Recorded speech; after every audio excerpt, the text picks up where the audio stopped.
You only have to apply a small amount of pressure when using them. This means that you're more likely to cut the item you're intending to cut and not your hand. See you next time on Bet You Didn't Know, compliments of Sigismund Consultants, Inc.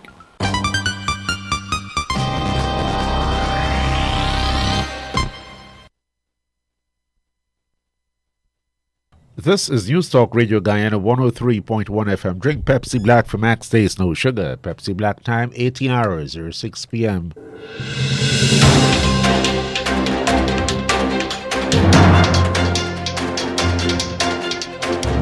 The news from Guyana, the region and the world.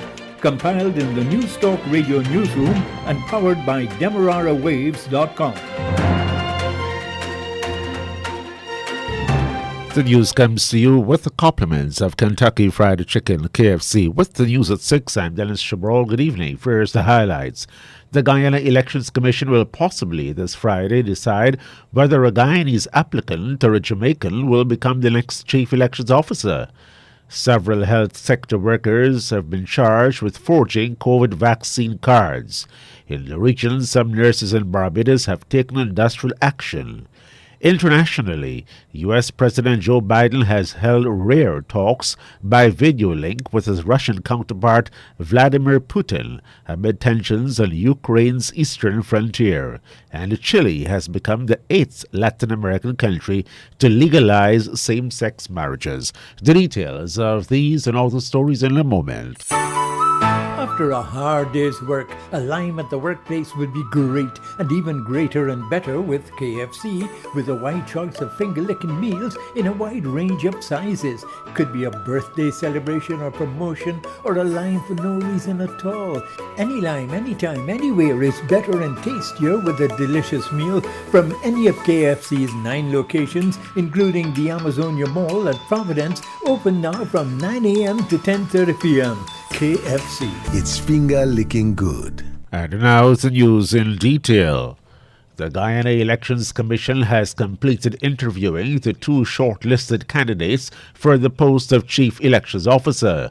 Opposition-nominated Elections Commissioner Vincent Alexander says the commission will meet again on Friday to possibly decide which of the 2 will be offered the job. He says the 2 former GCOM Deputy Chief Elections Officer Vishnu Prasad and Jamaican former Regional Elections Officer Leslie Harrow have submitted hard copies of their curriculum vitae. Mr. Alexander says it is clear that Mr. Harrow understands Guyana's electoral system and was the better of the 2 on the job interviews. He says Mr. Prasad did not satisfactorily answer a number of questions. Mr. Alexander says Mr. Harrow is highly qualified in contrast to Mr. Prasad. In the end, it comes down to a vote possibly by the chairman of the Elections Commission, retired Justice Claudette Singh, to break a tie between the opposition 3 and the government 3 commissioners. Finance Minister Dr. Ashley Singh is urging Teleperformance Call Center to expand its operations in Guyana. Delivering an address to mark the company's 5th anniversary observance, he welcomed the Teleperformance's decision to expand it to other Caribbean countries. At the same time, the finance minister wants the call center to spread its operations to other regions of Guyana. Even as you consider your expansion in the Caribbean, I would urge you to consider with even greater urgency the expansion of your footprint in Guyana. I know that you're looking at a second location in Georgetown, I believe, but I want to say to you that we see the sector having a significant role to play far beyond Georgetown. With 70% of Teleperformance's staff already working from home, the finance minister suggests that Teleperformance employs persons from small communities now that high-speed internet is increasingly becoming available to places like the Essequibo Coast and Berbice. If you've perfected the work-from-home model as a means of delivery, then even in anticipation of the establishment of a physical presence in some regions of Guyana, you can in fact already start recruiting people in those regions. But what it allows you to do is to access hard-to-reach areas where perhaps the populations are relatively smaller. You might not necessarily set up an entire fancy office there, but there could very well be 20 persons there who you could employ who can work from home. And this allows you to create jobs in those areas. Finance Minister Dr. Ashley saying, Guyana this year exported more than 500,000 ounces of gold.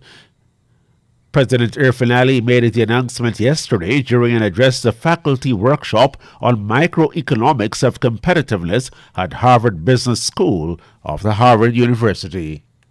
Our country also is blessed with tremendous deposits of gold. Our volume of exports for 2021 is estimated at 500,000 ounces. In diamonds, for the period of January to September 2021, we exported approximately 20,000 metric carats. The estimate for October to December of this year is a further 7,500 metric carats. It is not clear how much of the declared gold is produced in Guyana or smuggled from neighboring Venezuela and sold at a lower price due to the socio-economic problems in that neighboring Spanish-speaking nation. The United States had previously raised concerns about the smuggling of the precious yellow metal to prop up the Venezuelan government and possibly finance illicit activities in the Middle East and other parts of the world. The Guyana government is about to amend the Deeds Registry Act to make it harder to grant a power of attorney. When amended, both parties will have to appear before a notary public either here or overseas, and they have to provide several types of identification information.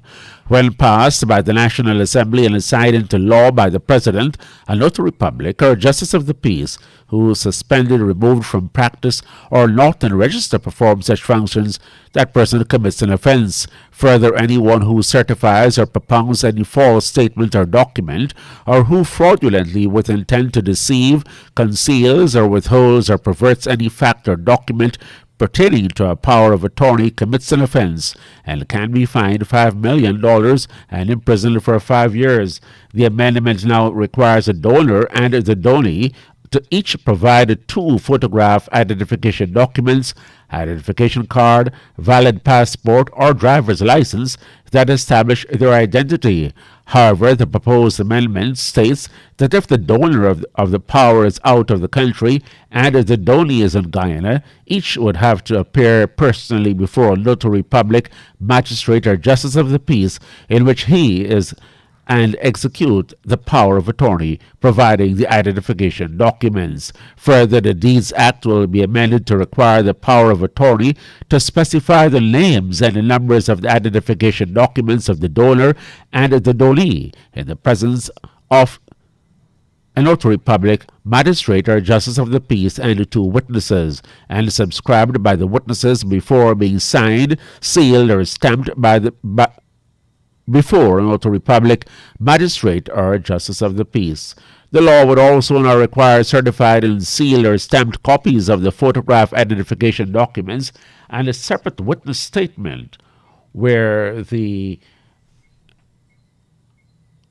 donor executed a power outside of Guyana must be attached to the power of attorney and filed with the Deeds Registry. This will now be accepted as evidence in any suit, action, or other proceeding, states the explanatory memorandum.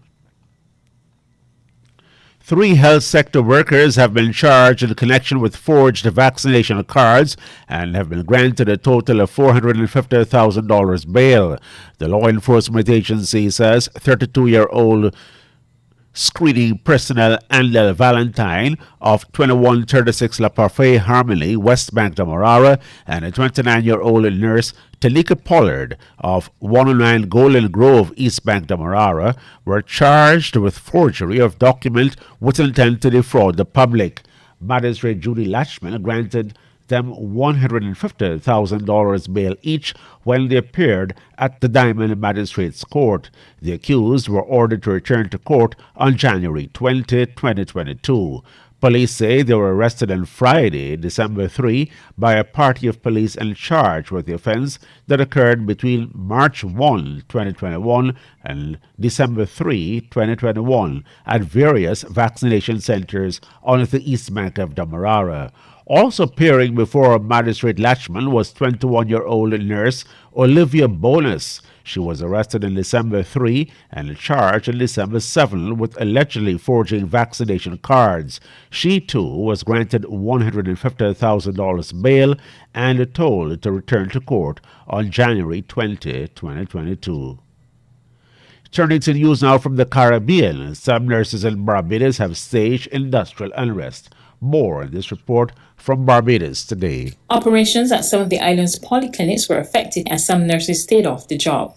These include the St. Philip Polyclinic in 6 Roads that only cater to persons with emergencies and patients requiring dressing, and the Glebe Polyclinic where only emergencies were accommodated.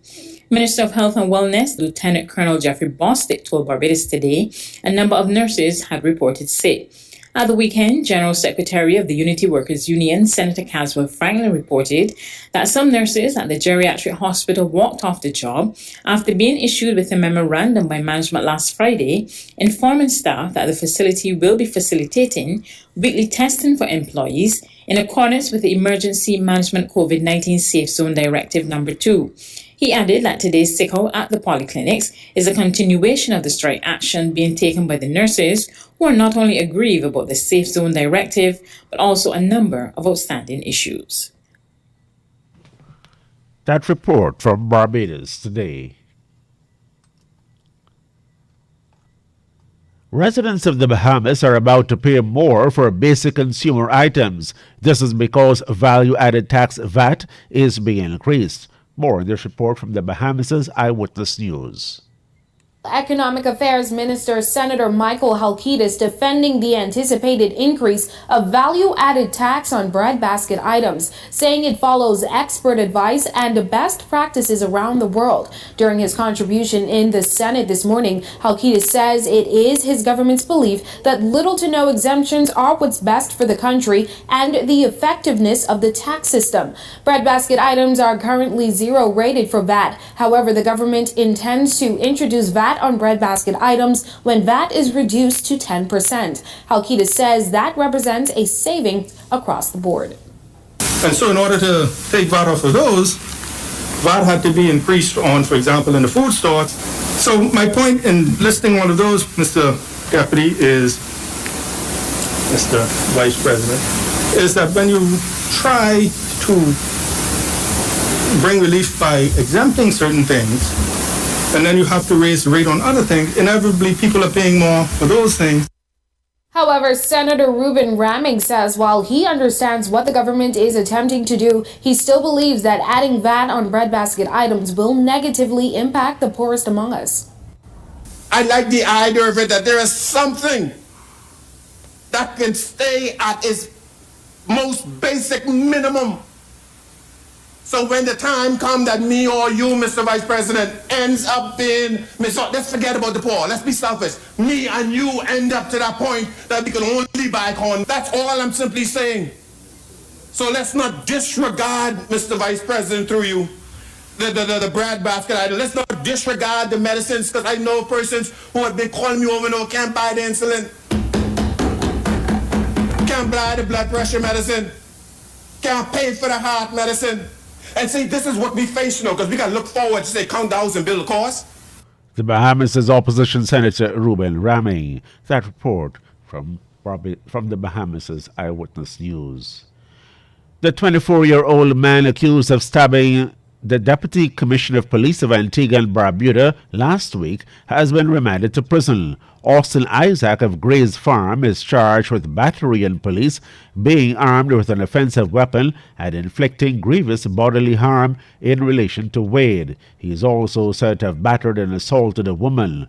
Deputy Police Commissioner Wade was reportedly stabbed multiple times while he was attempting to separate Mr. Wade and the woman who were apparently involved in a squabble.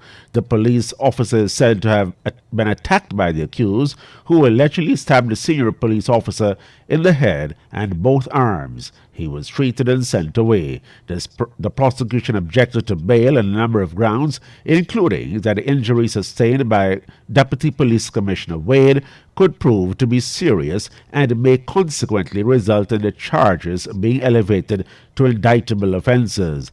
The magistrate obliged the prosecution's request and bail was denied. However, he indicated to Isaac that if he retains an attorney and wishes to make a bail application before his next hearing, he'll be allowed to do so. Otherwise, the defendant will be on remand until December 21, when Deputy Commissioner of Police Wade's sick leave is expected to end. A church in Jamaica is spearheading a project to shift youths away from crime through music. The Lighthouse Assembly's pastor Rowan Edwards has opened a music academy for the youths of Spanish Town and the surrounding areas. This report from CVM News. Prompted by a need to take delinquent youth off the street, coupled with the desire to fill a shortage of musicians in churches, Pastor Rowan Edwards of the Lighthouse Assembly in Spanish Town, St. Catherine, has opened the Lighthouse Assembly Music Academy. He shares the importance of the institution. A lot of our students in our schools are not academically inclined. So therefore, we know that if we get them to do music, they can be applicable and applicable anywhere in the world. This is a way of getting young men to come out of crime, to get out of gangs. We want them to learn music. Present at the opening was gospel recording artist Jermaine Edwards, who says young people who equip themselves with the skills being offered will become more marketable. Skills in this time, especially since COVID, is very, very important.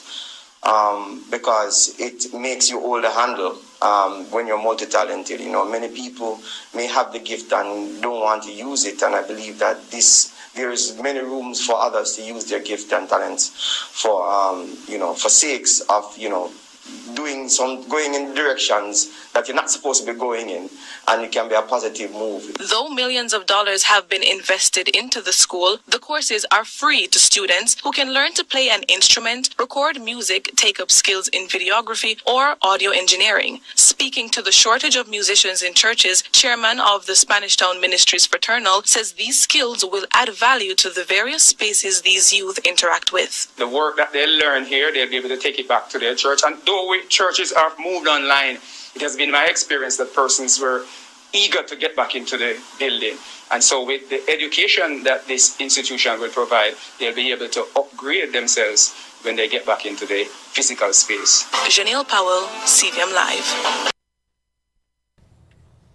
And in case you missed this in the early newscast, the People's National Movement in Trinidad and Tobago lost yesterday's election to the Tobago House of Assembly. The Progressive Democratic Patriots won all 15 seats of the Tobago House of Assembly.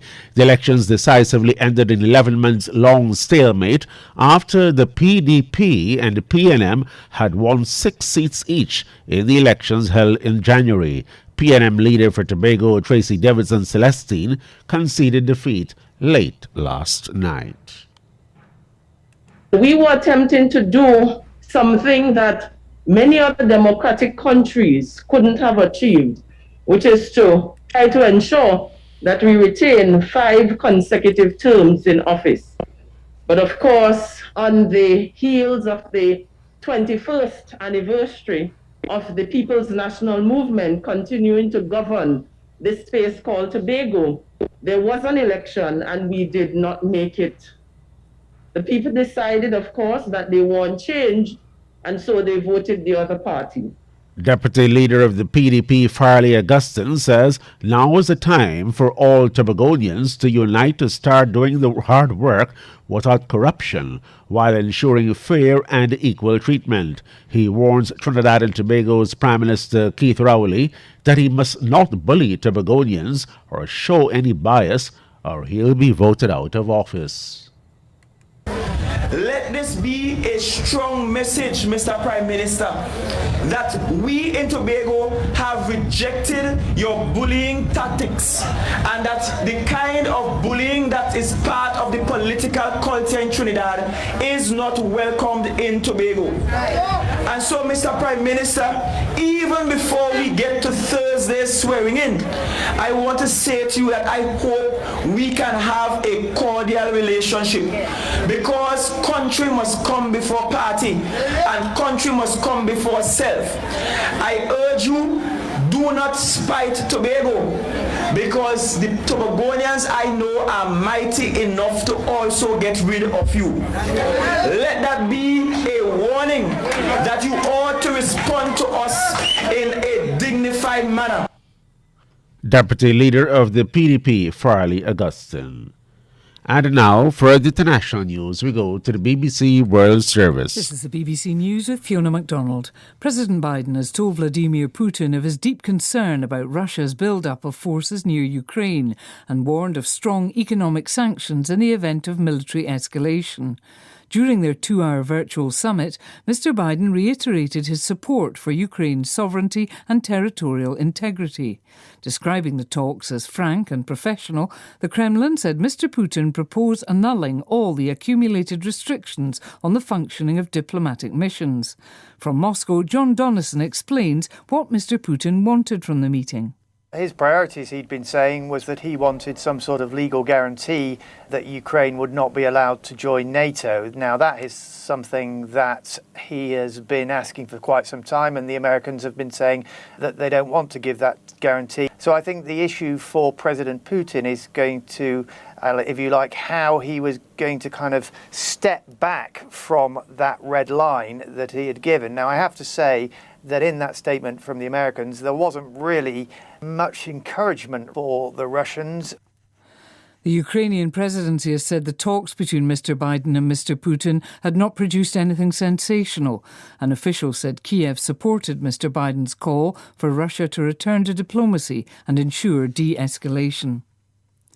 Police in France say a Saudi man suspected of involvement in the murder of the Saudi journalist Jamal Khashoggi has been arrested at a Paris airport.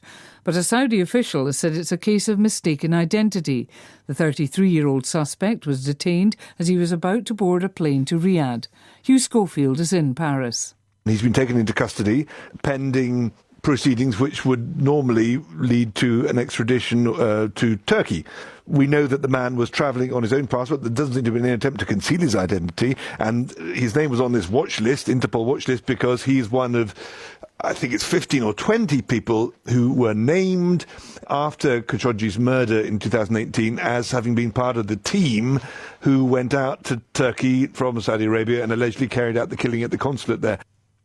Mr. Khashoggi was killed inside the Saudi consulate in Istanbul in 2018 and his body dismembered.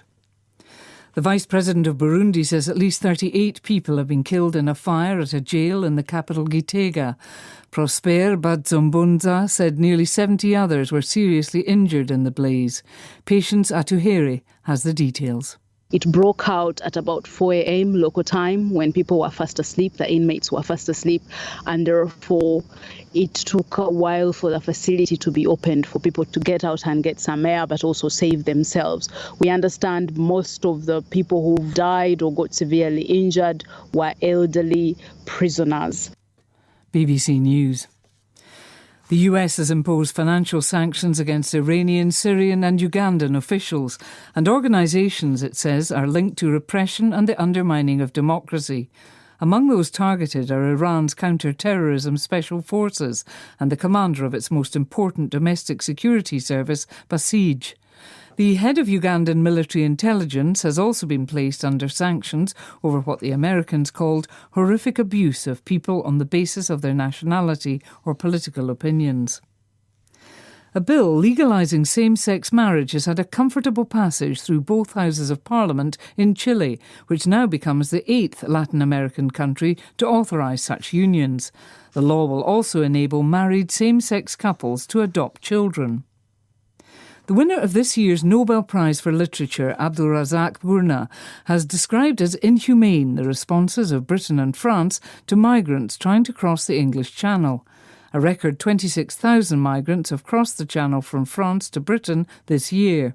Here's our Africa editor, Mary Harper.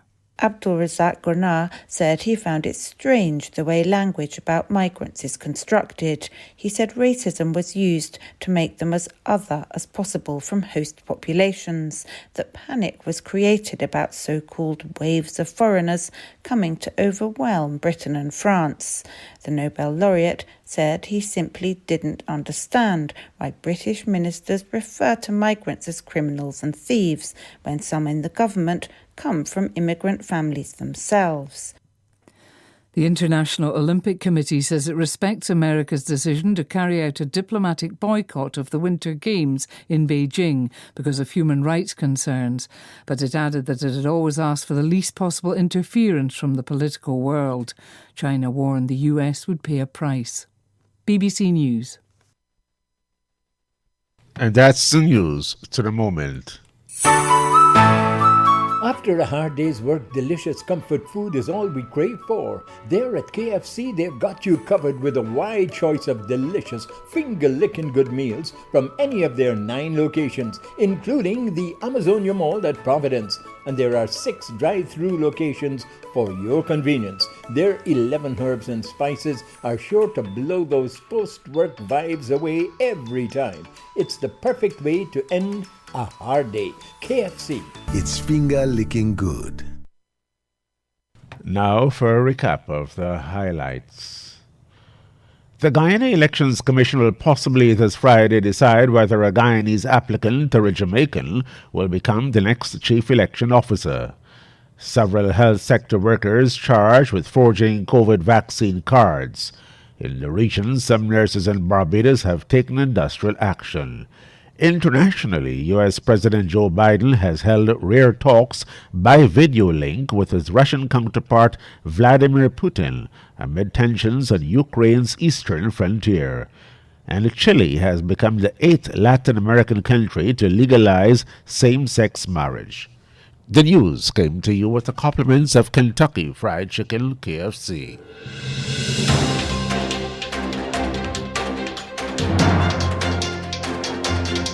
This has been the news, compiled in the News Talk Radio newsroom. For ongoing updates, visit demerarawaves.com, and you can check facebook.com/demwaves and twitter.com/demwaves.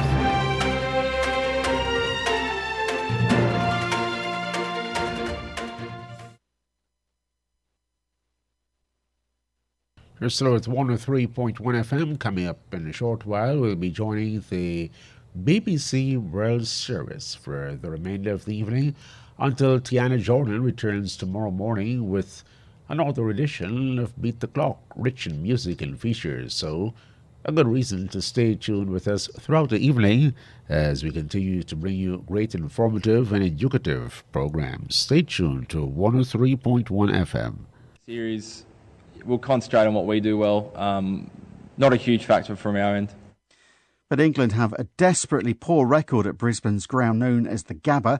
They haven't managed to win a single test there since 1986 and have only recorded 2 victories since 1946. Well, England's Jos Buttler, this year's leading test run scorer and vice-captain, claims that their history at the ground isn't a burden. I don't think we have anything to lose. Like you say, we've got everything to gain, but we go into every game wanting to win, wanting to play well, but we know to do that against Australia here, you've got to be at your best. So nothing much really changes from the way we need to approach the game. But no, certainly we've got nothing to lose. But that doesn't mean that we accept losing. We want to play well. We want to get a result out of this game. We're staying with cricket news, and Bangladesh closed the 4th day of the second test match in Dhaka on 74 for 7 in their first innings. They still trail Pakistan by 224 runs. Well, before we go, the main headlines in one of the most fiercely competitive European Champions League football groups this season. Liverpool finished top with 6 wins out of 6, but Atletico Madrid snatched the second qualifying spot for the last 16 thanks to a 3-1 victory over Porto. AC Milan missed out. And with 5 days of intense Test cricket ahead, with the first Test between Australia and England in Brisbane. That is the latest world sports news from the BBC. This is the BBC World Service, where My Arab Spring continues.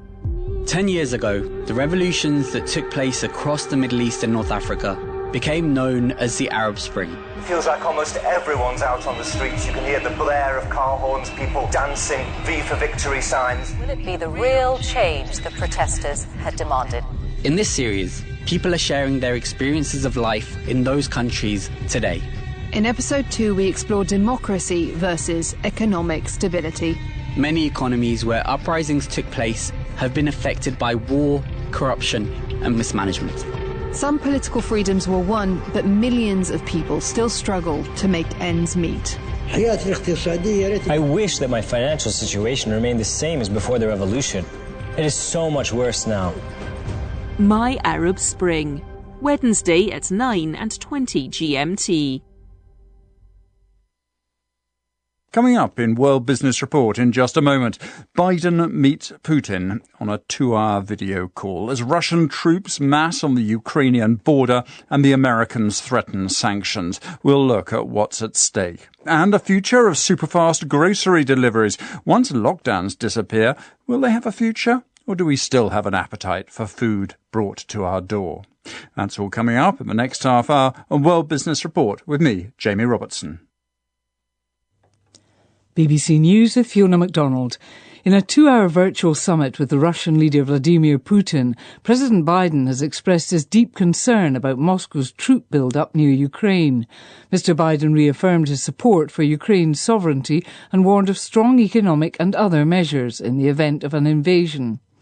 A Kremlin statement said President Putin blamed NATO for tensions in Ukraine and insisted on legal guarantees against the alliance expanding its forces any closer to Russia. French police have arrested a man suspected of involvement in the 2018 murder of the journalist Jamal Khashoggi, but the Saudi Arabian embassy in Paris says the 33-year-old Saudi national is not linked to the case and should be released immediately. A fire at a crowded prison in the Burundian capital has killed at least 38 people and injured many others. It was the second blaze at the Gitega jail in recent months. Washington has targeted with sanctions Iranian, Syrian and Ugandan officials and organisation it accuses of rights violations. Many on the list are linked to Iran's security services. A video has emerged which shows senior aides to Britain's Prime Minister Boris Johnson joking about a Christmas party at his official residence just days after staff are alleged to have gathered in breach of lockdown rules last year. Earlier, Downing Street again insisted there was no Christmas party and coronavirus rules had been followed at all times. This year's Nobel laureate in literature has criticised Britain and France for their responses to migrants crossing the English Channel. Abdulrazak Gurnah described the way they had handled the situation as inhumane. And the IOC says there should be as little political interference in the Beijing Winter Olympic Games as possible, despite the US diplomatic boycott. The US said the move was needed due to China's rights violations. This is World Business Report from the BBC World Service. Hello, I'm Jamie Robertson. Coming up in the next half hour, we're going to be looking at how a little country like Lithuania might be able to stand up to China's political might with a little help from its European Union friends. And after a pandemic spent delivering goodies to your front door, do food delivery firms really have a future? In 1 year, we are €100 million growth level of sales. It's not only because of the pandemic. We see this rhythm right now, right after the pandemic. So it's really a new habit of customers that we observe. Well, that's all coming up in the next 30 minutes.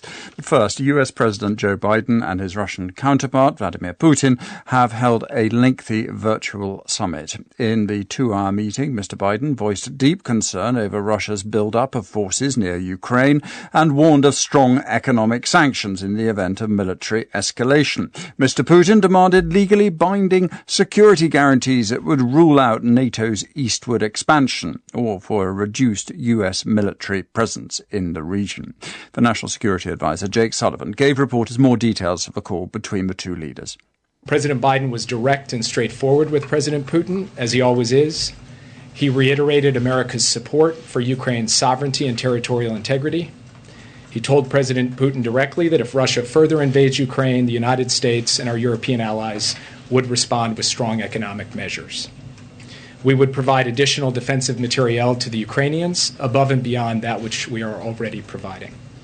And we would fortify our NATO allies on the eastern flank with additional capabilities in response to such an escalation. Well, let's have a look at those strong economic measures that might be in the offing. Edward Fishman is a senior fellow at the Atlantic Council's Eurasia Centre in Washington. He did advise on Russian sanctions for the US State Department. That was during the Obama administration. So I asked him what Mr. Biden was trying to get out of this meeting. So the Biden administration is trying to achieve deterrence. And that's challenging because Putin has massed significant forces along the Ukrainian border and has signaled serious intent about a potential military offensive.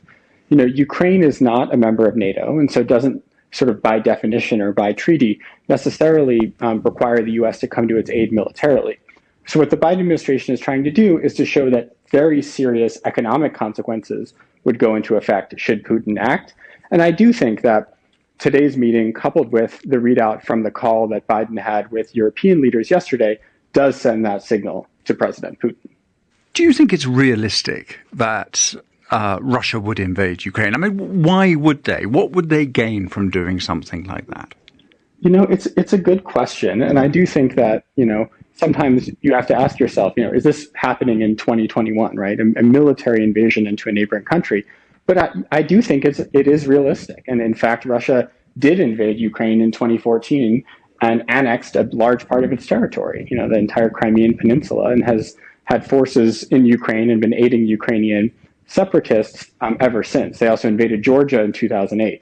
I think what they would be trying to achieve would be to decisively make it impossible for Ukraine to become part of the West. I think Ukraine has, albeit with a lot of, bumps along the road, been migrating in the direction of Europe now for quite some time. And I think that's unconscionable to Putin. So what would the US, and one presumes its allies as well, do in the way of sanctions if they felt there was a credible possibility this would happen? If I had to read the tea leaves, I do not believe that the Biden administration wants to impose sanctions before Russia invades. I think the idea is to leverage the threat of sanctions, the very credible threat of serious sanctions, that would only go into effect if Putin were to make that decision to invade. I think if he did make the decision to invade, there's a lot of room for escalating sanctions. I think this is one thing that often gets lost in commentary on this issue. Yes, sanctions have been in place since 2014, but they've been very mild. The sanctions that were put in place in response to the original sort of Ukraine crisis were really just debt restrictions on large Russian companies. There weren't full asset freezes, the types of hard-hitting sanctions we think about with Iran or North Korea. So I think, there is significant room for the U.S. to impose sanctions that would cause real harm on Russian economy. To what extent would some of those sanctions actually also bite back at the West? And I'm thinking particularly of, say, turning off the gas supply, Nord Stream 2. Once that gets into place, cutting that off would also make life very unpleasant for Europeans as well. Yes, and that's right. And I think a big reason that Russia sanctions were designed as relatively light in 2014 was this concern for spillovers back into the European economy and even the US economy. I think one of our learnings from that period, and mind you, I was involved in designing the original sanctions in 2014, is that we actually didn't see those spillovers. And I think policymakers today are much more confident about the ability to inflict harm on Russia's economy without having big spillovers into the US. Your point about gas is well taken, but that's only one part of the equation. Oil is another one.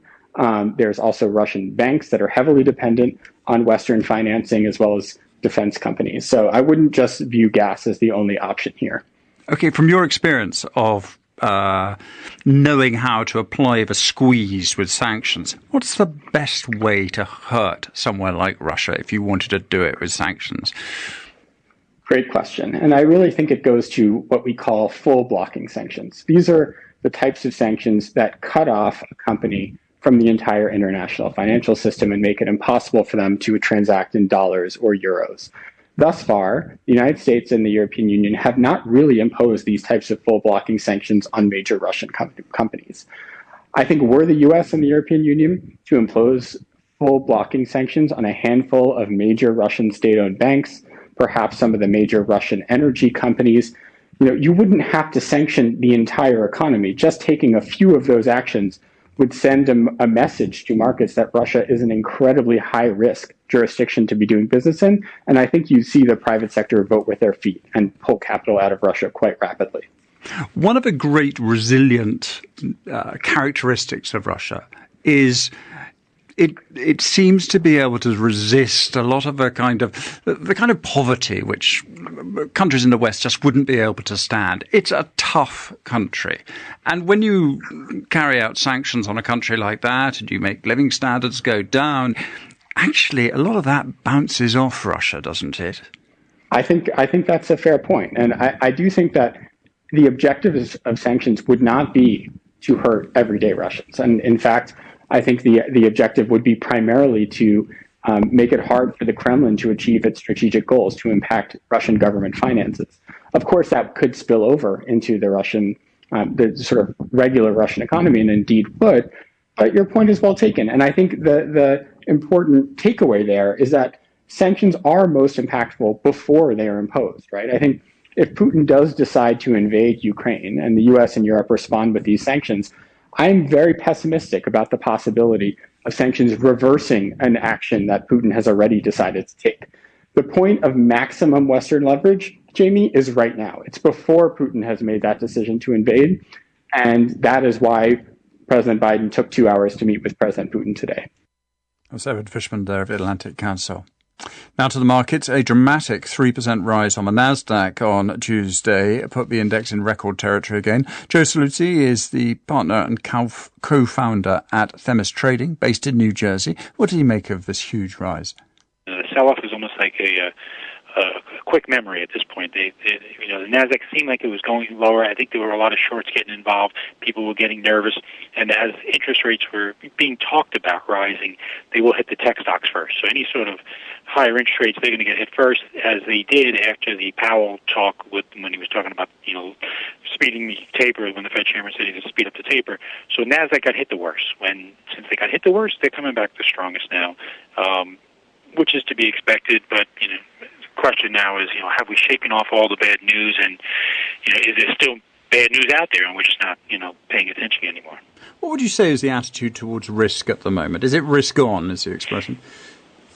2 days ago it was risk off. We had a VIX index, a volatility index of 35. Now we're at 22. Risk off would be, when it's spiking like that, people got real nervous. Risk on is when it goes in like the mid-teens or so. But I think what you're seeing now is getting those positions back that maybe some people got either short or they want to just get long again. I don't think you have that huge rally that's still to come. I think right now you're going to chop the rest of the year. I think there's still a lot of news events out there that potentially could hit the market, and that will cause some nervousness. But, you get a day like today, it was straight up in the morning, and then it just stayed there all day. It was crazy. What news events would you be looking out for? I think still next week the Fed will come out with their regular meeting. Any sort of hint of a faster than expected interest rate rise, although right now the market is pricing in 3 interest rates increases next year, so they've priced in quite a bit. But I think more of the geopolitical stuff at this point, where the market hasn't even thought about, at least the U.S. markets haven't even thought about things like Russia, Ukraine, China, Taiwan, the Iran nuclear weapon potential. It's a headline, but the market hasn't priced any of that in. anything there that got serious, I think, would concern the markets, and you would see a pretty quick reaction.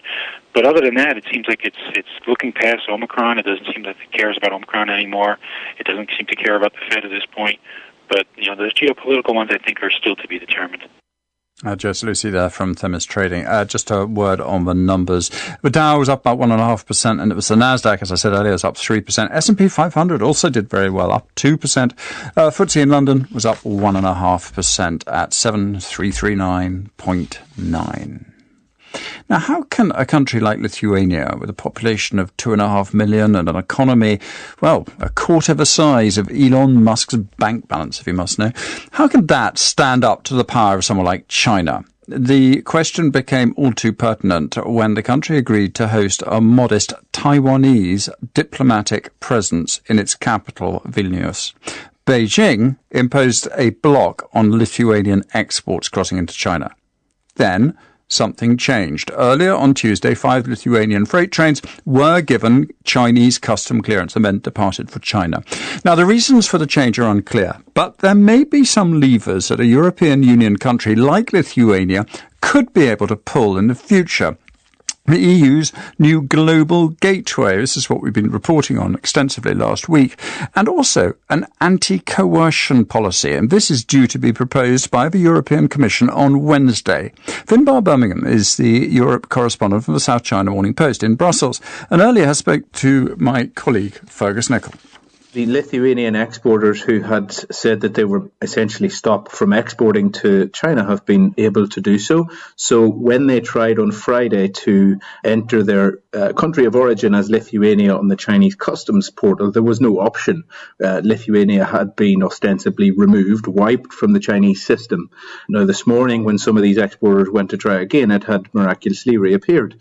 They were told by their Chinese partners that there had been a technical error, but this is, of course, happening to the geopolitical backdrop. What can you tell us about this Taiwanese diplomatic presence in the capital that seems to have caused this fracture in relations? This is the sort of tip of the iceberg, I suppose, but it's the headline issue for sure. Every other Taiwanese mission to the European Union in the various capitals, and even here in Brussels, is named the Taipei Representative Office. This is sort of a way of seemingly abiding by the so-called One China policy. Lithuania has permitted presence of a Taiwanese representative office, so it's a game of semantics here, but this has really irked the Chinese. They say that this is in breach of the One China policy, which is run from Brussels, which says that European Union and its member states, recognise China as the only sovereign nation. They don't recognise Taiwan as a sovereign nation, but China has taken this presence to suggest that Lithuania has breached it. There were a number of other bits and pieces that Lithuania did over the course of the year, including dropping out of the 17+1, which is a group arranged by China with Central and Eastern European Union members and other European nations to sort of build trade and commerce. So Lithuania has, since the new government came in at the end of last year, been pushing the envelope on Chinese issues. So you're in a situation now where Lithuania is, a nation of less than 3 million people, is taking the toughest line on China of any of the EU members. So it's a bit unusual maybe for people who would expect one of the powerhouses like France or Germany to be taking China to task on some issues, but it's really coming from Vilnius. And that must leave them fairly vulnerable. And I wonder how much support they can get from the European bloc, because I read one Lithuanian MP on Twitter today who says, look, let's look to the global gateway as an alternative to China's Belt and Road Initiative, which, and I'll quote here, the global gateway is specifically designed for countries which prefer not to be debt-trapped and blackmailed. Lithuania is not very dependent on China for trade and investment, and indeed this is probably one of the reasons why it feels emboldened to take China on. It's the 22nd biggest trading partner of China within the European Union. The European Union, I think, is kind of limited in what it can do in the short term to help Lithuania. It could mount a WTO case if it feels like China has breached World Trade Organization rules, but as As you know, these things take years rather than months. And tomorrow we're going to see the launch of this anti-coercion instrument, a proposal of the anti-coercion instrument, which would be ostensibly in the long run, this would be a great way to maybe hit back at alleged economic bullying, because it would allow the European Union to retaliate in kind. Say, for example, China or another country who had slapped unilateral tariffs or had blocked the exports of an EU member state, then the European Union would reserve the right to do the same in retaliation. So those are the two long-term rights to recourse the European Union may have. In the short term, though, I don't think there's a great pile they can do apart from rhetoric. Yesterday, the European Union did say they were looking into the situation with China, and lo and behold, today the exports were unlocked. So maybe rhetoric goes further than some people think. That was Finbar Birmingham there from the South China Morning Post, and he was talking to my colleague Fergus Nicol.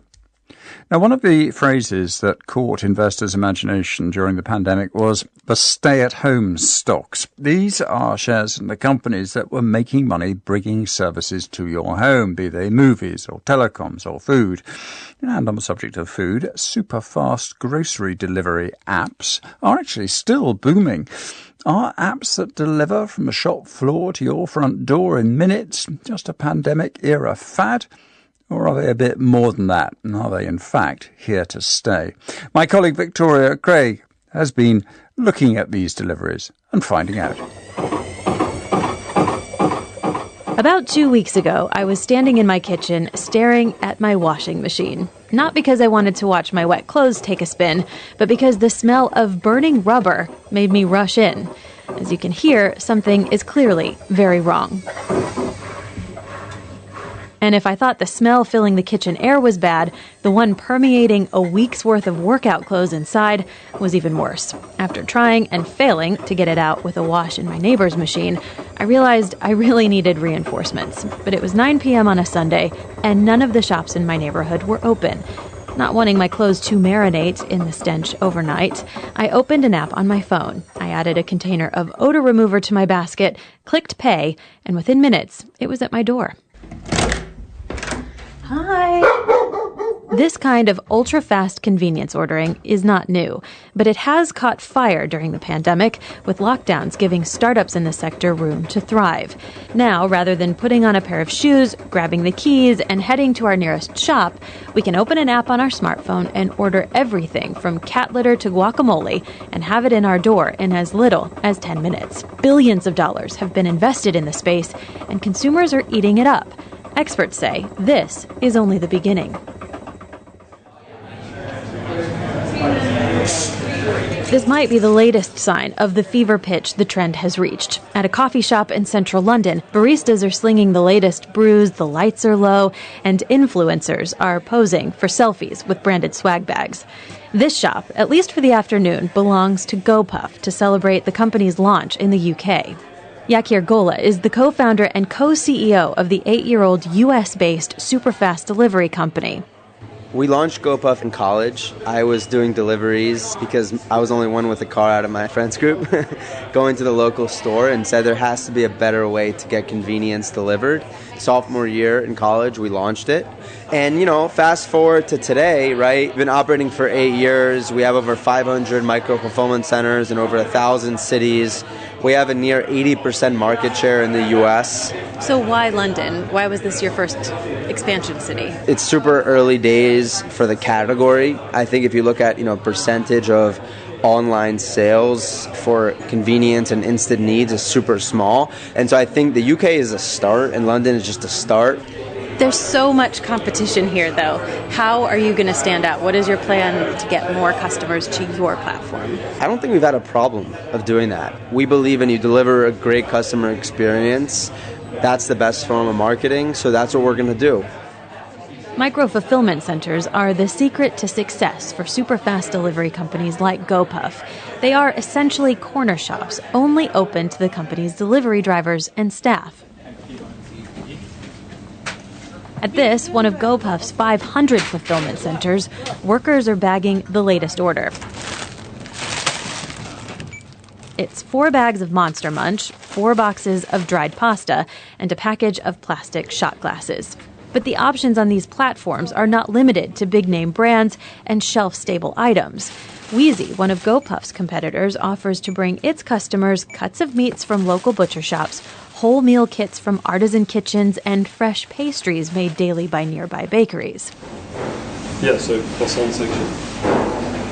Northwest London-based bakery Sally Clark has partnered with Wheezy to get a range of its products into as many mouths as possible. Adrian McAlery is the company's director. So Wheezy, we deliver into their hub at about 3 o'clock every morning.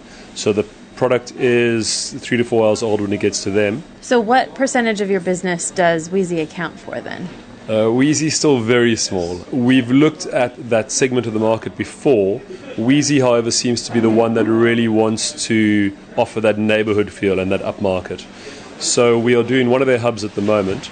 The scope for volumes from us isn't very large. We haven't seen much growth in it, but again, that's because we're confined to a geographic hub. We've looked at doing other hubs for them, but those hubs are just geographically too far for us for it to make financial sense. And how did you decide on Wheezy? Was this the only one that you've worked with before? These ultra-fast delivery companies? No, we had two other companies. We started with one of them. They didn't really see the value in having an upmarket, short shelf life product, whereas Wheezy seemed to be trying to fulfill both sides of the market. The instant, I want snacks for the rugby game tonight, as well as actually I want a really nice pan of chocolate in the morning. Do you notice a pickup in general sales from it? The marketing value of branding yourself online with people walking into your shops, we just can't measure. We would love to, but we can't. So yes, I mean, we may have picked up 1% of retail trade through Wheezy, but we'll never know. One company that can quantify the value of its partnership with super-fast delivery companies is the French-based supermarket chain Carrefour. Last year, it joined forces with Uber Eats, and this October, the pair launched 15-minute grocery delivery on a new platform called Sprint. The company's director of data and e-commerce, Elodie Pertuiseau, says it's the fastest-growing service she's ever seen in e-commerce. In 1 year with Uber, we are 100 million euro growth level of sales. It's not only because of the pandemic. We see this rhythm right now, right after the pandemic. So it's really a new habit of customers that we observe. It seems like a really good convenience thing, and especially when we're still sort of in the middle of the pandemic. But do you worry about what happens truly post-pandemic when people are back in the office, maybe they're walking by a shop, and maybe they won't use the platform as much? It's now the new normal to order your grocery, and if it's a small basket, it should come in a matter of minutes. If it's a large one, you even expect it to come in a matter of hours. When you know that's top of mind, you have this solution in super fast delivery, we think it's really only the beginning. And also, if you think about the offline world in grocery, most of the value is made with small baskets. So most of what you buy in e-grocery, you buy with baskets under 50 euro, under 40 euro.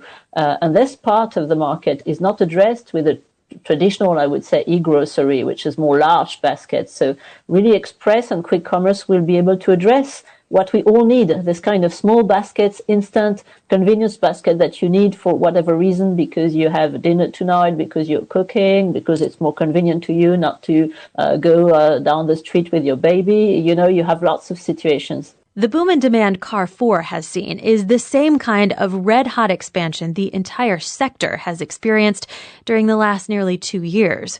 Research from Bain & Company shows investors have plowed more than $14 billion into rapid grocery delivery apps since the start of the pandemic. But competition is fierce, and Bain's Ruth Lewis, who specializes in retail trends, explains industry consolidation is inevitable. Profitability issues will push players to scale faster. We're already seeing consolidation. For example, some of the big food delivery players are thinking about how they might position themselves in this market. But fundamentally, the profitability issues will push the players to scale faster. And also the incumbents, they will want to control and defend against the disruption that they're seeing in their own market. So can you just talk about the break-even points for some of these, how many orders these companies probably need to do a day in order to break even? Can you just walk us through some of those? Right now, the focus of these companies is on attracting new customers to sign up for the service. In order to do that, they're offering big money-off incentives on each order, and this is something that they'll have to move away from in the long term to become profitable. Players also need to look at the cost of developing the app and the infrastructure and the cost of the customer service centre. So we believe at Bain that once players are not offering these big discounts to win customers, they'll still need to make 1,000 orders per day and increase average order value to about £30 to break even. I've noticed that there's a difference in the way that some of these companies operate. Some have a delivery fee, some have a minimum spend, some have points programs where you can get money off. Are some of those going to be key to figuring out which ones are able to keep their customers and which ones are able to stay in business? Yeah, I think the promotional offers are very important to winning new customers in the beginning. Consumers are quite sensitive to the delivery times, so being able to deliver in 10 minutes versus 15 can make a difference. It's highly possible that an individual might switch between two providers. One can offer fast delivery on one day and the other can offer fast delivery on another day. So delivery speed, I think, will probably drive usage of the apps in the future as well. That was Ruth Lewis of Bain & Company in conversation with the BBC's Victoria Craig. And that's all from World Business Report. I'm going to be back at 1am GMT with Business Matters. We'll be live in Singapore and live in Oregon, looking at how the pandemic has allowed inequality to thrive. We'll also be picking apart the boss who sacked 900 staff on a video call. Was he simply doing what had to be done as efficiently as possible, or was it a disastrous act of self-harm? You can find out on Business Matters, 1am GMT. Do join me then. This is the BBC World Service, and on this month's World Questions... Space. Who's in charge of what goes on up there? And are there the right regulations about what countries and companies can do? We'll discuss that and the future of space travel, innovation and exploration. Join me, Johnny Diamond, for World Questions, Space Politics. Saturday at 19 and Sunday at 12 GMT. And in an hour, join Nikki Beattie for the Arts Hour. With Lady Gaga and Adam Driver talking about their roles in House of Gucci, actor Benedict Cumberbatch on his preparations to embody a cowboy, Will Smith talks about playing the father of Venus and Serena Williams, and we hear from Cuban ballet star Carlos Acosta. This is the BBC World Service, the world's radio station.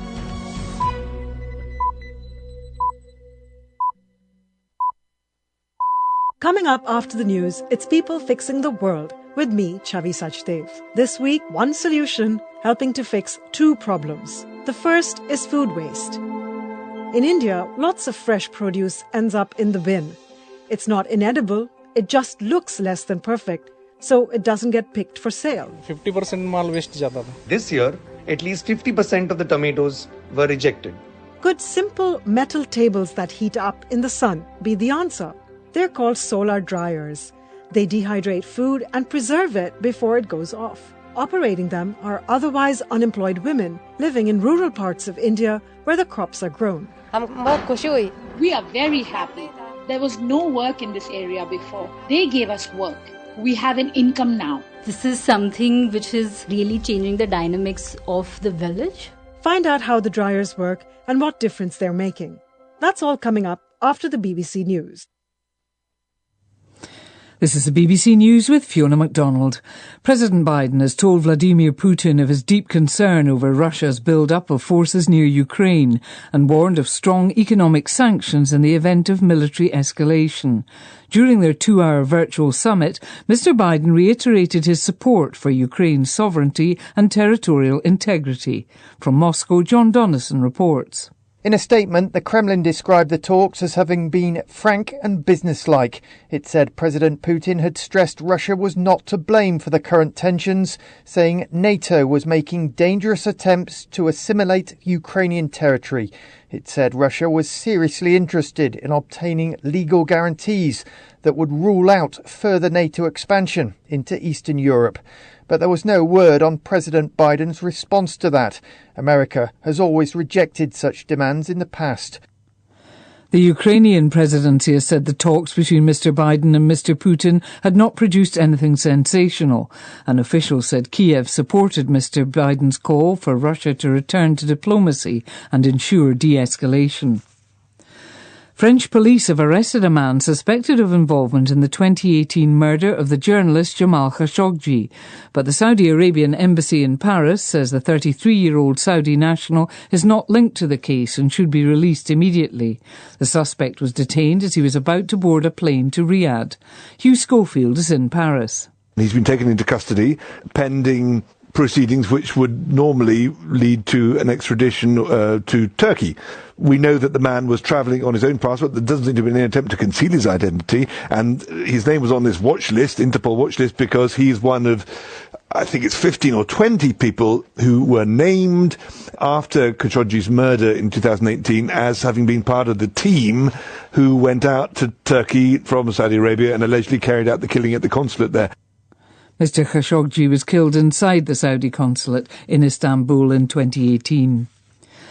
A group of gunmen in northern Nigeria's Sokoto state have ambushed a passenger bus and burned at least 30 people to death. 7 people survived the attack. Jessica McCallan reports. It's thought the victims were trying to leave the area to escape a surge in violence over the past year. Villagers and commuters in the northern state are increasingly being targeted by gunmen who move around on motorbikes and hide in the forests, often abducting people and holding them for ransom.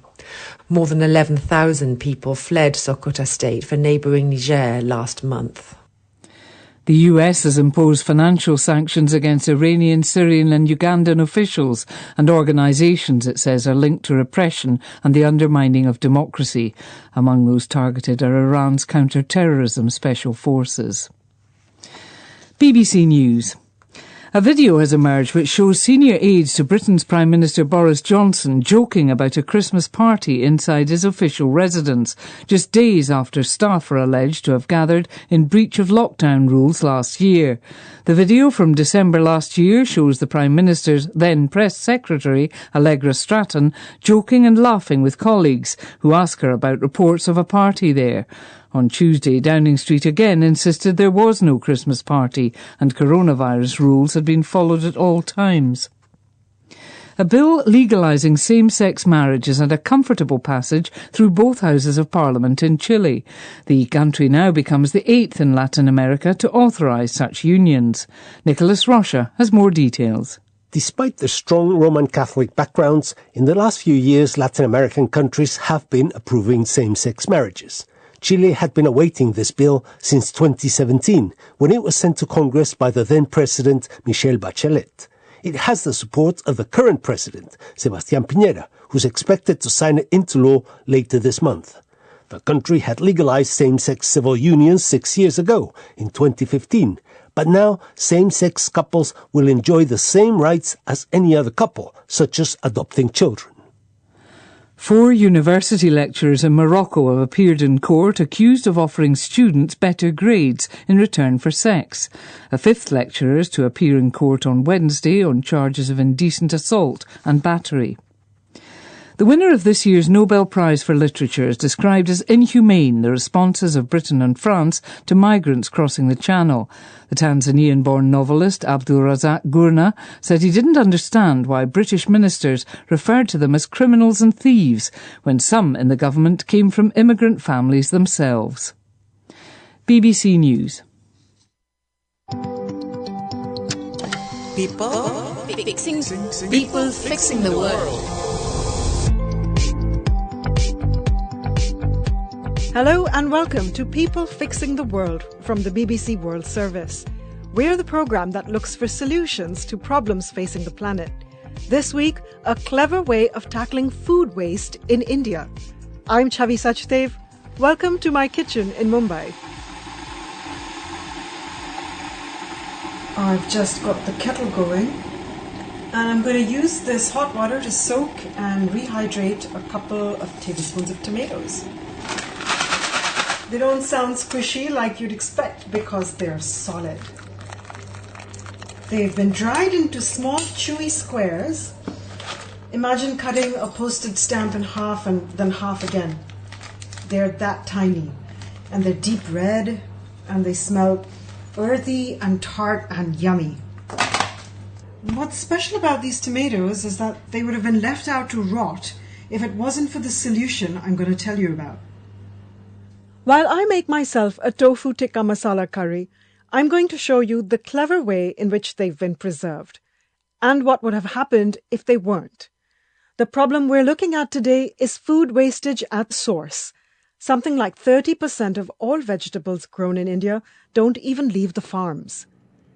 These tomatoes were grown and dried near the city of Aurangabad, about 400 kilometers northwest of Mumbai. So that's where I flew, to see the problem and the solution for myself. Ladies and gentlemen, welcome to Aurangabad Airport. The outside air temperature is 30 degrees Celsius. As I discovered, this is more than just a story about saving food in a clean, green, natural way. It's also about empowerment, as the solution we're talking about has been deliberately placed in the hands of otherwise unemployed women living in remote parts of the country.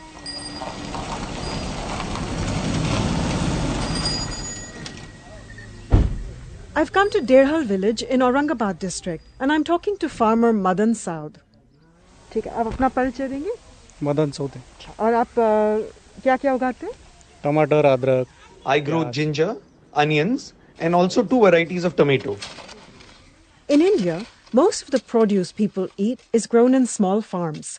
Small farmers like Madan don't sell their crops in the market, but rather to traders who collect it and take it all to the big cities. पिछले साल तो बढ़िया था। Last year was great, but this year, because it rained so much, the produce was low quality. At least 50% of the tomatoes were rejected. Madan had invited some of his neighbouring farmers to chat. As we stood in a fallow field, they told me this was a problem for them too. हाँ, इधर बाजू में side में नाले में फेंक दिया. I harvested some and they were so small. I uprooted them and dumped them by the stream. इस साल बोले बोलने का काम ही नहीं, बहुत 80% तक खराब हो गया पूरा माल हमारा. This year was not even worth talking about. The rain spoiled it all. The traders rejected 80% of my tomatoes. 80% rejected, and rejected not because they were inedible, but because they looked non-standard, not beautiful. See, all the fruit and veg in India is graded from A, best quality, down to C, which is unacceptable. Anything scuffed, scarred, or considered ugly, the traders didn't want. खाने में कोई फर्क नहीं पड़ता. तो फिर? Test तो सब एक ही रहेगा. There's no problem in eating them. The taste is fine. But people don't buy it. I mean, they need to shine. The produce that looks nice will get sold. It's not normally this bad. Most years, 20 to 30% of produce is thrown away because it isn't cosmetically good enough for the tabletop. This year, when Madan eyeballed his tomatoes, he realized it didn't make sense to even harvest them. He let them rot on the vine. Eventually, he pulled the plants out. Just up the road, I saw what he was talking about. Right, I'm getting a first-hand look at what happens to grade C tomatoes. They look okay to me. They're orange and red. But they're all in a ditch by the side of the road adjoining the field. That's, 200 tomatoes just thrown in there. And that's because they have scratches or some kind of blemish on them, maybe some scarring. They're not perfect, but then it seems like a colossal waste. और यहाँ इधर कोई storage वो है ही नहीं plant कोई भी plant नहीं स्टोरेज का. There is no cold storage facility anywhere close by. If there were, the rejected produce could have gone there. With no way to refrigerate or freeze the veg, there's no time to do anything else with it before it goes off. But rather than cooling it down to preserve it, what about going the other way? Here in India, what we've got is an abundance of heat and sunshine. The alternative is to use that to dry food out instead. A few hours away, in a village called Marsauli, that's exactly what a group of women is doing. They're not preserving tomatoes, but something else that wouldn't have made it to market. Ginger, freshly harvested from local farms, but rejected for sale. In a dusty courtyard between a small house and a goat shed, the women first rinse the ginger in large tubs, after which they feed it through a machine that slices it up.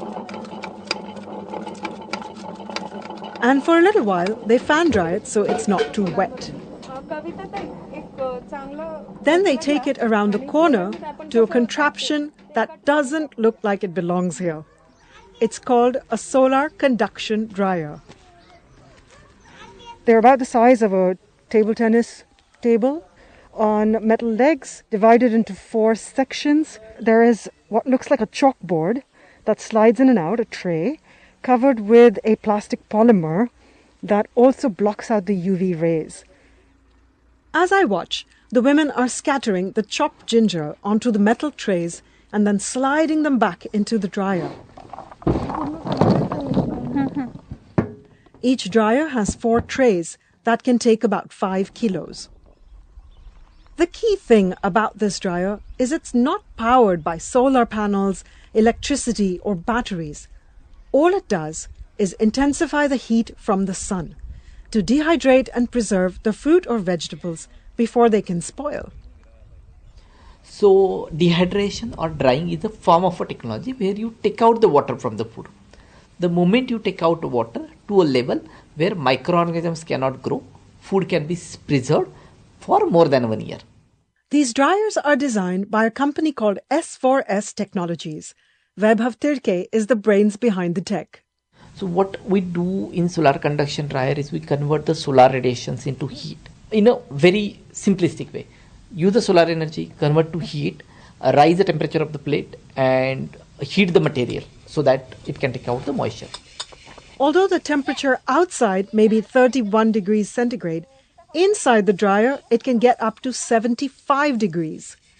The metal plates in the trays are what heat up the air inside. The hotter the air becomes, the quicker it can absorb the moisture from the vegetables to dehydrate them. So each tray takes about 4 hours, depending on how sunny it is, to dry out 12 kilos of the ginger in this case, and ends up even lighter and drier after it's been sitting out in the sun. There is a lot of science and engineering that has gone into in terms of understanding the drying principle and how you can make it suitable to our farmers. In Marsauli village, Kavita Gadekar has had her solar dryer for 2 years and dries 40 kilos of fresh ginger every day.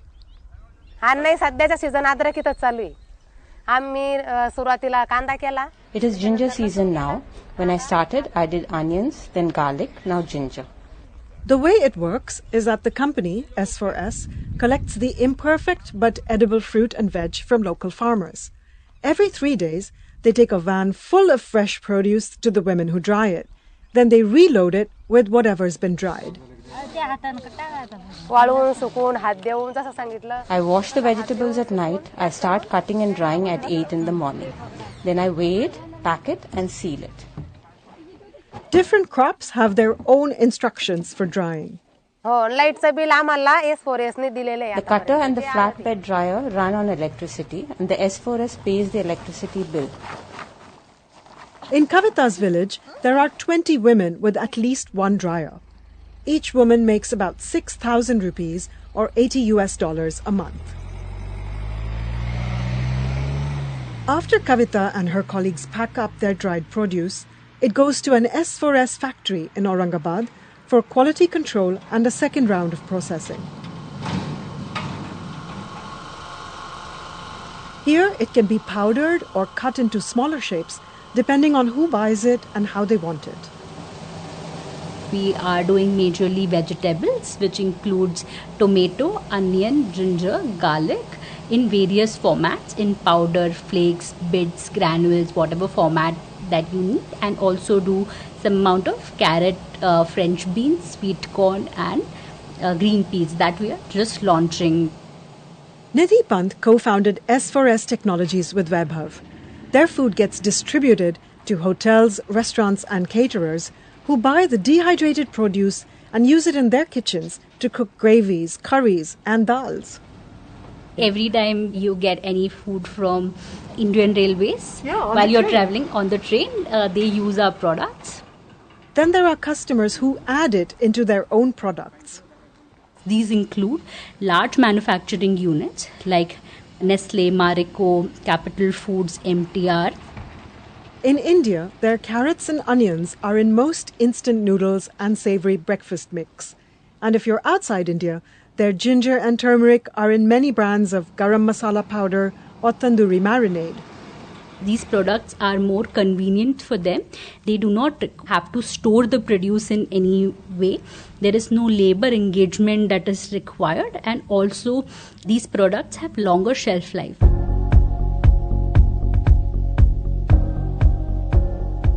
This solution has been a long time in the making.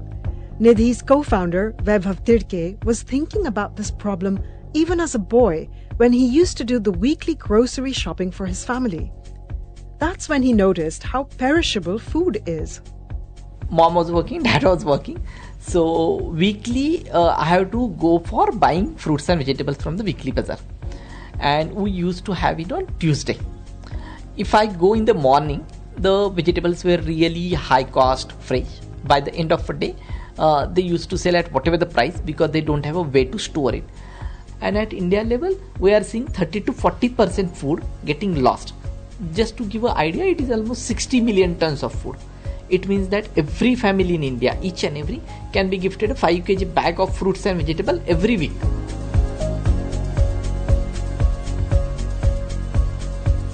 At engineering college, Vaibhav started thinking about ways of solving this problem of food waste. And at that point, I studied almost 150 type of solar dryers. Those are developed across the world. But he realized that existing designs would not work in India. They're expensive, they're large and take up a huge amount of space, and generally need to be plugged in, which could overload the power grid in a small village, if it even has one. So just to give an example, in the villages, if you put more than say 5 to 10 kilowatt of energy at a point, the entire village undergoes electricity cutoff, right? And that's the challenge you are talking about. And how do you really overcome this issue? So that was a problem. He started thinking of solutions that would work for farms in rural India and that could be set up anywhere without electricity. The ultimate way to cut down on the food losses is that you preserve the food where it is produced. So we started looking at how drying can be converted as a technological platform and can it be used at a farm. If we do that, we solve on multiple fronts. His idea was to design small, simple, self-contained solar dryers like the ones in Marsauli village. He knew that people were already familiar with sun-drying food. Women across India have used it as a preservation technique for centuries just by leaving stuff out in the sun. But that's always been slow and risky. It can get eaten by rodents or contaminated by bacteria or even rained on. And that doesn't happen with these solar dryers. They standardize the whole drying process so the moisture, taste, aroma, texture stays the same from batch to batch.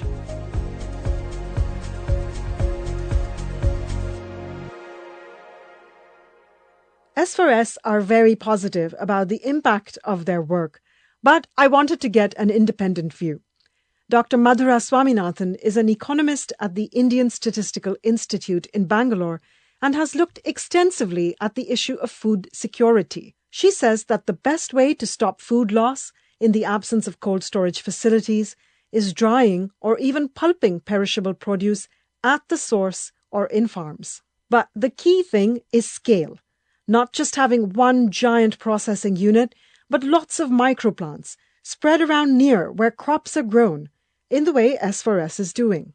The per capita food loss and waste is obviously much higher in North America, Europe, etc., than in India. But where in the food chain is the loss? And in countries like India, it's really at the production end. So it's the harvest and post-harvest loss.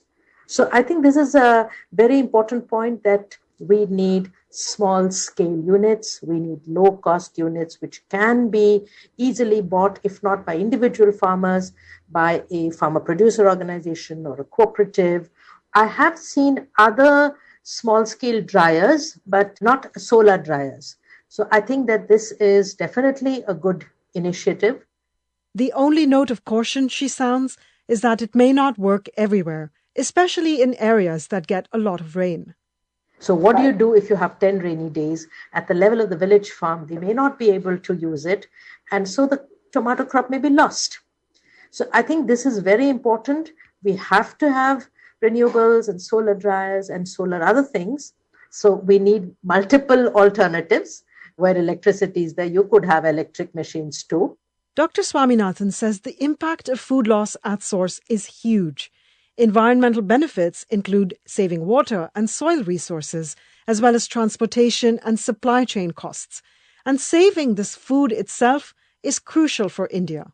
Food waste is a huge loss because we have so many hungry people and we have so many small farmers making such low incomes. They produce 20 kilos and if half of it is not saleable, that's a huge income loss. So I think the economic loss, the loss to food security is very urgent.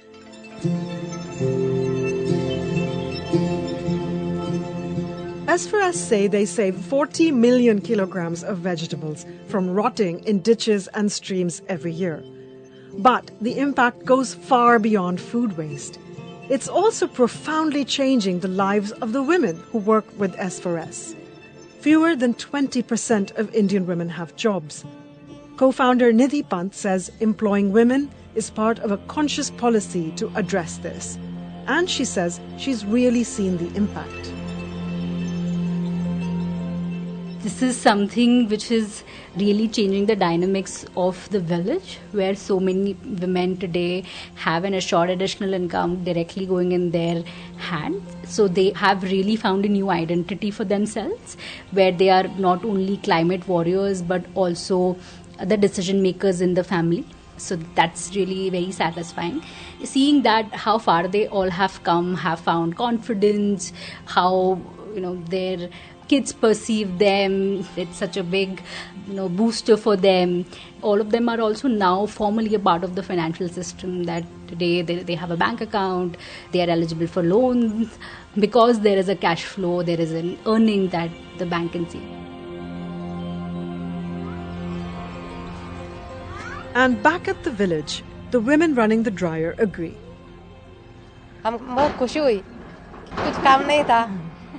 We are very happy. There was no work in this area before. They gave us work. We have an income now. This money pays for household expenditures, medicines, the doctor. Before this, we had to take loans to live and even buy our seed. I can pay my children's school fees. This has helped with everything. Medicines. We can look after ourselves better. S4S calls the ladies who operate their solar dryers micro-entrepreneurs, and the women seem to wear this label with pride. With the earnings from the solar dryers, the women and their families are debt-free for the first time.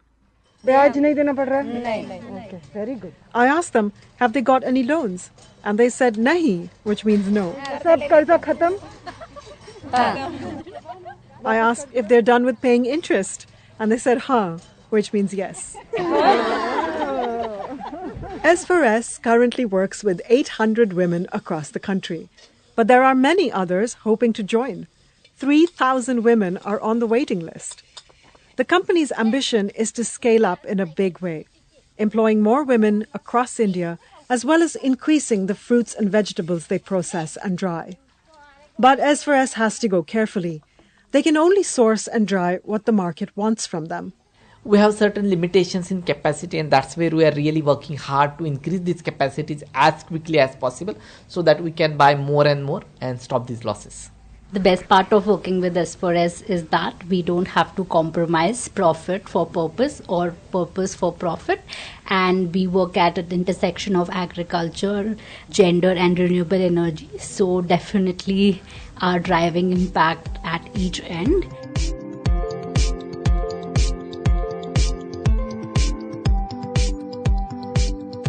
Food waste is a huge issue around the globe, and solutions are cropping up all the time.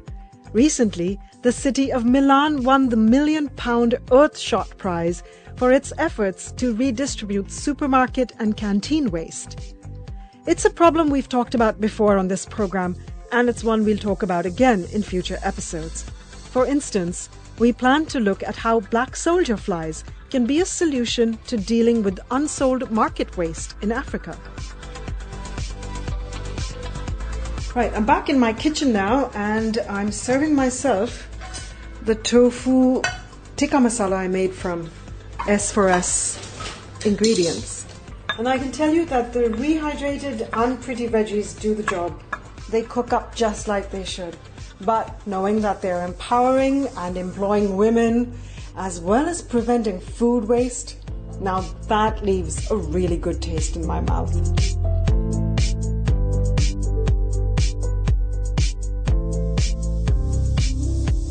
That's it for this episode of People Fixing the World. If you want to get in touch, please drop us an email. The address is peoplefixingtheworld@bbc.co.uk. Next week, Mercy Juma is here with the story of an engineer in Kenya who brought electricity to his village by building a small power station, just using bits of scrap and bicycle parts. Until then, goodbye.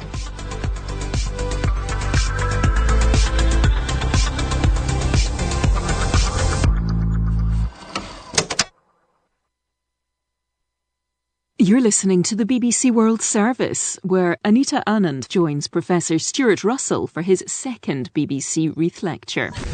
Artificial intelligence can help humans do a lot of things, like resolving conflict. The technical term for my subject today is lethal autonomous weapons systems. Weapons that locate, select and engage human targets without human supervision. In this lecture, Professor Stuart Russell examines the impact of AI in warfare.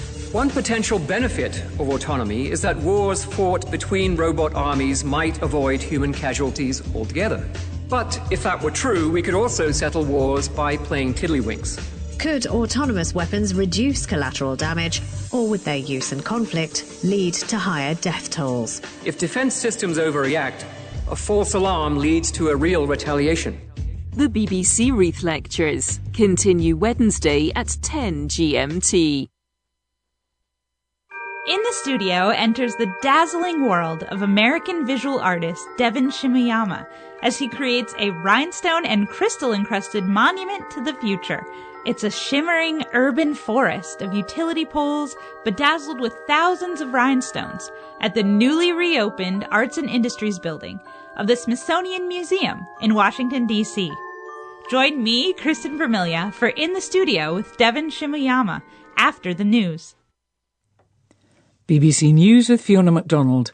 The Kremlin has described a virtual summit between the US and Russian leaders as frank and businesslike.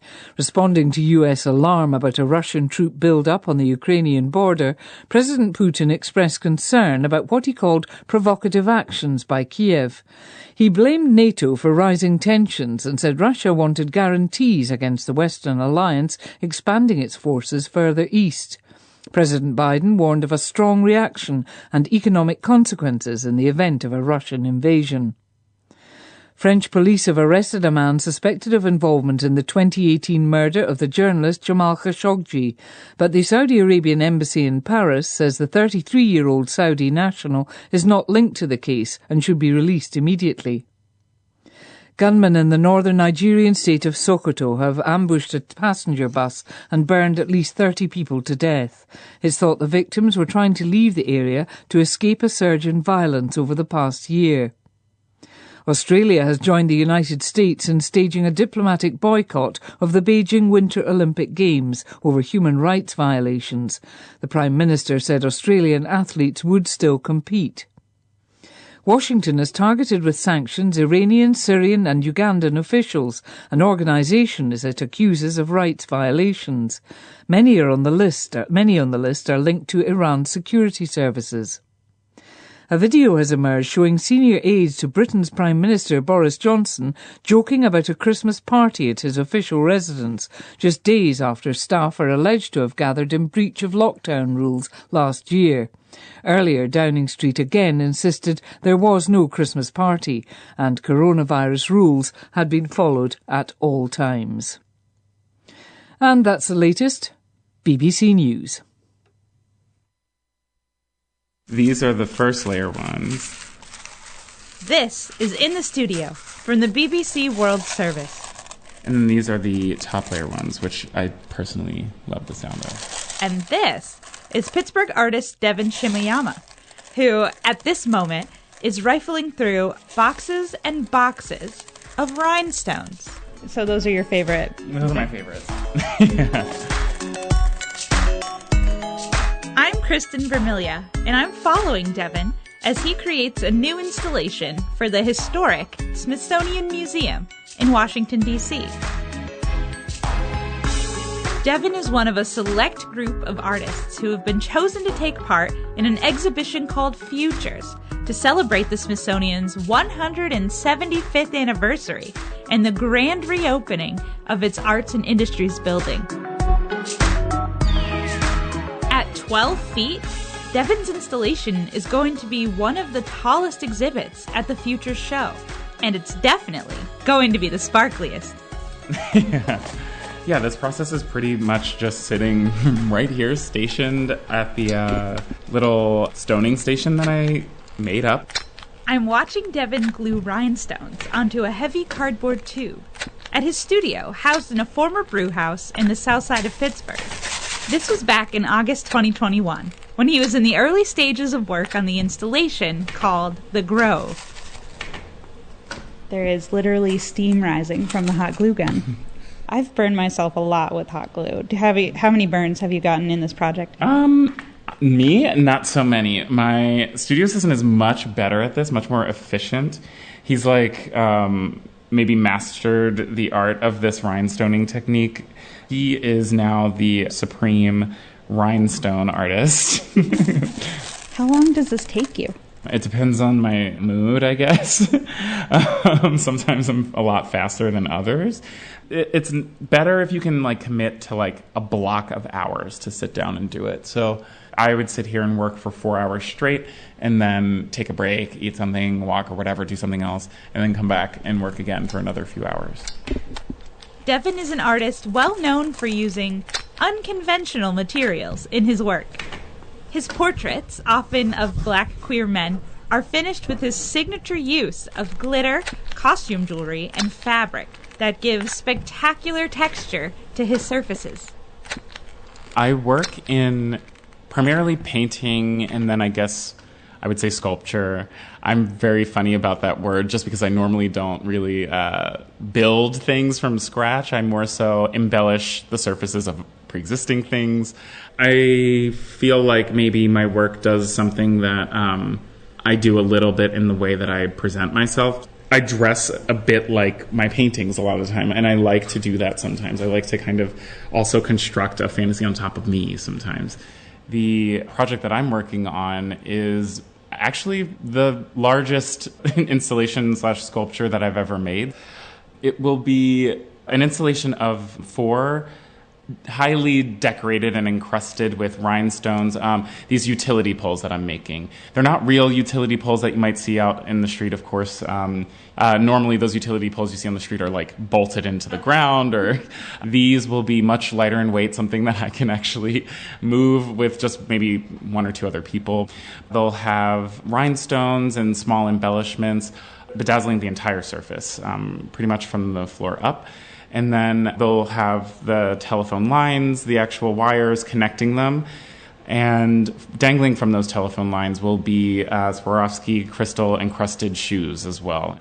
That is going to be as true to the life scale as I can possibly get it. I know that utility poles can be much taller than 12 feet, but I thought that would have a really striking effect where you could actually still be close enough to the shoes dangling from the wires when standing underneath them. I am calling it the Grove. It's kind of like a small little clustering or cluttering of tree-like or totem-like utility poles that makes this kind of monument to the present in a way. And when something kind of happens in a community that's really hurtful or, death occurs, people come together with these craft traditions of the spontaneous memorial to mourn as well. And so I'm thinking of this as a kind of reference to some of those modes of working.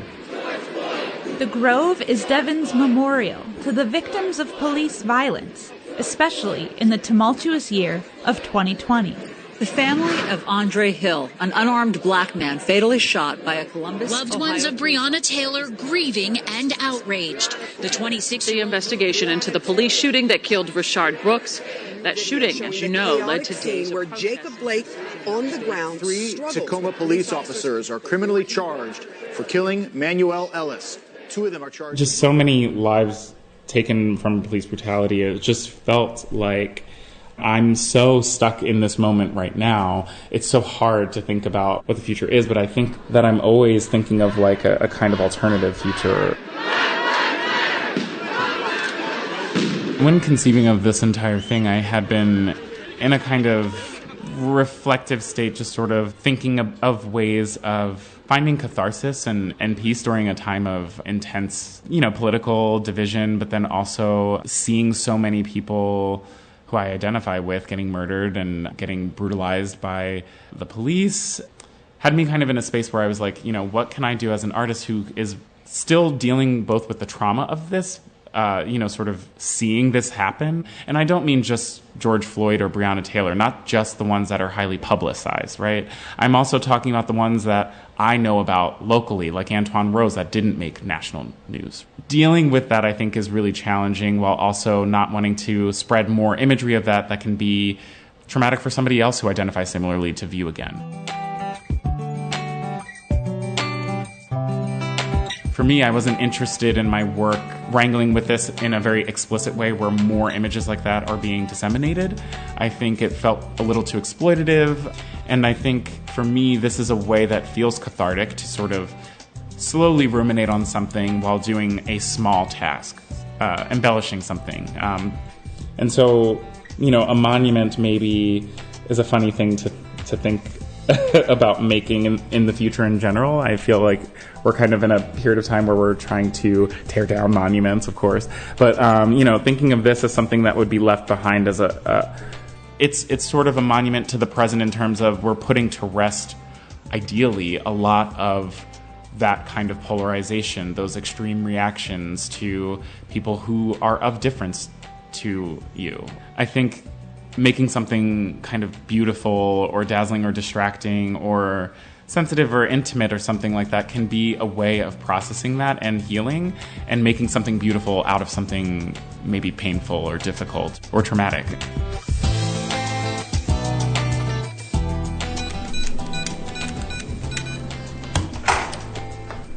In here, I'm working on preparing for a bunch of various things. So I've got a lot of painting surfaces primed and ready to go. And we've got also a really giant double-wide table that I use for cutting fabrics. Right now it's just filled with junk because that's what happens as tables accumulate stuff. But okay, we should say that by junk he means I'm looking at just tons of glitter-covered shoes. So this is all, yes, by junk I mean parts of this project that are kind of scattered and disorganized. These glitter-covered shoes will be dangling from real telephone wire that connects the utility poles in the Grove. A reference that Devon explains has a particular significance. So that symbol that a lot of people can identify with or have seen or maybe are familiar with, it has a lot of different meanings, and in a lot of ways a lot of people might see it and associate it with gang activity. I think of it more as denoting or sort of like claiming ownership of a territory or designation of space. And I think of that like as an urban space, especially living in a city right now. Pittsburgh is a place that's being gentrified rapidly, along with a lot of the Rust Belt, a lot of people are being pushed out of their homes and neighborhoods, and sky-rise luxury apartment complexes are moving in, and people forget what was actually there before, what preceded them. And so this is kind of a way of paying homage to some of those communities and spaces. And this is a very sparkly way of doing that. Yeah, definitely. What is it like gearing up for something this big? So this is the first time that I've had to work with, someone who's actually a fabricator who can work with 3D rendering programs to design something that doesn't even exist yet. So I made a drawing of it, essentially, just like, a quick sketch on paper. I did the same thing in Photoshop. I made a digital collage of the idea. I approached the fabricator that I'm working with, his name is Cole, with this idea. And so, we talked back and forth over a few calls to figure out how to basically design something that could be a freestanding version of this that wouldn't have to be anchored to the ground. He came up with an idea that's essentially like a kind of very heavy-duty, kind of glorified like paper towel roll holder. So it's like a flat base of carbon steel with an aluminum tubing that goes up on the inside that will then hold the exterior tube that you'll then see, which is the tube that's covered in rhinestones. So that will look like the pole on top of this other much heavier structure. So the inner cardboard paper towel tube is the inner structure, and the part that we see is the paper towel roll. Yes. So yeah, it's sort of like, if you're in your kitchen and you have paper towels on an actual holder, we're making basically like a big version of that, of that holder. And then the cardboard sleeve goes on top of that, which is covered in the rhinestones and other materials like little jewels and things like that. It seems like there's a lot of play of taking traditionally masculine things and feminizing them in your work. Is that fair to say? I think that's really fair to say, yeah. What I like about the way that I'm using materials is that I'm using something that's actually normally or typically looked at as being sort of cheap or synthetic or fake or not worth much or not of value, and elevating it and using it in the way that I think that a lot of drag performers use it, or even the way that women in my family have adorned themselves with costume jewelry. My grandmother loves to wear costume jewelry, and I grew up seeing all these sparkly trinkets and things that she would put on for special occasions, and she always seemed so glamorous to me, and still does, even when she's wearing a fake ruby or something. Like, to me, it doesn't, and to her, I think it doesn't matter, if the thing is inspected and whatever and under the right lighting conditions, and this happens with drag. Anything can be luxury or whatever fantasy you decide to present to the world. On a stage, at a club at night, that spotlight hits and the fog rolls in and the fantasy is there. The lights glinting off of all of the different glitters and things like that, and the makeup or the rhinestones on the clothing. It sort of takes you out of the current state of affairs of the world for a moment and places you in this other new space that's like really, I don't know, just like really glamorous and beautiful and magical in a way. What is your grandma like? She's just the best. She's like, she's so generous in a way that I aspire to be. My mother had me quite young when she was 16, so I still grew up in the household with my grandmother. This is one thing I remember so distinctly as a kid. She would like wash her face and get ready for bed and everything, like take her shower and everything, and then right before bed she would put on red lipstick and go to sleep. Yes, every night. She puts on lipstick right before bed. What is the thinking behind that? I think she just wants to look really gorgeous when she sleeps, so that way when she wakes up, she looks gorgeous. You're listening to In the Studio from the BBC World Service. I'm following artist Devin Shimiyama as he creates a dazzling and bedazzled installation for an exhibition to celebrate the 175th anniversary of the Smithsonian Museum in Washington, D.C.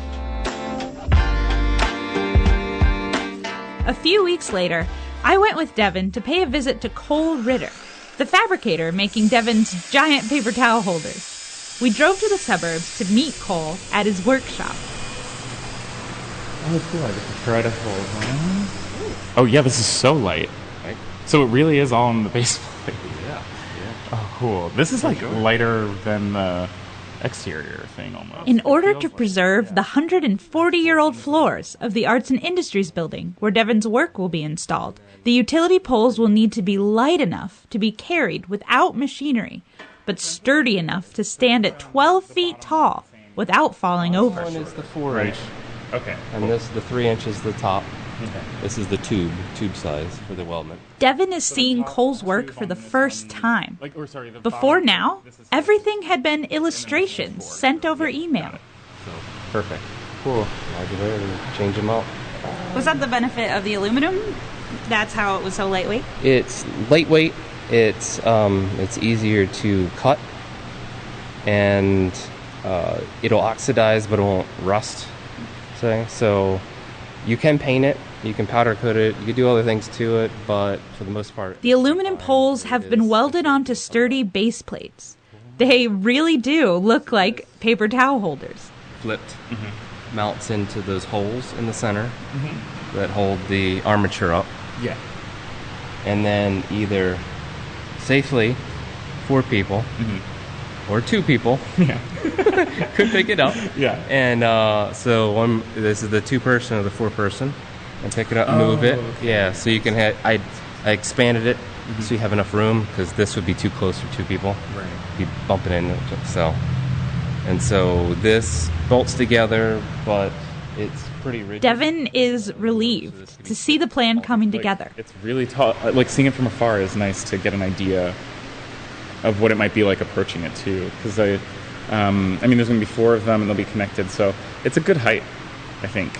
Now I feel like I can fully see it in my head, because in my studio we have a lot of the exterior parts done, but I could never stand it up, so I love it. I'm excited to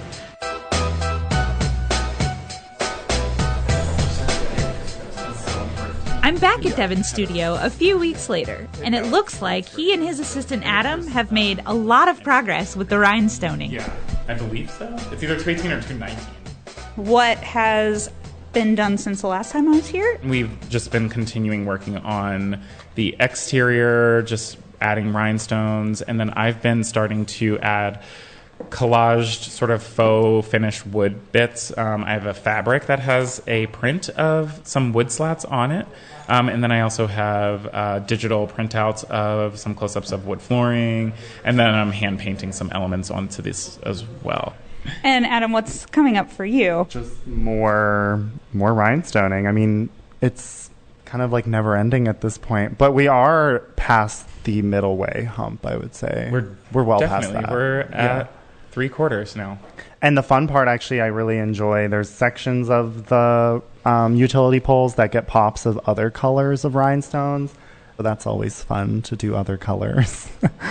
It's just like I'm looking at the same colors for so long, and now I'm like, oh, I get to do purple instead. So that'll be fun.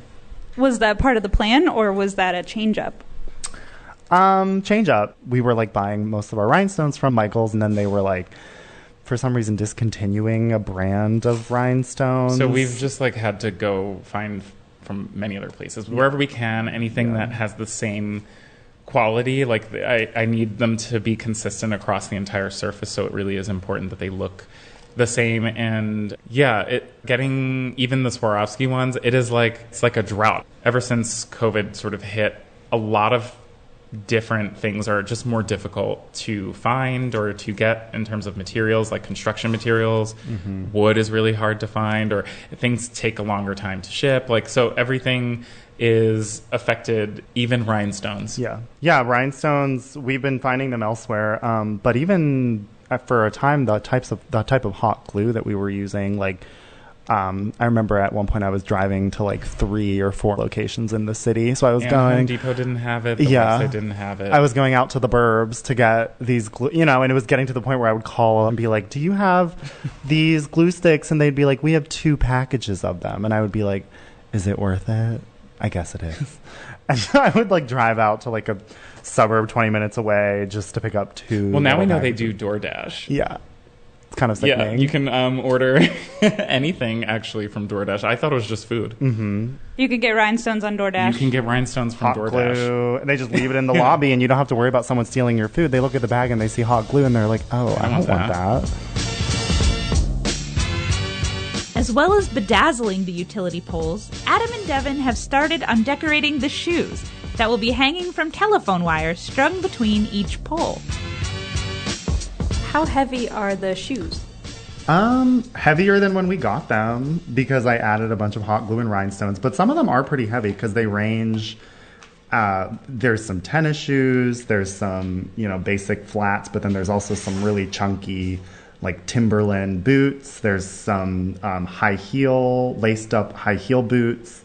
And I would say this is probably almost 10 pounds. I don't know. No way. I don't know weight. No. Help. He doesn't know weights. That is not 10 pounds. Not 10 pounds. You've lifted a 10-pound weight before. This is probably... Actually, we can actually weigh it because I have a small scale. We'll bring science into this process. I guess I'm being dramatic, but yeah, they're heavier than when we got them. But this What's one's inside? This is craft foam for like flower arrangements, and I think it's a really high density foam. It's this green foam, and it's really easy to carve and shape. And essentially what we're going to use that for is it's kind of like a filler, and we're going to stick all the fake flowers in there, and that's what they're going to be adhered to. So some of the shoes that are dangling from the wire are going to have flowers kind of like blooming outside of them, and then they'll be properly affixed so nothing comes out. This is going to take a second because I have to re-zero it. That's like a professional looking skill. That sounds pretty heavy. Chunky. It's 2 pounds, 3 ounces. Okay, wow. So they're lightweight. There you have it. Ignore everything I said. But they're heavier than shoes, that you would normally put on your feet. That's true.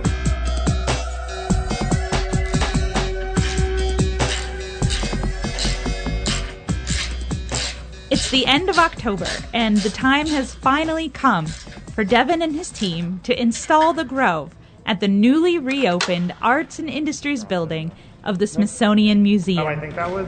No. That may have been... I think it was from within. How long have you been at it today, setting everything up?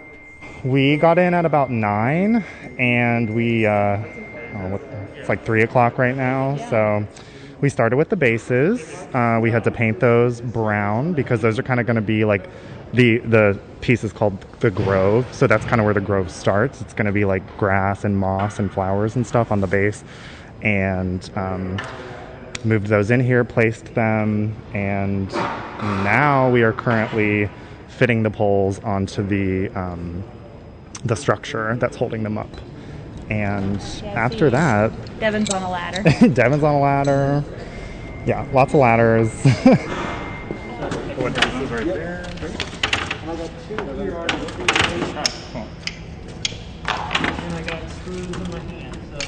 Curator Ashley Melise explained how she envisioned the Grove as the centerpiece of the Futures That Unite section of the exhibition. The 4 totems here that you see are all going to be sort of clustered in a kind of grove that we wanted to establish as an environmental space. Like, we wanted people to not see it just as a sculpture, but to feel it in a way that made it an extension of their own space. Body in relation to space is something that in this large scale of a kind of sculpture, you always have to think about how you stand next to it, how you look at it.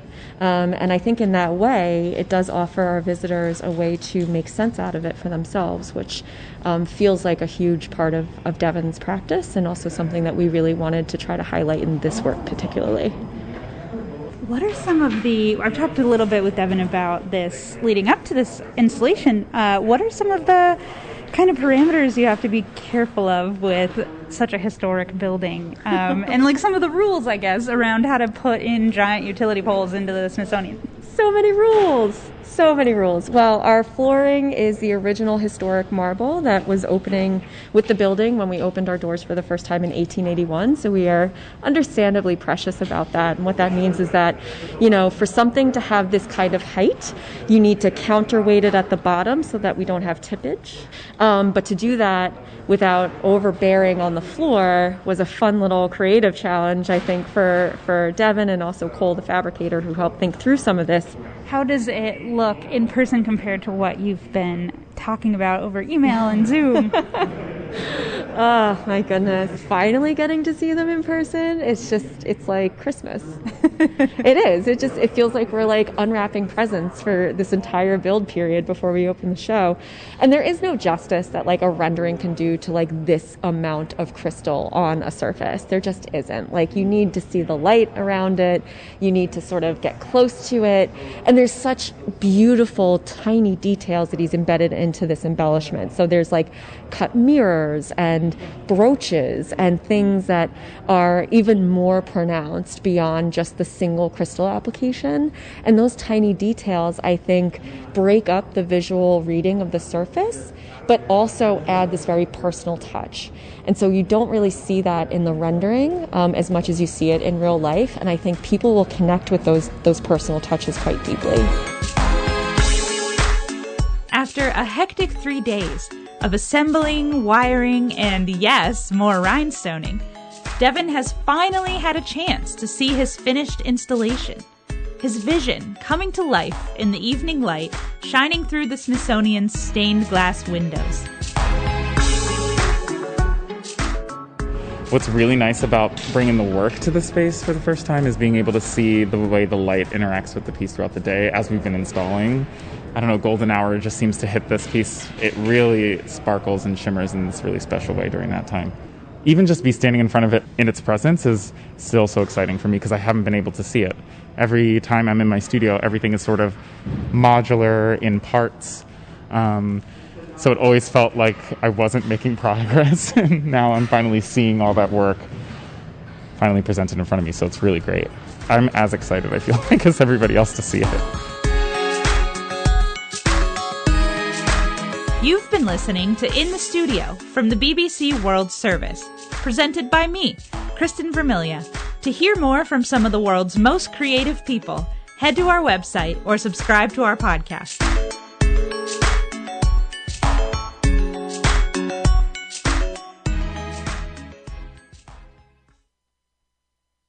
This is the BBC World Service. From the who, what, where and when of a story in the news every 30 minutes. This is a make or break moment. To exploring the how and why in our programmes throughout the day. Have we seen dashed hopes of a diplomatic solution? With in-depth analysis, expert opinion and how events change lives. We bring you the full story. The BBC World Service. And at bbcworldservice.com from our own correspondent. Accusations that you're part of a Western plot trying to take down the legitimate government in Addis Ababa. The email inbox of a reporter covering the conflict in Ethiopia and why it's worse, far worse, for an Ethiopian reporter. This is the BBC World Service, the world's radio station.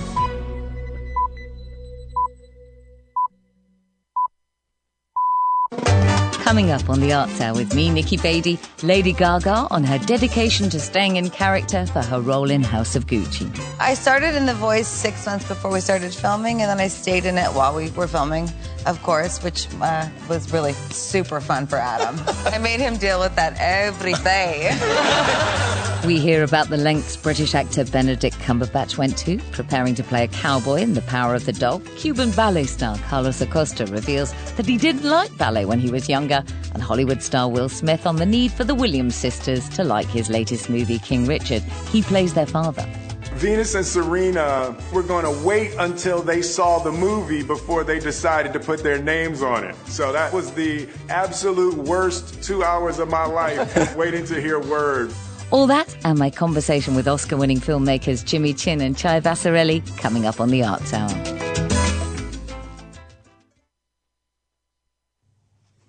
Hello, this is the BBC News with Fiona MacDonald. President Biden and the Russian leader Vladimir Putin have held a 2-hour video summit amid heightened tensions over Ukraine. Responding to US unease about a huge Russian troop build-up on the Ukrainian border, Mr. Putin expressed concern about what he called provocative actions by Kiev. For his part, Mr. Biden warned of a strong reaction and economic consequences in the event of a Russian invasion. His national security advisor Jake Sullivan said Mr. Biden had been direct and straightforward with his Russian counterpart. He reiterated America's support for Ukraine's sovereignty and territorial integrity. He told President Putin directly that if Russia further invades Ukraine, the United States and our European allies would respond with strong economic measures. We would provide additional defensive materiel to the Ukrainians above and beyond that which we are already providing. And we would fortify our NATO allies on the eastern flank with additional capabilities in response to such an escalation. He also told President Putin there's another option, de-escalation and diplomacy. Australia has joined the United States' diplomatic boycott of the Winter Olympics in Beijing next year, confirming that it will not send officials or politicians to the Games. Prime Minister Scott Morrison said China had failed to respond to Australian concerns about its human rights record. He added Australian athletes would compete in the Games. A group of gunmen in northern Nigeria's Sokoto state have ambushed a passenger bus and burned at least 30 people to death. 7 people survived the attack. Jessica McCallan reports. It's thought the victims were trying to leave the area to escape a surge in violence over the past year.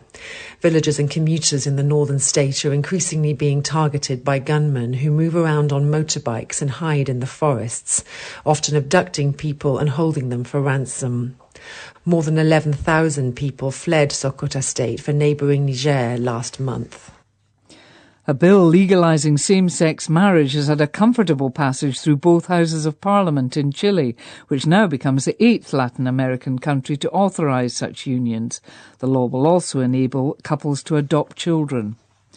A video has emerged which shows senior aides to Britain's Prime Minister Boris Johnson joking about a Christmas party inside his official residence, just days after staff are alleged to have gathered in breach of lockdown rules last year.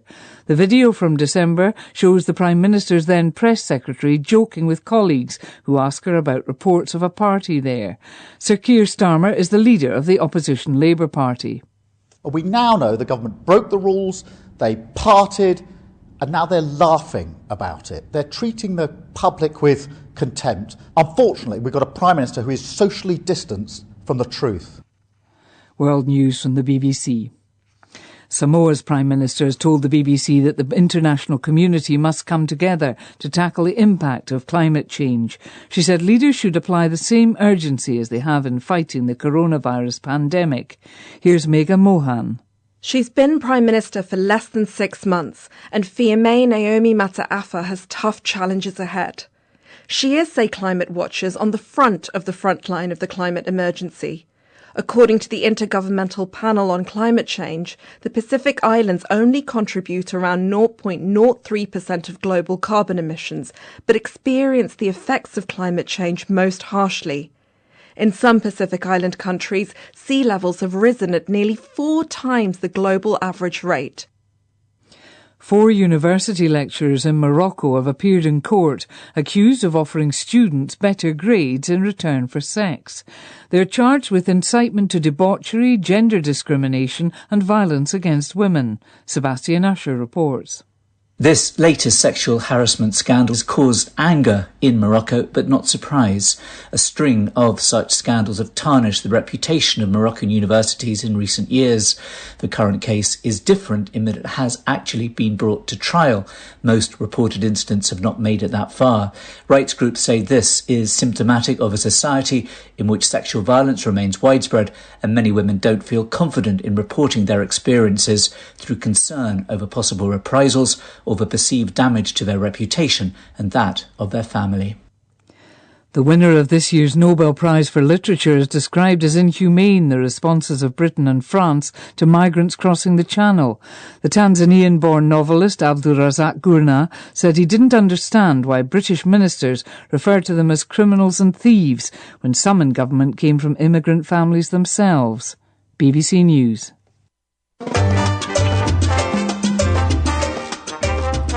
Hello, this is the Arts Hour on the BBC World Service. I'm Nikki Beattie, bringing you cultural companionship for the next 60 minutes with the best global arts and culture conversation from across the BBC and beyond. Coming up on today's show, in a moment, Lady Gaga and Adam Driver on Ridley Scott's House of Gucci. Hollywood star Will Smith talks about his latest role in King Richard. He also speaks about his autobiography. And Cuban ballet superstar Carlos Acosta reveals that he skipped school to avoid ballet. I was experiencing a lot of problems in my household. You know, my father was in jail, and at the same time my mother was ill. And so basically I just didn't like ballet very much. It was quite boring. It was very slow. I like fast pacing all the time. I like sports. They decided just to expel me. And that's not all. British actor Benedict Cumberbatch tells us how he prepared to play a cowboy in The Power of the Dog. He had to learn to roll a cigarette whilst riding a horse. Director Paul Schrader talks about his latest film, which stars the outstanding Oscar Isaac as a former soldier turned gambler. We also hear about the huge influence Nigerian drummer Tony Allen has had on other musicians. And my guests on today's Arts Hour, joining me from New York, are the Oscar-winning filmmakers Jimmy Chin and Elizabeth Chai Vasarely. We'll be talking about their latest documentary, The Rescue, later in the show. Before we go any further, Elizabeth, do you like to be called Elizabeth or Chai? Because I've heard you referred to as Chai. You can call me Chai. Excellent, thank you. So before we carry on with the show, do you both have a cultural highlight from this past week that you'd like to share and recommend to other people? Chai, I'll come to you first. I've been reading Katie Kitamura's new book, Intimacies, and I've been very much enjoying it. I think it's just an interesting world, especially in this moment where, you know, our movement is so restricted. I'm enjoying spending time in her head in The Hague. Jimmy, what about you? We just watched Shang-Chi. It's a new Marvel superhero film, which we don't always have time to watch, but it was really infused with some great action and humor. It was so funny. I thought Awkwafina was amazing in it as well. Good choices. Thank you both so much. And I'd like to take this opportunity to pay Arts Hour respect to the late Stephen Sondheim, who died last week at the age of 91. He was considered the senior statesman of American musical theatre, and he defined for many the highest level of intellectual artistry achieved in that art form.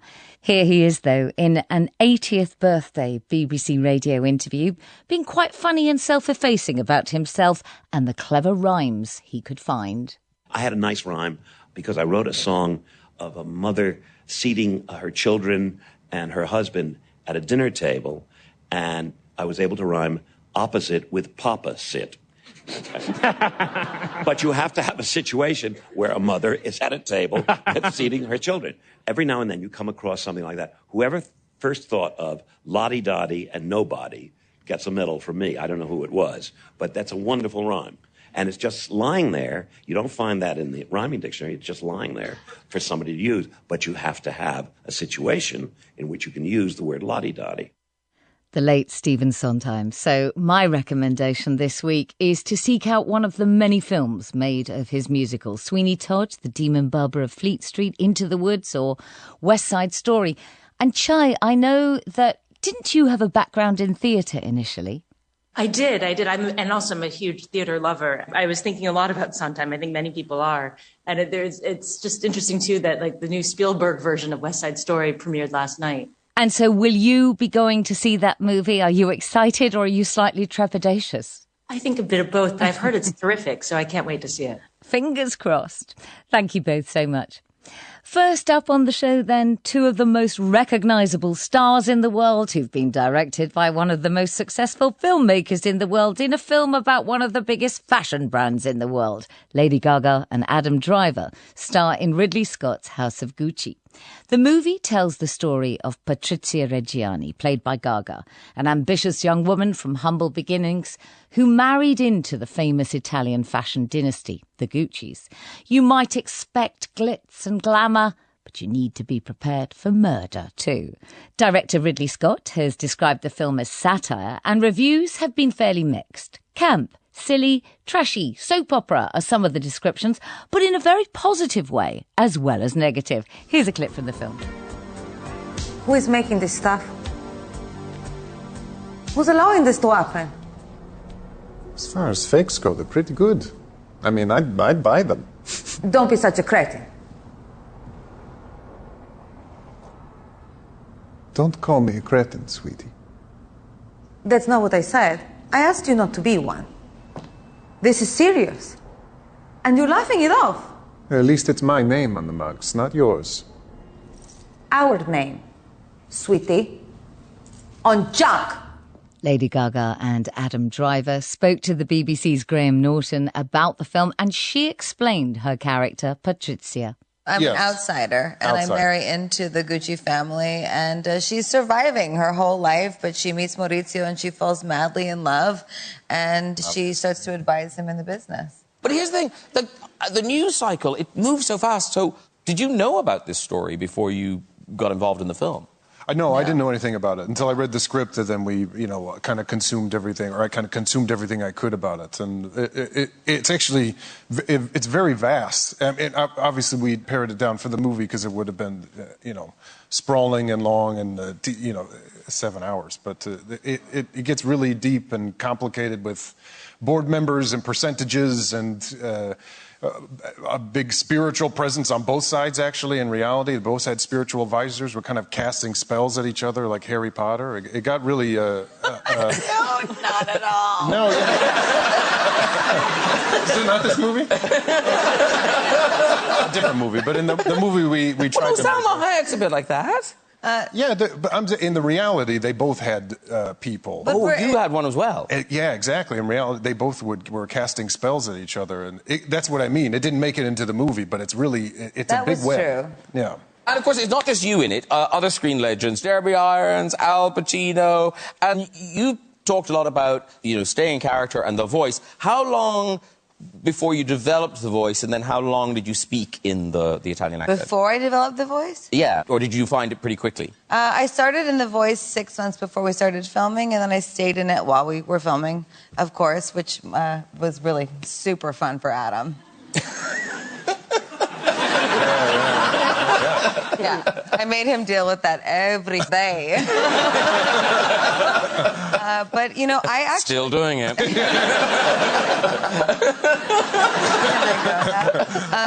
No, but it actually, for me, I don't know, for what it's worth, Ridley shoots fast, and he's got 4 cameras going at once at any given time, if not more. So I thought it was harder to go in and out of character. I thought it was actually easier to stay in character on set.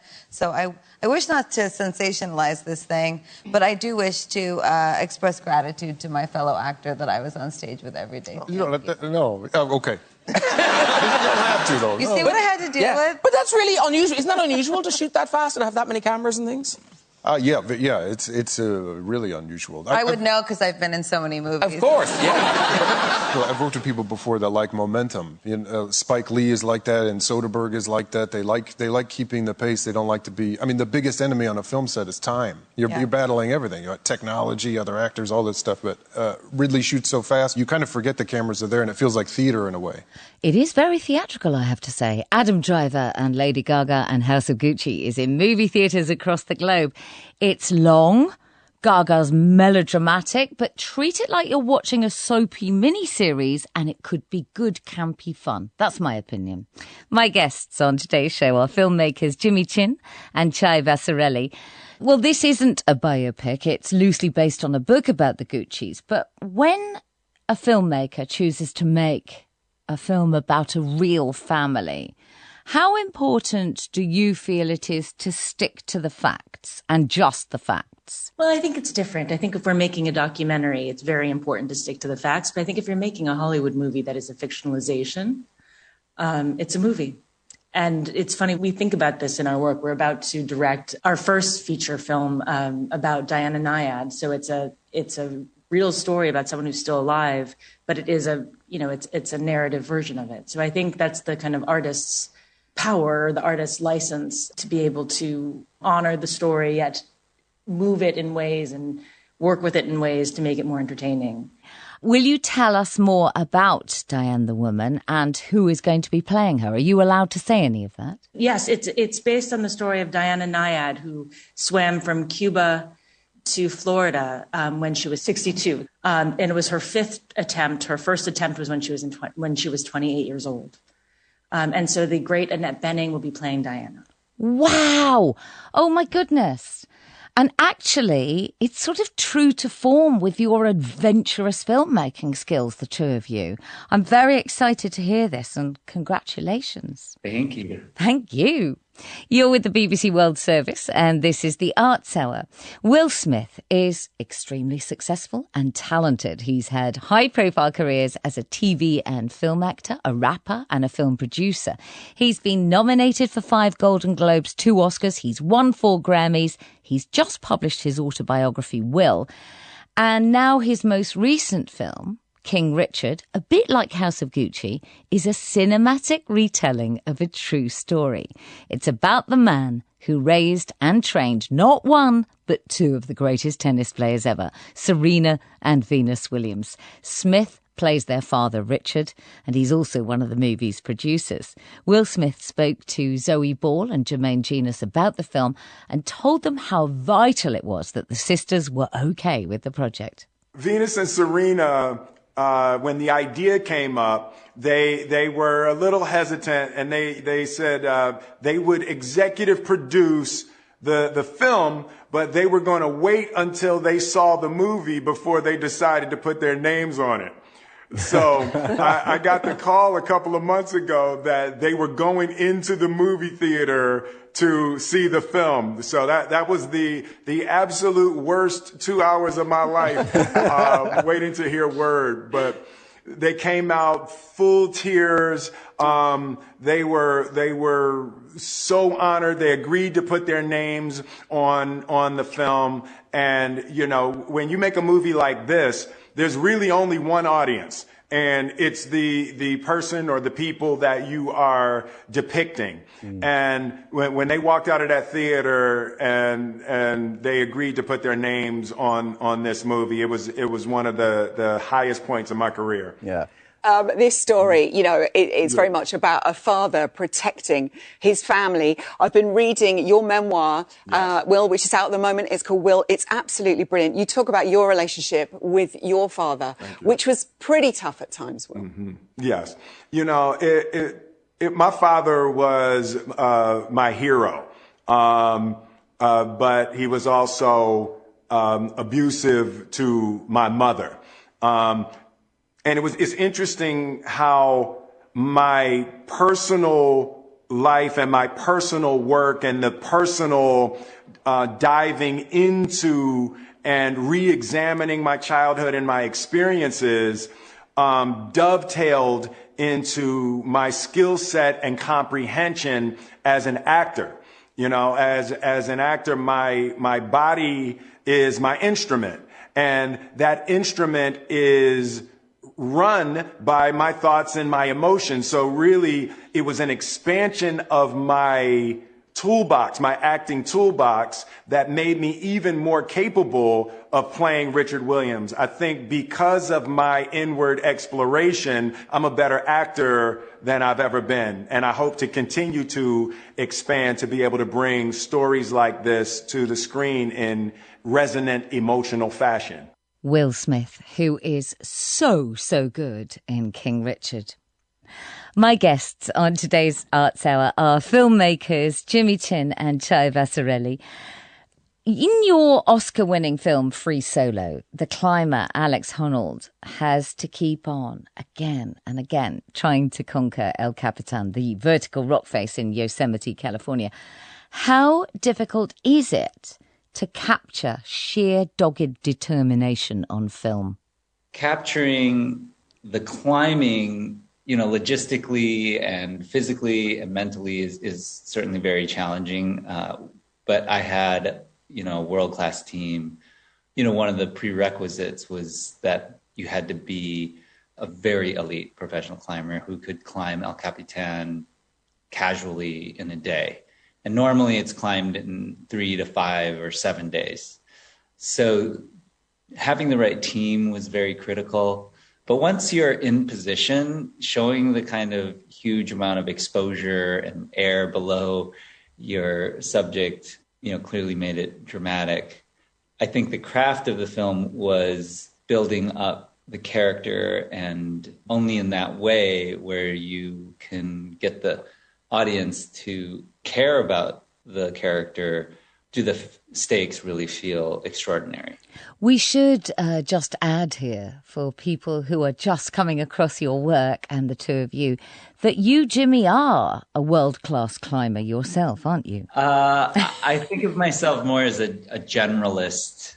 You know, I think there's so much specialization in climbing these days. It's hard to call yourself a world-class climber. But yes, I have climbed professionally for 20 years. And do you still manage to climb, or has filmmaking just completely taken over your life?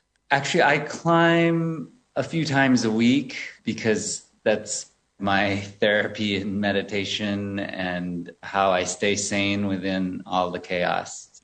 Thank you. You're with the BBC World Service. This is the Arts Hour, and I'm Nikki Beattie. Cuban ballet star Carlos Acosta has danced with many of the leading ballet companies in the world. He joined the UK's Royal Ballet in 1998 and made many of the roles he danced for the company, including Siegfried in Swan Lake and The Prince in The Nutcracker, his own. After leaving them, he founded his own dance company, Acosta Danza, in Cuba, and he's currently director of Birmingham's Royal Ballet Company, that's here in the UK. Carlos was born in Havana and trained at the National Ballet School of Cuba. The culture and history of his home country have been important influences throughout his career. His show, Tocororo, A Cuban Tale, loosely based on his own childhood, broke box office records at London's Sadler's Wells Theatre. He joined the BBC's John Wilson to talk about his cultural life. Here he is, remembering his school days. I was expelled from the school at some point at the age of 13. What did you do? Well, I just didn't like ballet very much, and I think I was experiencing a lot of problems in my household. You know, my father was in jail, and at the same time my mother was ill, and so basically our eldest sister was the one who was cooking at home, and so I went on, I did whatever, and so the school saw that I wasn't reliable, because at a point I even left a show. You know, the show was about to start and I was like playing with my mates. And so they say, this guy, if we cast him, we never know it's going to turn up for the show. And so after so many of that, you know, they decided just to expel me. So you enrolled in ballet school at the age of 9. After the expressive freedom of breakdance, did it not feel very restricting? Very restricted. It was quite boring, you know, this piano music, you know, very simple. And then it was very slow. And I was very restless. It took me quite a while until I finally see the National Ballet of Cuba at age 13, seeing this amazing performance. And that is what I said, oh, wow, that's very cool, you know, I want to do that. And then from that point on, I developed the vocation. But I always had talent. My talent lies more to capture movement easily. So when you repeat the movement, I do it again and I sealed it. I don't forget. And that's a very good skill. It's a very important skill, you know, for choreography or for everything, to adapt into your body all these kind of idioms and this kind of movement. So you come the next day and it's there. And then from that foundation, you could move on. Some people, you had to start from the beginning, and then the next day, and then start from the beginning, and they don't progress rapidly. But I had that ability. Even if I don't come every day to ballet, even if I skip ballet, I will come back. It was still in my body, and I think that was my talent at that early age, and I think what eventually saved me. And the break dancer, we now think of you as one of the great dancers. Were you a great break dancer? Was it obvious you were better than everybody at that age? I wouldn't. I was 9, 10 years old, you know. And in the neighborhood, in our barrio, I become quite well known as a break dancer. Me and somebody else called Opito, who used to be like my breakdancing partner. You know, he was white, I was black, and together we'll do all these numbers. And as soon as that music blasts, and you know, everybody hear it, everybody just leave whatever they were doing and just go there, because a breakdancing contest was about to start. Former breakdancer, ballet star, choreographer Carlos Acosta. My guests on today's Arts Hour are Jimmy Chin and Chai Vasarhelyi. Do you ever look at professionals in another field and think to yourselves, we share a lot in common? Because I was just thinking, climbers and ballet dancers, there's some sort of, I don't know, some sort of similarity there to me. I honestly think that anything that's being done at a very high level just requires so much commitment. And it also requires a need to really commit to taking extraordinary risks because, while in climbing it might be life and death, in other forms, whether it's music or ballet, you're taking extraordinary risks creatively to be able to really present that level of self-expression. It seems incredible that one of the most famous ballet dancers in the world didn't like ballet when he was growing up. But have you both always followed your hearts, done what you've wanted to? Or have you also done drone work that you didn't enjoy? Chai, I'll come to you first. I actually think that's one of the things, I think what's responsible for where I've arrived in my career is the fact that I never did what I was supposed to do, and I always did what I wanted to do. And I think it's actually a really important part about making nonfiction films is that you have to desperately want to tell that story and share this film, or else you won't make it. It's just one of those things, like, it's so hard to make a movie. So if you really want to make a movie, like, the only way it's going to get done is if you're very passionate about it. So being able to follow your heart has always been something very important to, I think, both of us. Yes, well, I grew up in a very strict household. My parents were Chinese immigrants. I grew up thinking that there was only three careers. I could be a doctor or a lawyer or go into finance. I studied martial arts from a very young age. I swam competitively from a very young age. I played the violin from a very young age. None of them did I enjoy very much, but I learned so much that I was able to apply when I found climbing and skiing and being in the mountains. And I was in my late teens when I decided to pursue those wholeheartedly, and I found my passions. But I was able to use what I learned growing up, but I've spent most of my adult life chasing the climbing seasons and the ski seasons and becoming a professional mountaineer. Thank you both so much. That's it for part one of the show. Don't go away. Still to come, Benedict Cumberbatch, Paul Schrader, what made the music of Nigerian master drummer Tony Allen so exciting, and my conversation with Oscar winners Jimmy Chin and Chai Vasarhelyi. The Arts Hour's back after this.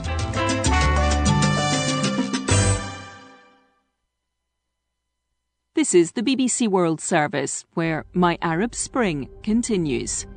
10 years ago, the revolutions that took place across the Middle East and North Africa became known as the Arab Spring. It feels like almost everyone's out on the streets. You can hear the blare of car horns, people dancing, V for Victory signs. Will it be the real change the protesters had demanded? In this series, people are sharing their experiences of life in those countries today. In episode 2, we explore democracy versus economic stability. Many economies where uprisings took place have been affected by war, corruption, and mismanagement. Some political freedoms were won, but millions of people still struggle to make ends meet. I wish that my financial situation remained the same as before the revolution. It is so much worse now. My Arab Spring. Today at 9:20 GMT. Still to come on the Arts Hour with me, Nikki Beattie, Benedict Cumberbatch on how he worked with director Jane Campion. One of the extraordinary things we did together was dream work to deepen your understanding of what your subconscious is telling your conscious about the world. And you suddenly have this amazing resource of sleep that opens up to you. It's a wonderful journey to go on. And director Paul Schrader on his latest film, The Card Counter. All that and more coming up on the Arts Hour.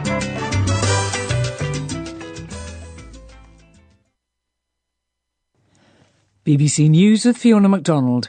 Australia has joined the United States in staging a diplomatic boycott of the Beijing Winter Olympic Games over human rights violations. The Prime Minister, Scott Morrison, said Australian athletes would still compete. The Kremlin has described a virtual summit between the US and Russian leaders as frank and businesslike. President Biden warned of severe economic consequences in the event of a Russian invasion of Ukraine. President Putin blamed provocative actions by Kiev and NATO for the heightened tensions. Gunmen in the northern Nigerian state of Sokoto have ambushed a passenger bus and burned at least 30 people to death. It's thought the victims were trying to leave the area to escape a surge in violence over the past year. Chile has become the 8th Latin American country to legalize same-sex marriage. The law will also enable married couples to adopt children.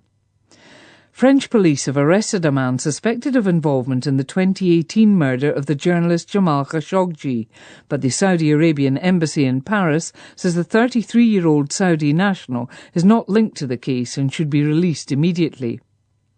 Washington has targeted with sanctions Iranian, Syrian and Ugandan officials and organisations it accuses of rights violations. Many on the list are linked to Iran's security services. A video has emerged showing senior aides to Britain's Prime Minister Boris Johnson joking about a Christmas party at his official residence, just days after staff alleged to have gathered in breach of lockdown rules last year. Earlier, Downing Street again insisted there was no Christmas party and coronavirus rules had been followed at all times. And this year's Nobel laureate in literature has criticised Britain and France for their responses to migrants crossing the English Channel. Abdulrazak Gurna described it as inhumane. BBC News.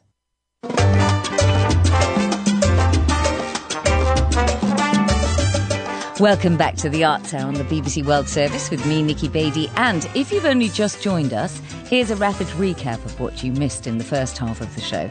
Lady Gaga and Adam Driver talked about their roles in House of Gucci. Will Smith revealed his nerves at Venus and Serena seeing his movie King Richard for the first time. He plays their father. And we heard from Cuban dance star Carlos Acosta. Coming up in this part of the show, in just a moment, Benedict Cumberbatch on his extraordinary work in The Power of the Dog. We'll hear from screenwriter and director Paul Schrader, whose latest film is The Card Counter, and the legacy of Afrobeat drummer Tony Allen. Also, I'll be talking to my guests, the Oscar-winning documentary filmmakers Jimmy Chin and Chai Vasarhelyi, who are both still with us from New York. British actor Benedict Cumberbatch's latest role is a long way from Sherlock Holmes or Doctor Strange in the Marvel films. Directed by New Zealander Jane Campion, the first woman ever to win the Best Picture Palme d'Or, it's a Western in which Benedict Cumberbatch plays Phil Burbank, a very complicated, menacing and dark character who behaves abominably towards his brother's wife Rose, played by Kirsten Dunst. Benedict has wanted to work with Jane Campion for a long time, and this role involved learning some new specialist skills to play the part, as he told Rhianna Dillon. She's such a hero of mine, not just because the piano had such a seismic effect on me at the time I saw it in my life, but also just what she stands for in filmmaking, her prowess as a female filmmaking, just really inspiring people to realize you don't have to be a man to stand behind the camera and boss it, but also the performances that she elicited. It's the kind of work you want to be doing as an actor. So when I heard she was interested and I heard about the story and the character, I just couldn't believe my luck, because I'm someone who at the moment is very interested in working with people who are going to further my craft. And I learned so much from working with her, not least because of what she allowed me to do on my own, what she facilitated, but also stuff we did in tandem, sort of perversely for the usual relationship between an actor and a director. You don't discover a character quite in the same way as we did together often. And the first meeting was like a lookbook seduction of like how she envisaged the film, and I said, "Well, this is great. Are we doing this?" Or thinking there's another conversation or a screen test, and she went, "No, I just wanted to meet my Phil." I was like, "Oh my god, this is amazing." She then went outside, apparently freaked out, rang her producer, and went, "I think I just offered him the role." So unwittingly, I kind of talked myself into it. But from now on in, there was this amazing friendship and relationship that we evolved. She came to London a couple of times. We did things like walking around Hampstead on the Heath, but then off to the National Portrait Gallery to look at pictures, and just not specifically like, oh, there is Bronco Henry, or that's what I feel Phil looks like in my mind, but just to pick up just sort of the fringes of images and impressions. And she really let me walk the long way around. And I had a long way to come from myself to this character. And one of the extraordinary things we did together was, not literally together, but we used the same approach, was dream work with a Jungian dream analyst called Kim Gillingham, wonderful woman who can basically unlock the kind of archetypes and tropes of the dream world through a Jungian lens to deepen your understanding what your subconscious is telling your conscious about the role or about your relationship to it or your understanding of the world. And you suddenly have this amazing resource of sleep that opens up to you to help you kind of really bury into this person. And we had a giggle as well as going to places that were, unexpected and odd and violent and disturbing and moving. It was a wonderful journey to go on with that. When you're sort of getting into the mindset of Phil, did you sort of immerse yourself in music that Phil would have listened to, or did you actually need an escape? A lot of Johnny Greenwood before he was actually our composer. Oh, brilliant. I got into bluegrass, but really tried to focus not on that because it's not really the banjo style that we have in the film. I mean, you do a great kind of passive aggressive banjo playing. There's nothing like putting a musical instrument in a character's hand or an actor's hand to draw you out of feeling authentic. This is something he's been doing his entire life. And I'm suddenly going, all right, I can't play anything like as well as he could play. So having said that, I really enjoy it and I still play it. Did you kind of slip into the skills that you learn on the ranch more easily? Did that feel more authentic to you? So. Yeah. Just knowing how to hold yourself around animals and how to have authority in a situation when there was one, cows breaking out of line or, it's a sort of charge, getting a horse to behave and listen to you, do something it didn't want to do, like crossing a small creek or something, if there's a bit of water it was scared of and how to deal with a horse that's feeling jittery or bolty or nervy. Yeah, that's a wonderful thing. And, not so much rolling cigarettes with one hand. I don't smoke in real life. So that was quite arduous. Made me sick on multiple occasions. Oh, a really hard thing to do to roll a cigarette as tight as they need to be for Phil Burbank standards, whilst riding a horse. But yeah, the whistling has come in useful. Well, certain aspects of his character, how assured he is in himself, built on a very hollow foundation of inauthenticity. He can't really reveal who he is. And that's a thing I lean into and empathize with and feel profound sympathy for. Benedict Cumberbatch. He is superb in The Power of the Dog, and I wholeheartedly recommend the movie. My guests on today's Arts Hour are Jimmy Chin and Chai Vasarhelyi. Benedict Cumberbatch talked there about authenticity. Is documentary filmmaking always about authenticity?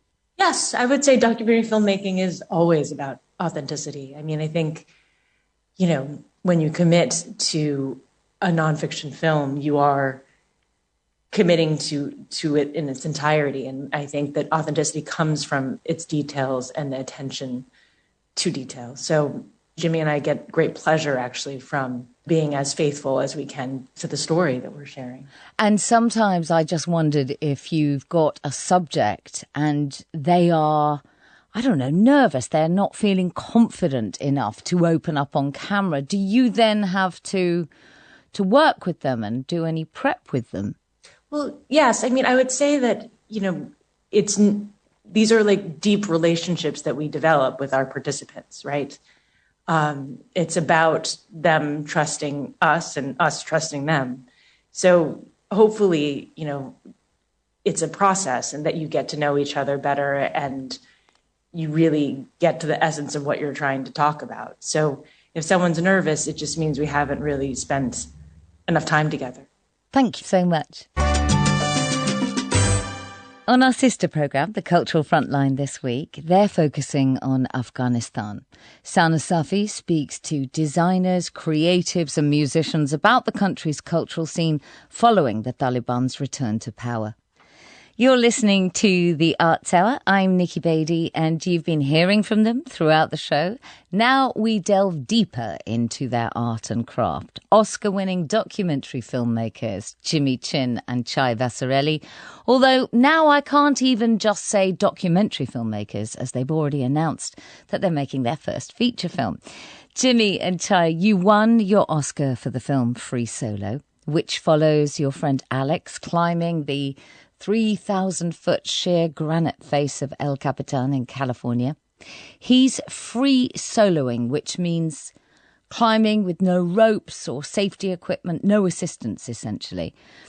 So, Jimmy, you are a climber. What was your greatest fear about making that film? There were two great fears. One was that he would have an unexpected fall while he was attempting to free solo El Cap. I think that's the obvious one.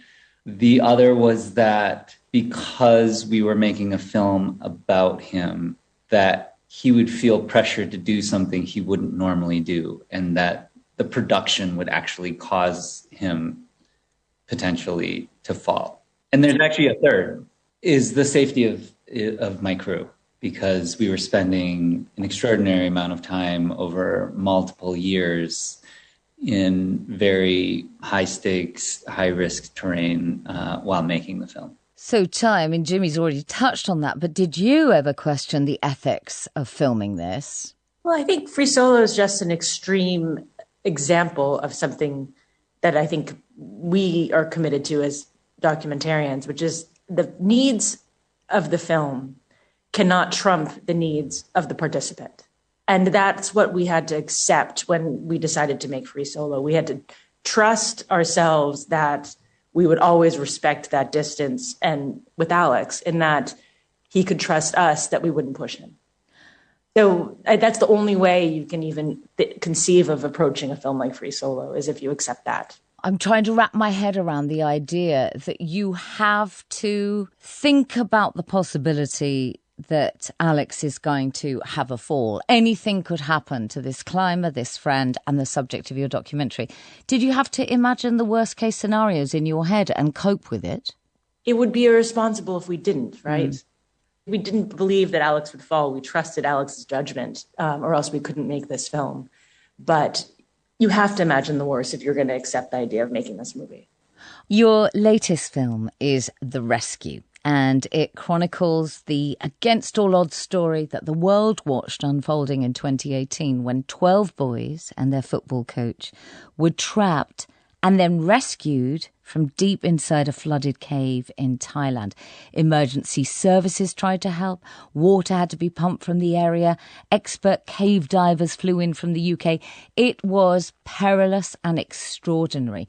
When did you both decide that this rescue story would make a good documentary? I think that if you think back to that summer of 2018, it was a very difficult moment in the world. And, you know, both Jimmy and I were transfixed by the story as the events unfolded. I think it was as a parent, parents of Asian kids, but also it's just this idea that so many different people from different countries, languages, religious beliefs came together, and only in coming together and working together were they able to achieve something that really was impossible. And that kind of essence of the story is something that really moved us, and it was a story that we desperately wanted to tell. Your previous films have recorded events, but The Rescue reconstructs an actual event. So why did you change your approach? What made you think we can still tell this story? I think every documentary has its challenges, and, you know, I think that's part of why we love making documentaries. You have to kind of adapt the form and your approach based on the needs of the film and how best to tell the story. And those decisions, you know, really are, you know, at the heart of what we do. You know, it's like, how do you tell this story in the best possible way? Did you have a shape for this documentary when you started, or did it keep shifting? Well, you just have to remember that, you know, there was no known footage from inside the cave. Even if we had been there on the ground, we would not have been able to see anything that happened because only 10 individuals did, and those were the international divers. We always had to be faithful to the actual events. You know, it's funny, it was very, very important to us that we get the details right. But, you know, the actual shape of this film, like we had to, it was something that evolved in that we had these reenactments. We had all this archival, like kind of news footage. We had our interviews. And then at the very end, we got access to this very special footage from the Thai Navy SEALs. So then the whole movie changed last minute into a different shape. So this was one of those stories that like just kept on evolving, or like the form evolved, but the story didn't. I mean, you would never write it this way, you know, because the children are only discovered on the 10th day. And then it's very hard to understand what decisions were made. And then the same thing happens 13 times, right?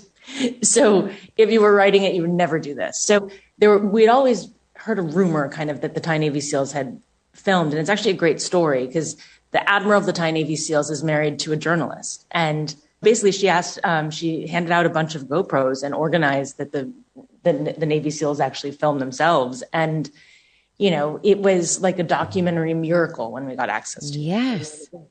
It's all never before seen footage of the children inside the cave, of the scene where the divers emerge in Chamber 3 having found the kids and let, you know, the Thai Navy SEALs know that they found the children. Also, I think for me, the most moving was when you see these shots of 200 people hand passing a child on a stretcher. And then you understand suddenly why so many different people had to work together. And you've just touched on something there, Ty. The film is so moving. I mean, can you describe why that is so moving, why the whole thing is so moving? Well, I think at its heart, this film reminds us of our common humanity. It's this idea of if you are generous, if you do the right thing, if you are your best self, you can achieve something that's completely impossible. And sadly, it's kind of bittersweet because this story has only gained poignancy through the pandemic, right? In a time when we're all so divided.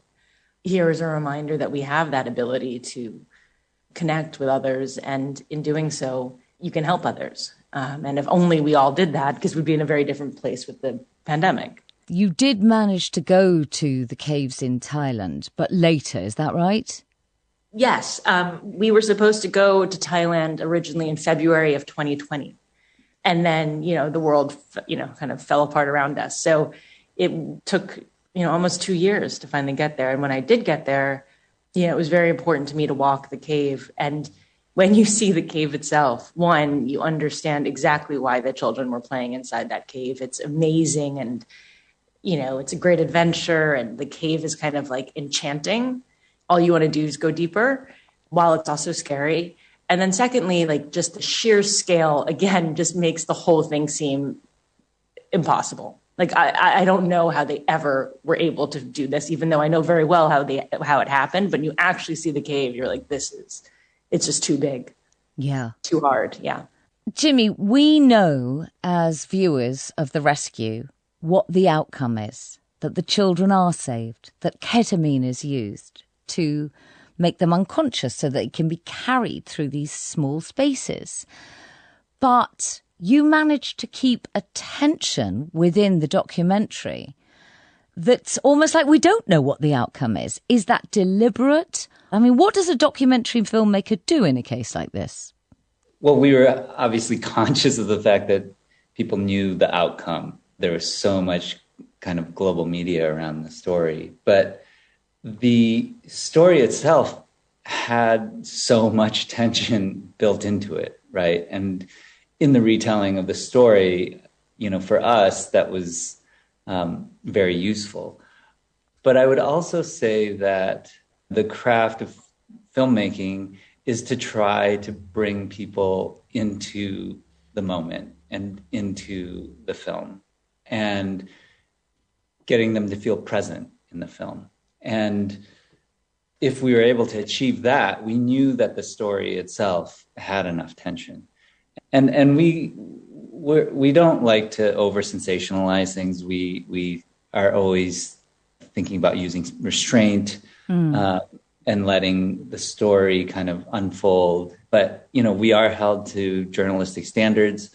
But filmmaking is incredible because you have a lot of tools. You've got music, you've got, you know, the score, you've got the visuals. And in the editing process, we work with Bob Eisenhart, who is just one of the great nonfiction editors in the world. And he also cut Meru and Free Solo. So this is our third film with him. And, you know, I think maintaining that tension and keeping people in the film was certainly part of our intention. Mission accomplished. And I can't have a married couple who are filmmakers and work together on the show without asking you how you divide up the work and whether you end up taking everything home with you at night. Do you have rules in place? How does it work? Maybe we need some rules in place. I mean, of course, we take the work home with us. But, it's all one giant mashup because we're also co-parents and we're co-directors, co-producers. It's who's shooting this tomorrow and who's dropping off our son James at school and who's taking Marina to ballet. I mean, it's all kind of mixed up together, which can be very intense, but also a lifestyle that we've chosen pretty intentionally. And where can people see The Rescue? Well, The Rescue, I believe, is available on Disney Plus, and it's rated PG, so it's actually a great film to watch with your family. I concur. Thank you, Jimmy and Chai. You're staying with us for the rest of the programme. You're listening to The Arts Hour with me, Nikki Beattie, on the BBC World Service. The Card Counter is the latest film from writer-director Paul Schrader. He's probably best known for co-writing 4 of Martin Scorsese's finest movies: Taxi Driver, Raging Bull, The Last Temptation of Christ and Bringing Out the Dead. He's also directed plenty of films himself. And The Card Counter stars the utterly superb Oscar Isaac as a soldier turned gambler who was involved in brutally interrogating prisoners at Abu Ghraib jail in Baghdad. When Paul Schrader spoke to ABC Radio National's Jason DeRosso on the Screen Show, he explained why he'd chosen to make the principal character a former military man whose guilt is both personal and collective. This man feels he is beyond forgiveness.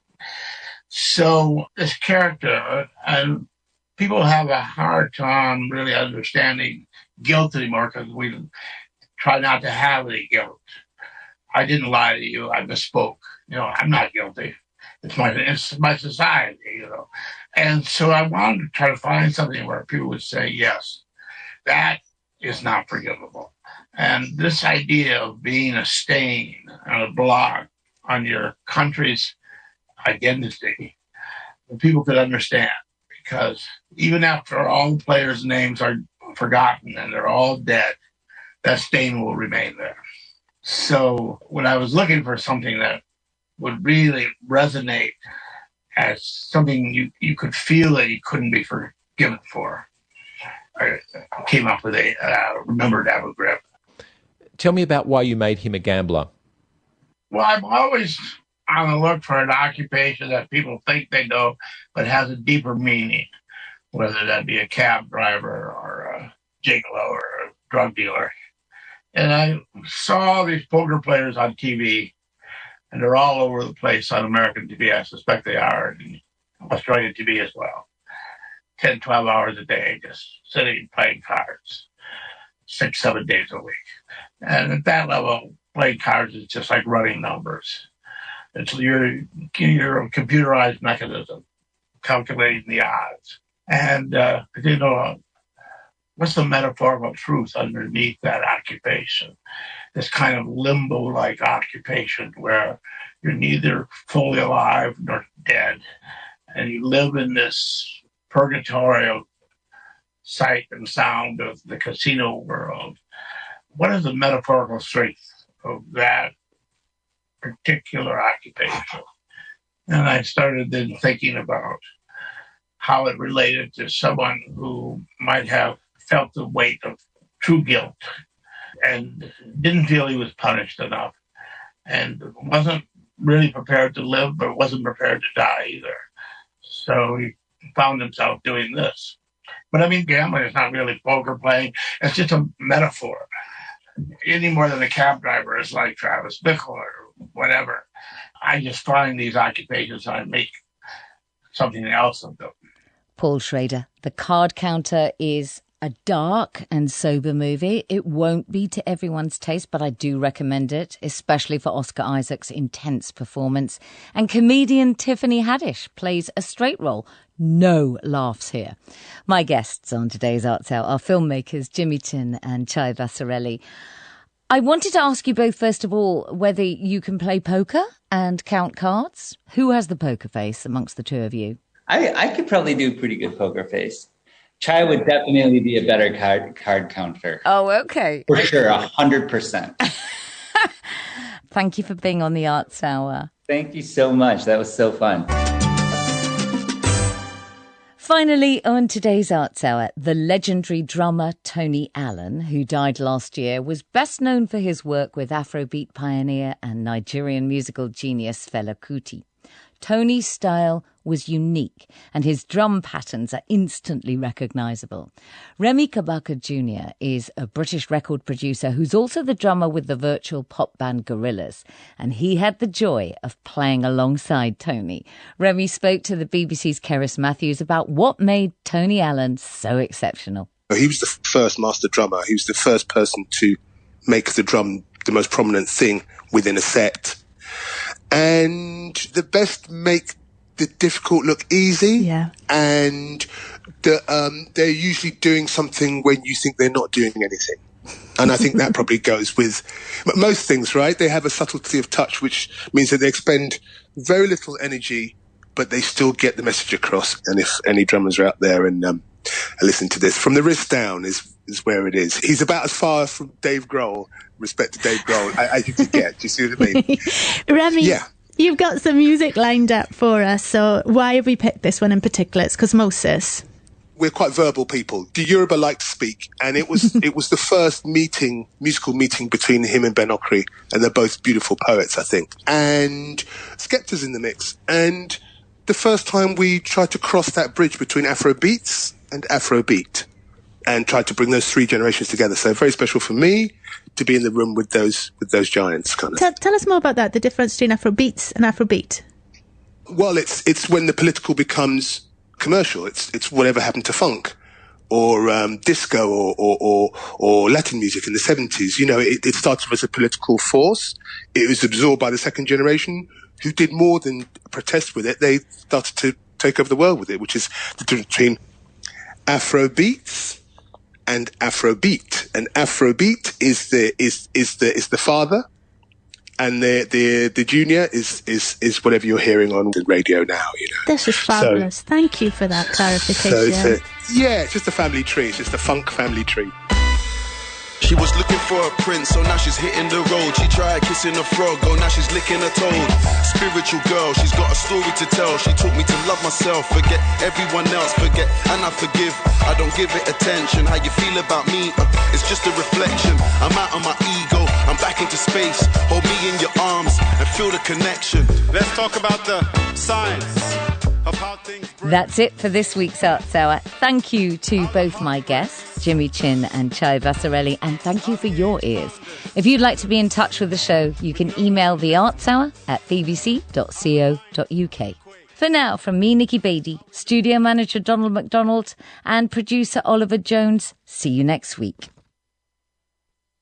This is the BBC World Service, and Kit Duvall is telling the story of when Malcolm X visited England in 1965. I'll be exploring how and why one of the world's most famous civil rights activists came to visit a small back street in the middle of England, stepping into the middle of a local and national political storm. He was walking into a tinderbox. Malcolm in the Midlands, Saturday at 12 GMT.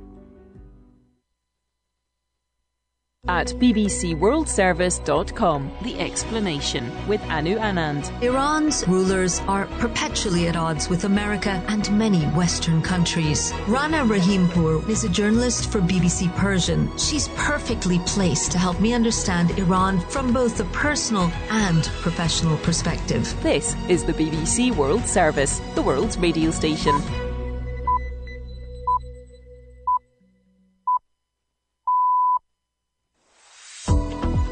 It's 1 o'clock GMT. I'm Jamie Robertson. This is the BBC World Service. It is late in the day in the Americas, but it is morning in Asia. And here at the BBC, we're going to be bringing those time zones and their stories together over the next hour in business matters. We'll be looking at a 2-hour meeting between Presidents Putin and Biden and what it could mean if America ratchets up sanctions, and how the pandemic has made the rich richer and the poor poorer, and what can be done to put that process into reverse.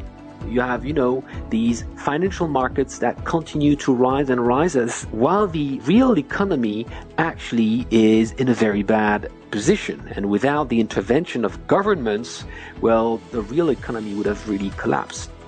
That's all coming up on Business Matters here on the BBC, after the latest BBC News. Hello, this is the BBC News with Fiona MacDonald. Australia has joined the United States diplomatic boycott of the Winter Olympics in Beijing next year, confirming that it will not send officials or politicians to the Games. Prime Minister Scott Morrison said China had failed to respond to Australian concerns about its human rights record. Phil Mercer is in Sydney. The Australian Olympic Committee says it supports the government in Canberra's decision. So what that means is that 40 Australian athletes will be competing in Beijing, but those Australian politicians and diplomats who would normally attend will be staying away. And as far as Australia is concerned, it believes that it is part now of an international movement, sending a very clear message to China that these alleged human rights abuses of its minorities, of its Uyghur minorities, won't be tolerated. President Biden and the Russian leader Vladimir Putin have held a 2-hour video summit amid heightened tensions over Ukraine. Responding to US unease about a huge Russian troop build-up on the Ukrainian border, Mr. Putin expressed concern about what he called provocative actions by Kiev. From Washington, Gary O'Donoghue reports.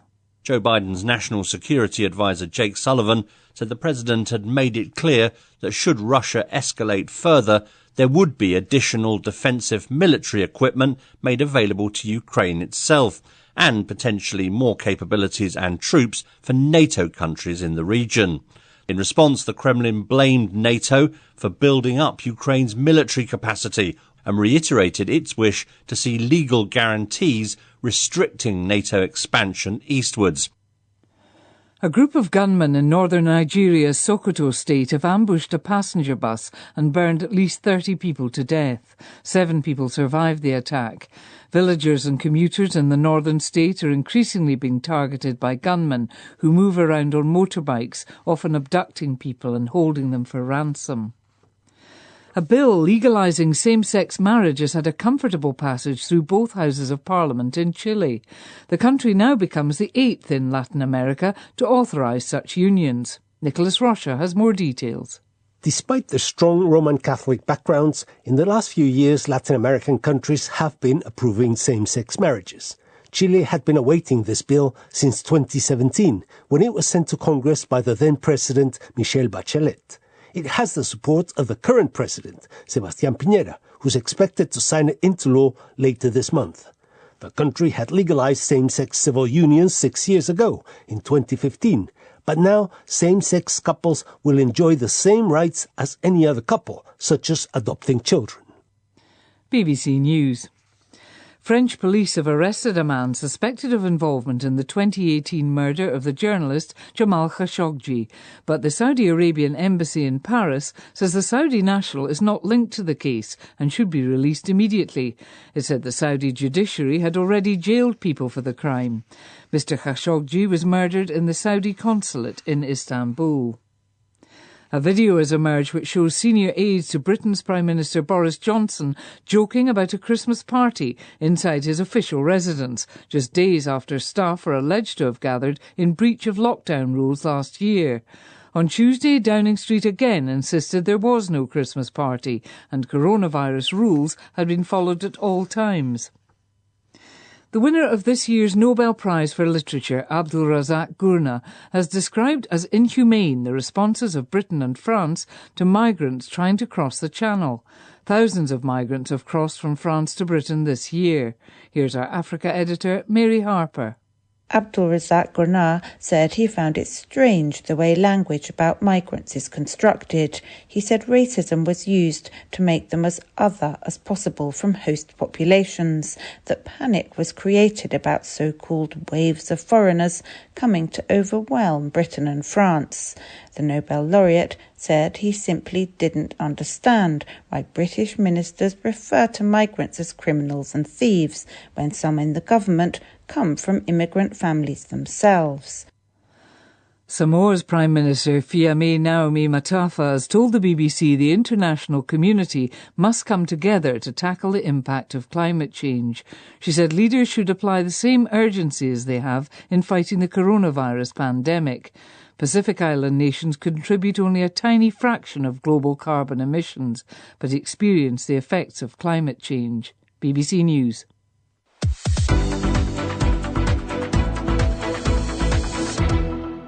Hello, welcome to Business Matters. I'm Jamie Robertson. Coming up in just a moment, President Biden and Putin face-to-face over video. We look at what was said and what's at stake.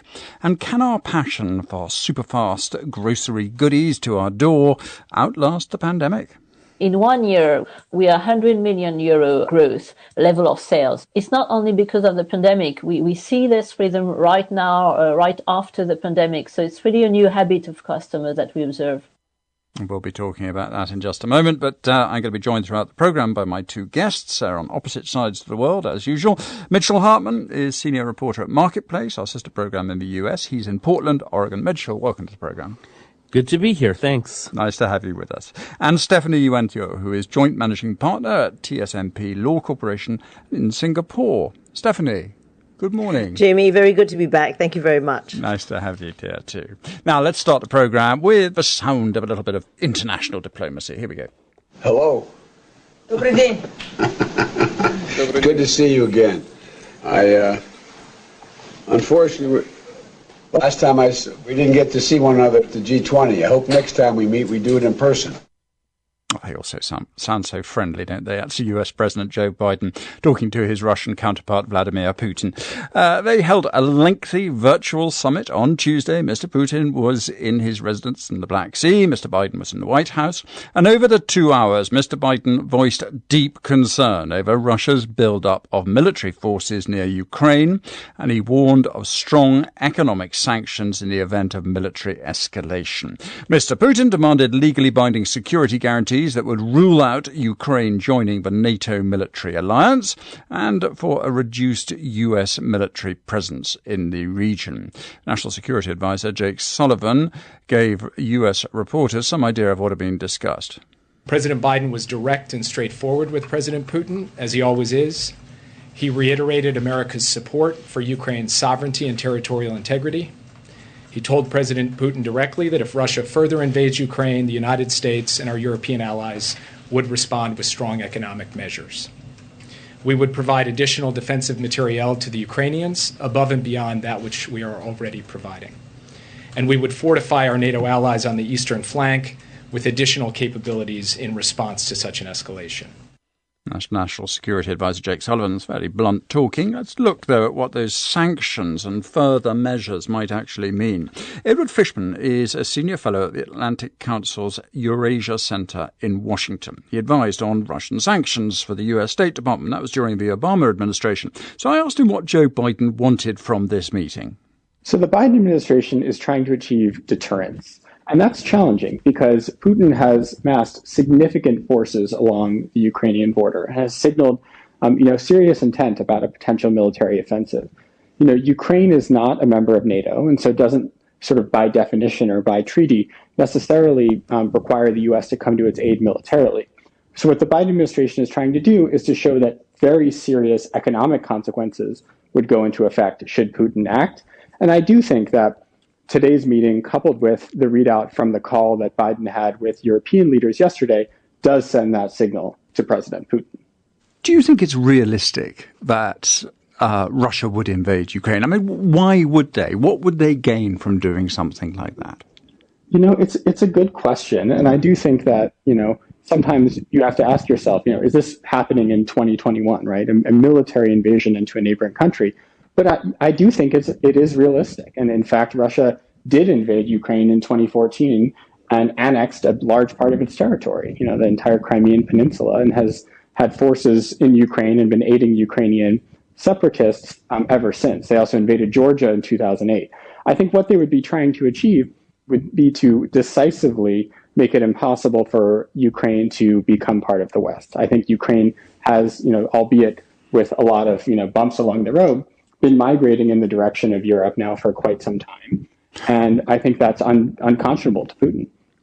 So what would the US, and one presumes its allies as well, do in the way of sanctions if they felt there was a credible possibility this would happen? If I had to read the tea leaves, I do not believe that the Biden administration wants to impose sanctions before Russia invades. I think the idea is to leverage the threat of sanctions, the very credible threat of serious sanctions, that would only go into effect if Putin were to make that decision to invade. I think if he did make the decision to invade, there's a lot of room for escalating sanctions. I think this is one thing that often gets lost in commentary on this issue. Yes, sanctions have been in place since 2014, but they've been very mild. The sanctions that were put in place in response to the original sort of Ukraine crisis were really just debt restrictions on large Russian companies. There weren't full asset freezes, the types of hard-hitting sanctions we think about with Iran or North Korea. So I think, there is significant room for the U.S. to impose sanctions that would cause real harm on Russian economy. To what extent would some of those sanctions actually also bite back at the West? And I'm thinking particularly of, say, turning off the gas supply, Nord Stream 2. Once that gets into place, cutting that off would also make life very unpleasant for Europeans as well. Yes, and that's right. And I think a big reason that Russia sanctions were designed as relatively light in 2014 was this concern for spillovers back into the European economy and even the U.S. economy. I think one of our learnings from that period, and mind you, I was involved in designing the original sanctions in 2014, is that we actually didn't see those spillovers. And I think policymakers today are much more confident about the ability to inflict harm on Russia's economy without having big spillovers into the U.S. Okay, from your experience of knowing how to apply the squeeze with sanctions, what's the best way to hurt somewhere like Russia if you wanted to do it with sanctions? Great question. And I really think it goes to what we call full blocking sanctions. These are the types of sanctions that cut off a company from the entire international financial system and make it impossible for them to transact in dollars or euros. Thus far, the United States and the European Union have not really imposed these types of full blocking sanctions on major Russian companies. I think were the US and the European Union to impose full blocking sanctions on a handful of major Russian state-owned banks, perhaps some of the major Russian energy companies, you wouldn't have to sanction the entire economy. Just taking a few of those actions would send a message to markets that Russia is an incredibly high-risk jurisdiction to be doing business in. And I think you see the private sector vote with their feet and pull capital out of Russia quite rapidly. I was Edward Fishman there from the Atlantic Council. So, Mitchell, looking at it from your point of view, from America's point of view, how do you feel that Biden, now he said this is his second meeting with Putin. The first one was actually physical face-to-face in Geneva about 6 months ago. How do you feel that he's handling it? Well, I think it appears much more robust and more forceful, certainly, than the previous administration, and in particular, President Trump, who didn't necessarily follow, the advice or the sort of direction given him by his own foreign policy establishment. It does seem as if there's quite a unified message coming from the White House and the State Department in kind of lockstep, it would appear, I guess, what passes for lockstep these days with NATO allies and, other major European leaders.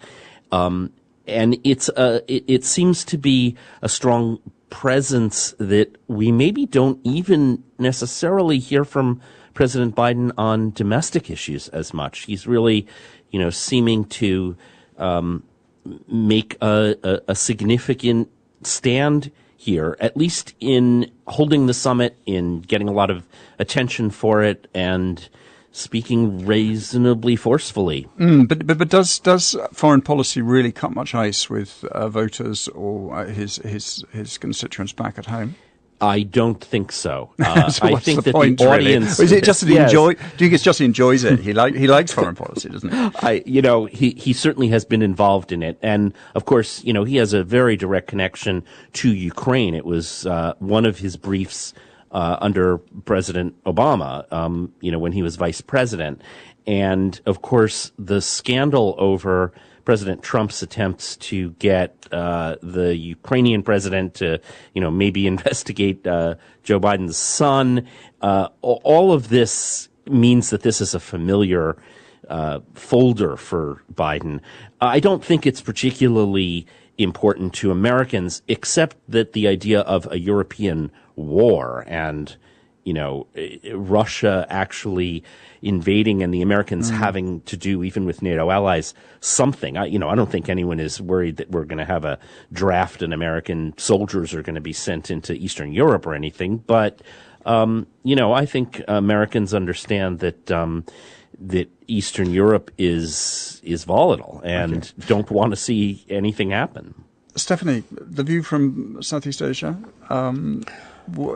is this getting any traction? People interested in it? Does it have any connection? Obviously, in geopolitics, everything is connected, but yes. Is there any immediate connection here? Well, Singapore gets very little investment from Russia. So, in terms of direct economic impact, very little. We don't have a large Russian population here. We're much more focused on the US and China, who are much larger trading partners and strategic partners. Having said that, in Southeast Asia, Vietnam has been cozying up with Russia in the last few years. Thailand gets a lot of its arms from there, so that will make a difference. I think the real question for Southeast Asia is not one of direct economic impact. It's going to be one of credibility. Depending on how Biden plays this out, what threat he throws out there, and what he actually follows through on, that's going to send a signal to us as to the level of U.S. commitment to its Indo-Pacific partnerships, especially with AUKUS. Yeah, Stephanie has an interesting take on that. Let's have a quick break and go to the news headlines very briefly. Australia has followed the United States by announcing a diplomatic boycott of the Chinese Winter Olympics in February. The Kremlin has described a 2-hour virtual summit between the US and Russian leaders as frank and businesslike. Gunmen in northern Nigeria have set a bus on fire, killing at least 30 passengers. And Chile has legalised same-sex marriage. Thanks very much indeed. Now, it has been said many times that the poor are always with us, and if so, by implication, the rich must also be a permanent feature of society. What is up for debate, though, is the gap between the two, and over the last 2 years, that gap has been widening at a pretty frightening rate. It was wide before the pandemic, it is wider now. The Paris-based World Inequality Lab has researched the numbers and says that 2020 saw the steepest increase in billionaires' wealth on record. Its World Inequality report says 100 million people sank into extreme poverty. World inequality has made the richest 10% of the population now taking 52% of global income, the poorest half 8%. I asked Lucas Chancel, who is co-director and senior economist at the World Inequality Lab, how the pandemic had changed things. Inequality was actually exacerbated at the top and at the bottom of the global distribution of incomes and wealth. At the very top, you have, Wall Street that is completely disconnected from Main Street, so to say. So you have, these financial markets that continue to rise and rise as they have been doing for actually several years. While the real economy actually is in a very bad position. And without the intervention of governments, well, the real economy would have really collapsed. And then there's another specific situation. That's what is happening in developing countries. These countries where social safety nets are very little. And there you have this explosion of extreme poverty due to COVID because of, several markets were down, because of the rise in certain prices, because a lot of people are sent to the unemployment market. So all of this creates a lot of extreme poverty at the very bottom of the global income ladder.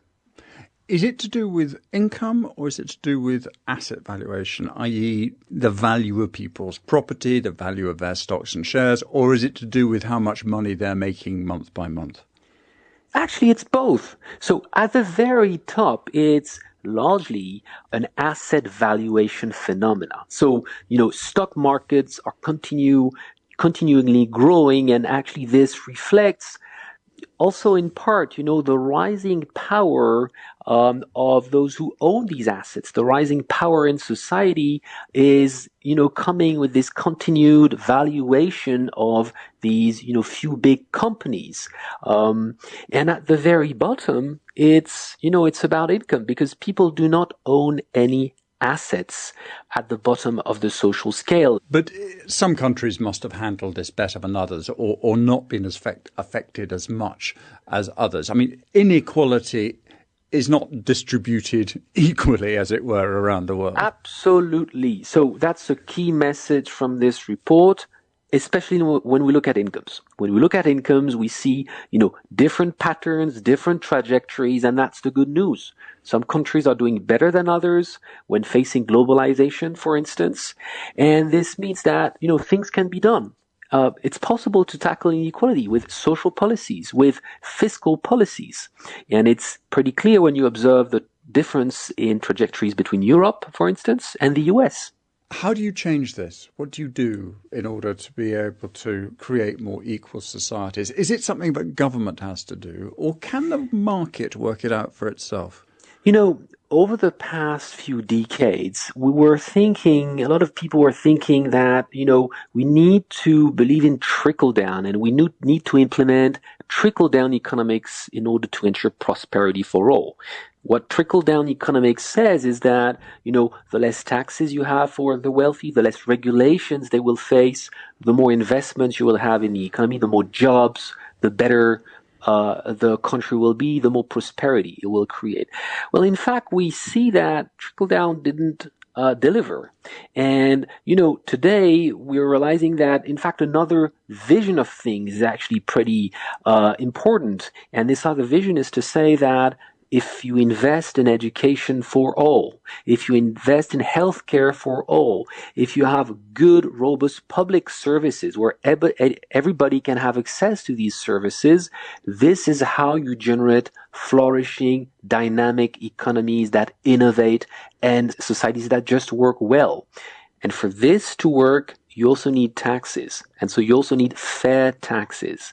So the question today is for European societies, for the UK, for European countries, for instance, that have relatively large social policies. The question is how we finance them, especially after the COVID, where government debt has increased. How are we going to finance this debt? That was Lucas Chancel, the co-director and senior economist at the World Inequality Lab.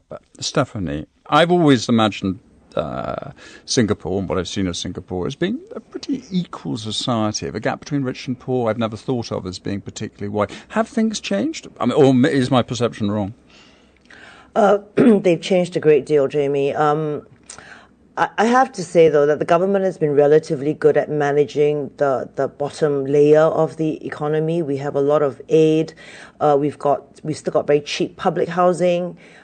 Food is cheap. So while we are the most expensive country for a foreigner to live in, it's a relatively cheap place for a local Singaporean to make a living. But I think the problem is we're getting a lot of foreigners coming in now. Family wealth has been coming in. We've had a huge influx of family officers coming into Singapore. And critically, a lot of the top-paying jobs, very optically obvious jobs, are the ones that are being taken over by foreigners. So what Singapore is currently grappling with is actually the socio-economic, socio-ethnic balance in Singapore, that the locals feel that their jobs potentially are being stolen by foreigners.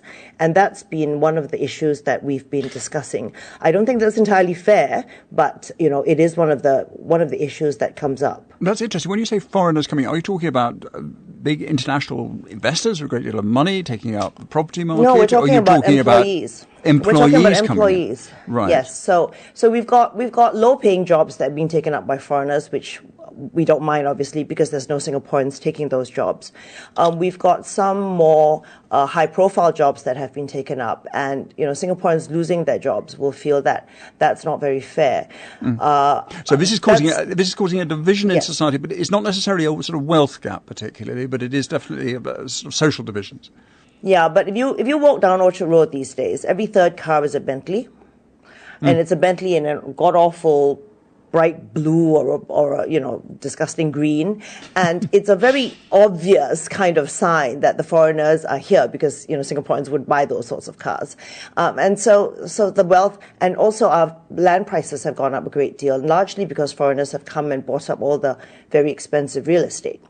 So that's creating the impression of the wealth gap. The Singapore government has actually announced that we're going to be looking at wealth taxes.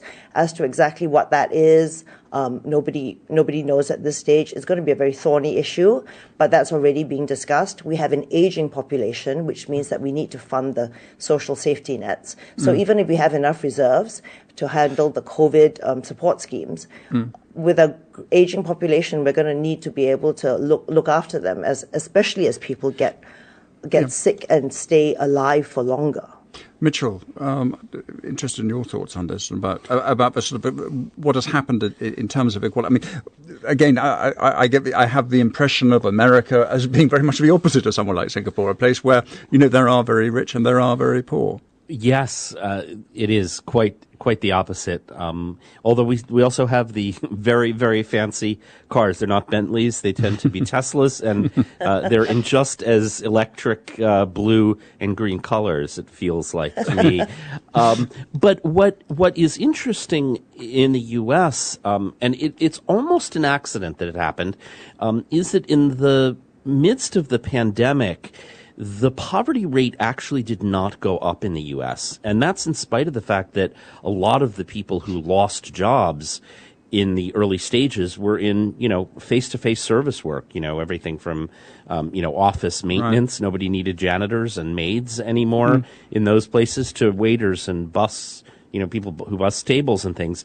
But there was a lot of government relief and unemployment insurance early on, and that often delivered more income than people had been getting in their work. And so, by and large, people in the system, people who weren't making cash, or undocumented immigrants working under the table, people did okay. That is fading as those benefits go away, and the rich have certainly gotten richer. I mean, anyone in a professional job, anybody with stocks, and certainly anybody at the top of an Amazon or a Facebook or Meta or whatever. I mean, businesses that have benefited from the shift to online have done phenomenally well. Well, that's very much the pattern which was pointed out by Lucas Chancel, is that you get the people with assets, like property and stocks and shares, and people who've got income. That's where the division occurs between. And people able to keep working in a pandemic at home. Yes, and of course, and I presume you don't know at the moment how this is going to pan out. As you say, as people get are forced back off benefits or whatever kind of support the government's been given, what's going to happen to them next? Yeah, I mean, wages are going up. Prices are going up more at the moment, which is not so great, and people on the lower end may be falling a little bit behind, but at least they're seeing big hikes in their wages at the moment, which is a good thing. Okay, Stephanie and Mitchell, stay with us. We've got much more to come on Business Matters.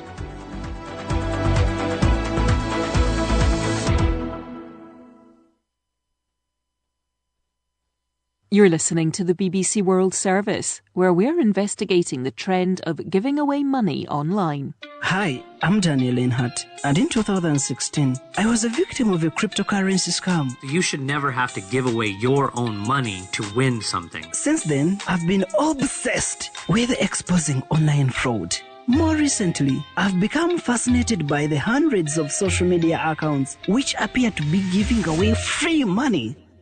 People were like, what is this guy doing? Who are these people and what do they want? It's a very fast way to gain thousands of followers in the space of 48 hours. Let's use social media to take care of the most marginalized members of our human family. I raise money and I get cash and I give it away to my fans. Join me as I try to uncover the truth behind giving away money online. The Big Dollar Giveaway, Tuesday at 9 and 20 GMT. You're listening to Business Matters from the BBC World Service with me, Jamie Robertson. In a moment, the future of super-fast grocery deliveries. Once lockdowns disappear, will they have a future? Or do we still have an appetite for goodies brought to our door? And the man who sacked 900 staff on a video call. A case of simple, effective management or a totally avoidable act of self-harm. Find out after the news.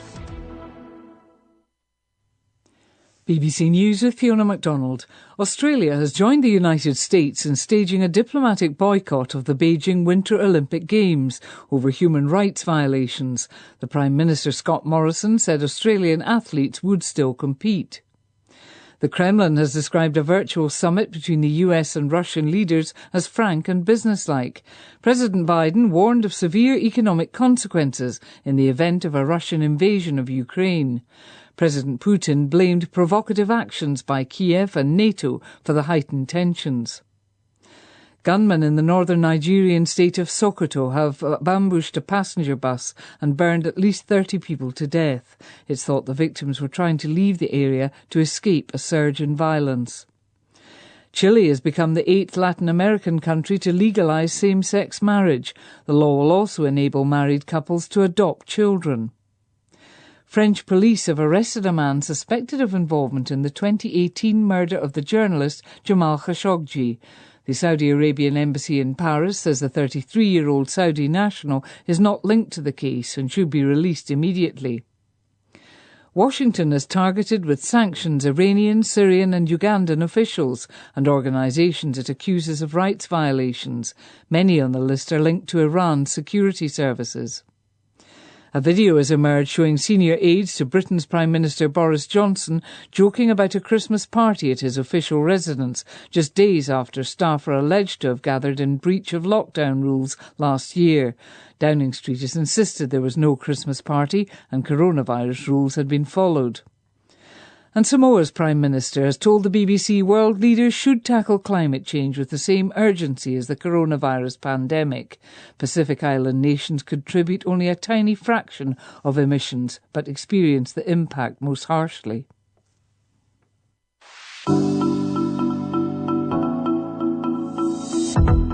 Welcome back to Business Matters with me, Jamie Robertson, Stephanie Yuan Tho in Singapore, and Mitchell Hartman in Oregon, in Portland.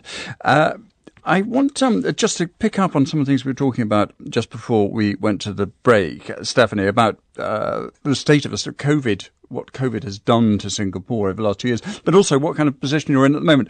I find it very difficult at the moment to work out the status, as it were, of the Omicron variant. How authorities are regarding it, whether there's any kind of conclusive idea about how dangerous it is, how transmissive it is. How is it being treated in Singapore? Well, it's a bit of a wait and see at the moment. We want to see how bad the Omicron virus is in terms of... Actually, the word on the street is this. If it is highly transmissible, very non-severe, if it's going to give us immunity from the virus generally, most people I've spoken to sort of feel, oh, let me get it, let me recover from it, and let this be the thing that turns the tide on the virus, which would be a lovely situation. Singapore has been in a sort of semi-lockdown all this time. I've just come back from France, where everything was much more open. You can walk on the streets without a mask. Right. Here, if you walk on the streets without a mask, somebody will stop you and remind you in a friendly manner. So that's when you say somebody will remind you, I mean just an ordinary citizen or police or anyone? Somebody, yeah. So we've got ordinary citizens coming up to you. We've got safe distancing ambassadors, in inverted commas, sent by the government to places of high density like the wet markets and the hawker centres, and they go up to people and remind them to stay far apart from each other and to wear their masks. We've had people charged in court for not wearing their masks. So that's what's been going on. We've reopened very gradually. So what we've done is we've stopped any relaxing of the reopening rules. But by and large, everybody's just waiting to see how bad this is. Yeah, Mitchell, I guess you don't have any of these ambassadors in Portland, Oregon. Not yet. No.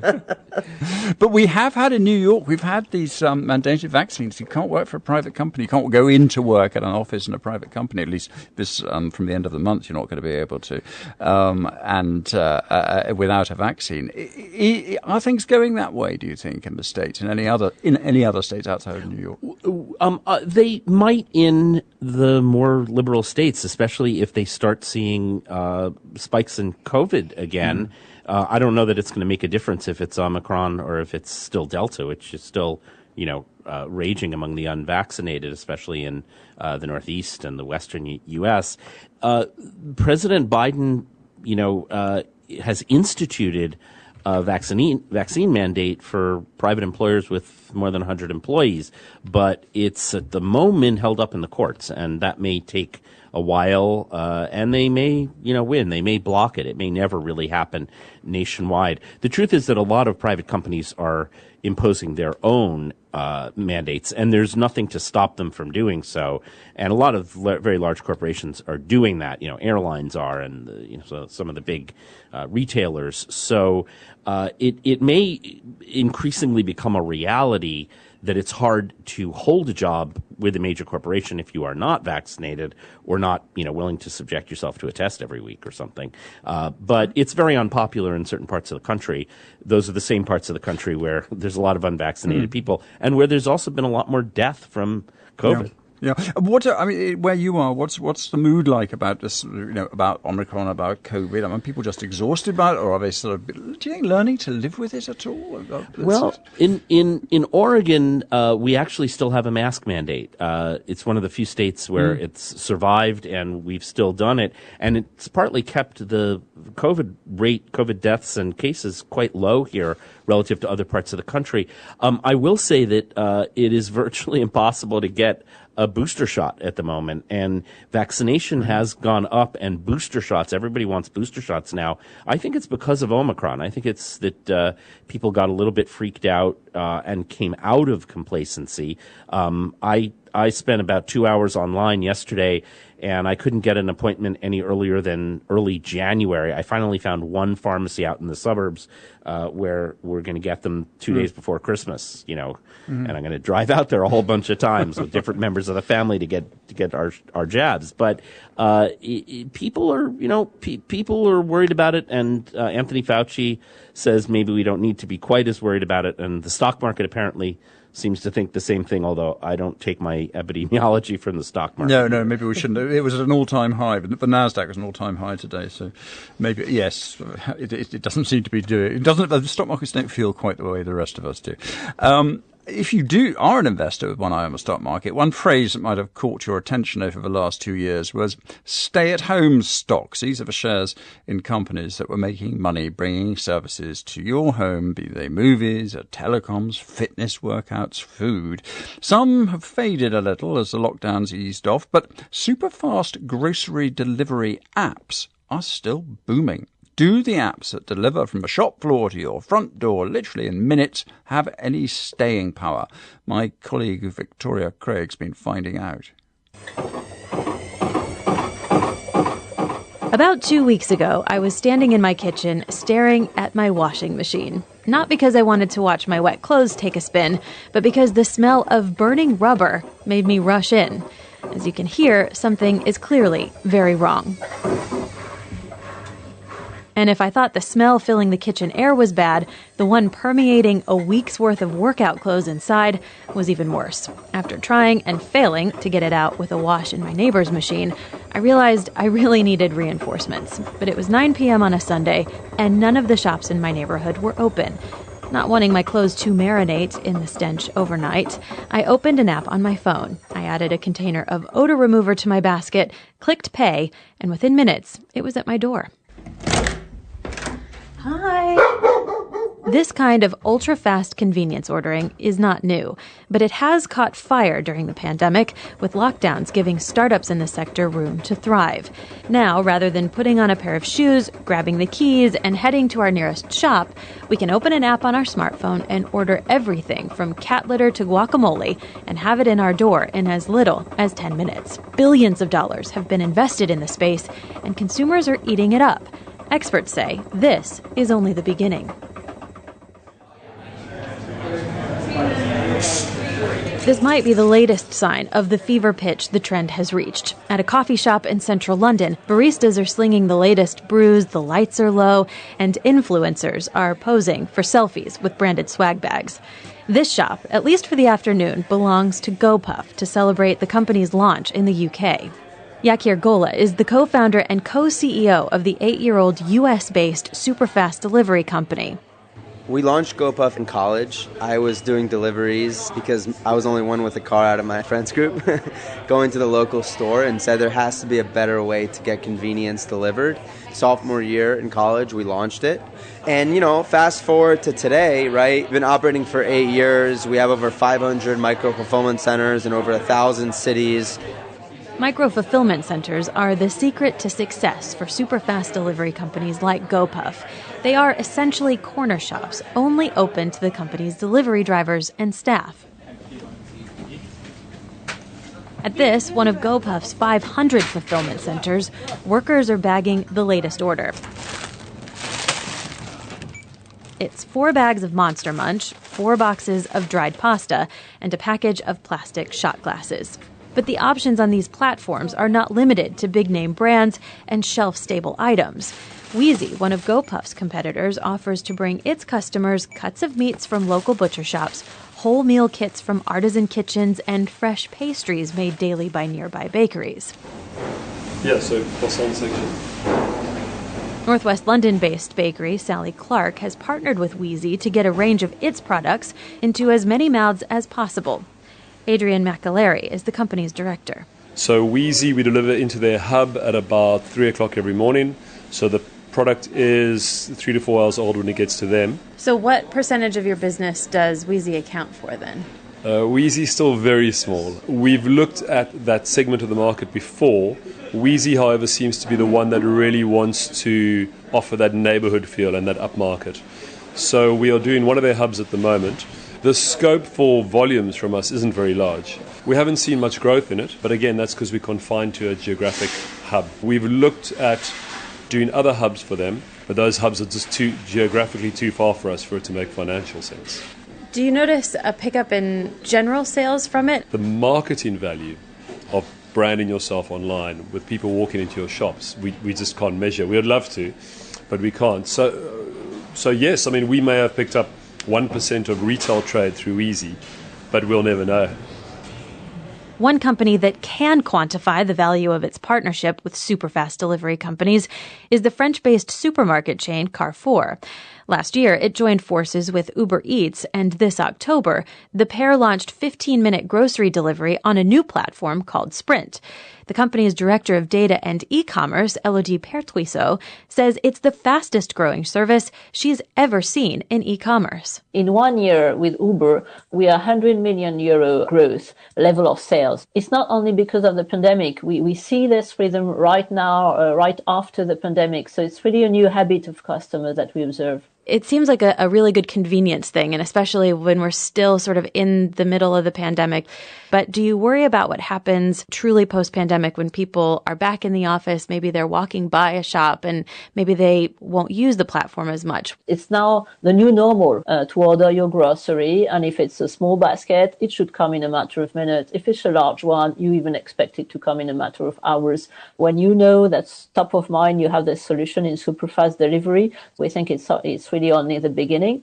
And also, if you think about the offline world in grocery, most of the value is made with small baskets. So most of what you buy in e-grocery, you buy with baskets under 50 euro, under 40 euro.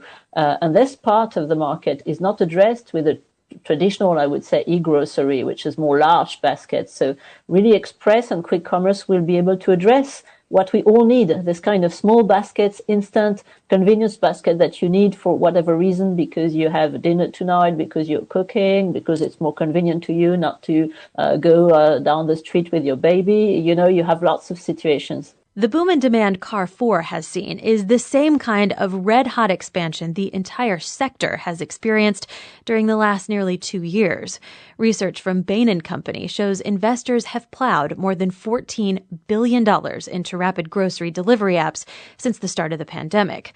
But competition is fierce, and Bain's Ruth Lewis, who specializes in retail trends, explains industry consolidation is inevitable. Profitability issues will push players to scale faster. We're already seeing consolidation. For example, some of the big food delivery players are thinking about how they might position themselves in this market. But fundamentally, the profitability issues will push the players to scale faster.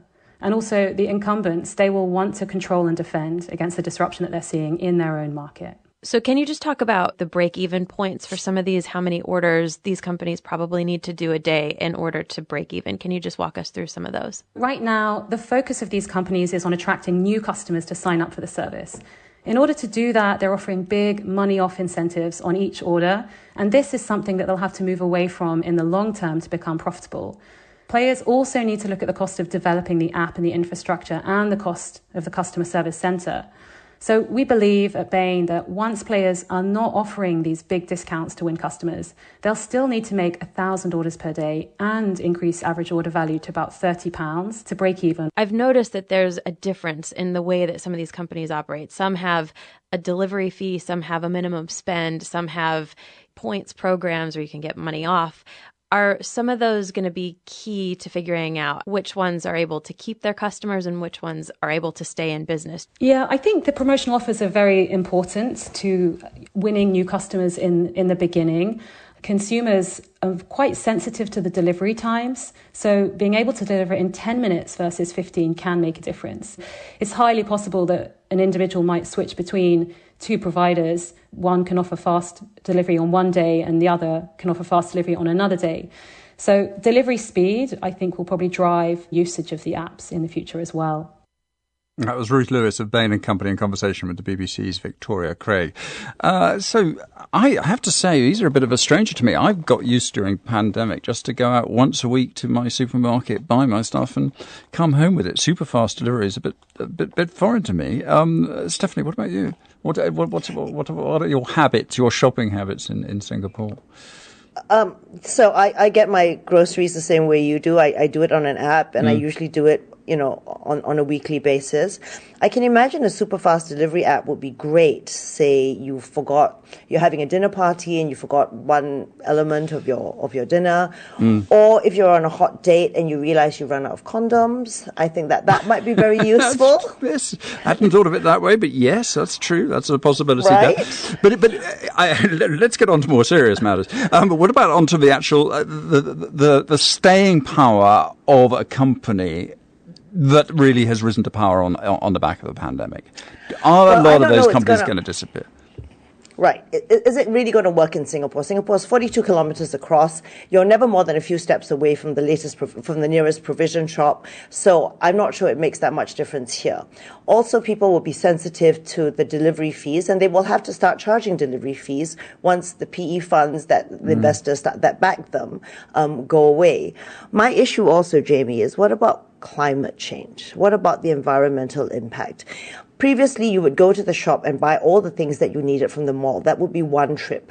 Now, if you forget something, you can quickly order out a bottle of wine, or if you've forgotten basil for your pasta, for example, you can get that in 15 minutes. What's the climate impact? We keep talking about the climate impact through the pandemic. Everybody's more focused on that. I don't know that fast delivery apps actually serves that purpose. Mitch, what do you think? Well, I'm not much using it.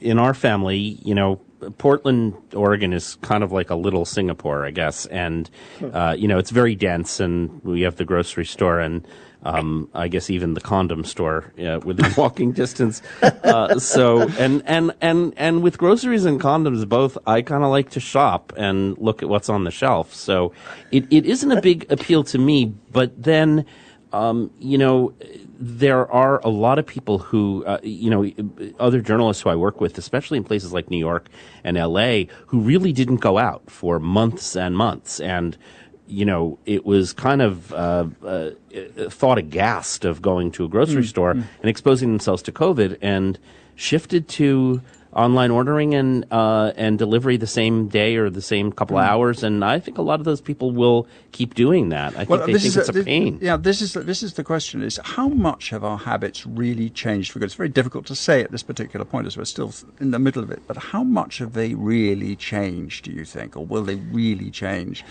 Or do you think in 5 years' time we will be pretty much back to where we were 2 years ago? I sort of think that if things are really convenient and eliminate something that you, every time you did it or almost every time you did it, you thought it was a pain in the blank, you'll keep doing it, assuming that it isn't prohibitively expensive, and delivery charges mounting up as these companies mature and some of them fall out of the market is obviously one reason why people would stop doing it, because they don't want to spend another $10 just for that instant delivery of something that, costs $8. But I think some of it will stick because it's more convenient and it gives people time to do other things. Yeah, absolutely. Well, this is. Let's go and move on to something which really might be sort of a symptom of the pandemic. Have a listen to this, because it's a recording of a video call between a boss and 900 of his employees. I come to you with not great news. The market has changed, as you know, and we have to move with it in order to survive. This isn't news that you're going to want to hear, but ultimately it was my decision, and I wanted you to hear from me. It's been a really, really challenging decision to make. This is the second time in my career I'm doing this, and I do not want to do this. The last time I did it, I cried. This time I hope to be stronger. If you're on this call, you are part of the unlucky group being laid off. Your employment here is terminated, effective immediately. Now, for the record, the man you heard was Vishal Garg. He's chief executive of the mortgage firm Better.com. The 900 people made up an estimated about 15%, might have been a bit less, of Better.com's workforce. Mr. Garg also failed to mention that SoftBank, the Japanese firm and key investor, had just put $750 million into the company. Now, Chris Roebuck is Honorary Professor of Transformational Leadership at the Bayes Business School in London. I suggested to him, or somebody had to say it, there was no easy way to fire 900 people. At least it was a clean break.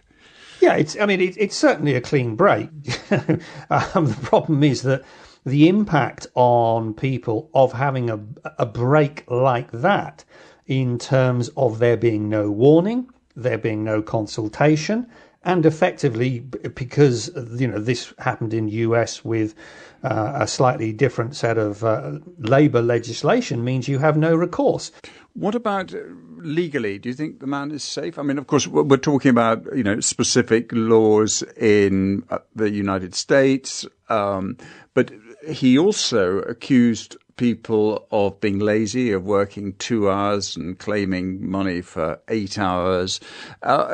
Does that put him in a risky situation, do you think? In terms of the actual getting rid of that many people, within the US laws, he's perfectly entitled to do that legally. It doesn't mean that he should do it morally, but obviously, certainly within European and many other countries, this is completely impossible. It would be a legal disaster for him to attempt to do anything like that in those countries. But you made the comment about accusing staff of poor work. Fundamentally, that flips it back on himself, because if these people are performing poorly, why are they performing poorly? Are they performing poorly because he selected the wrong people?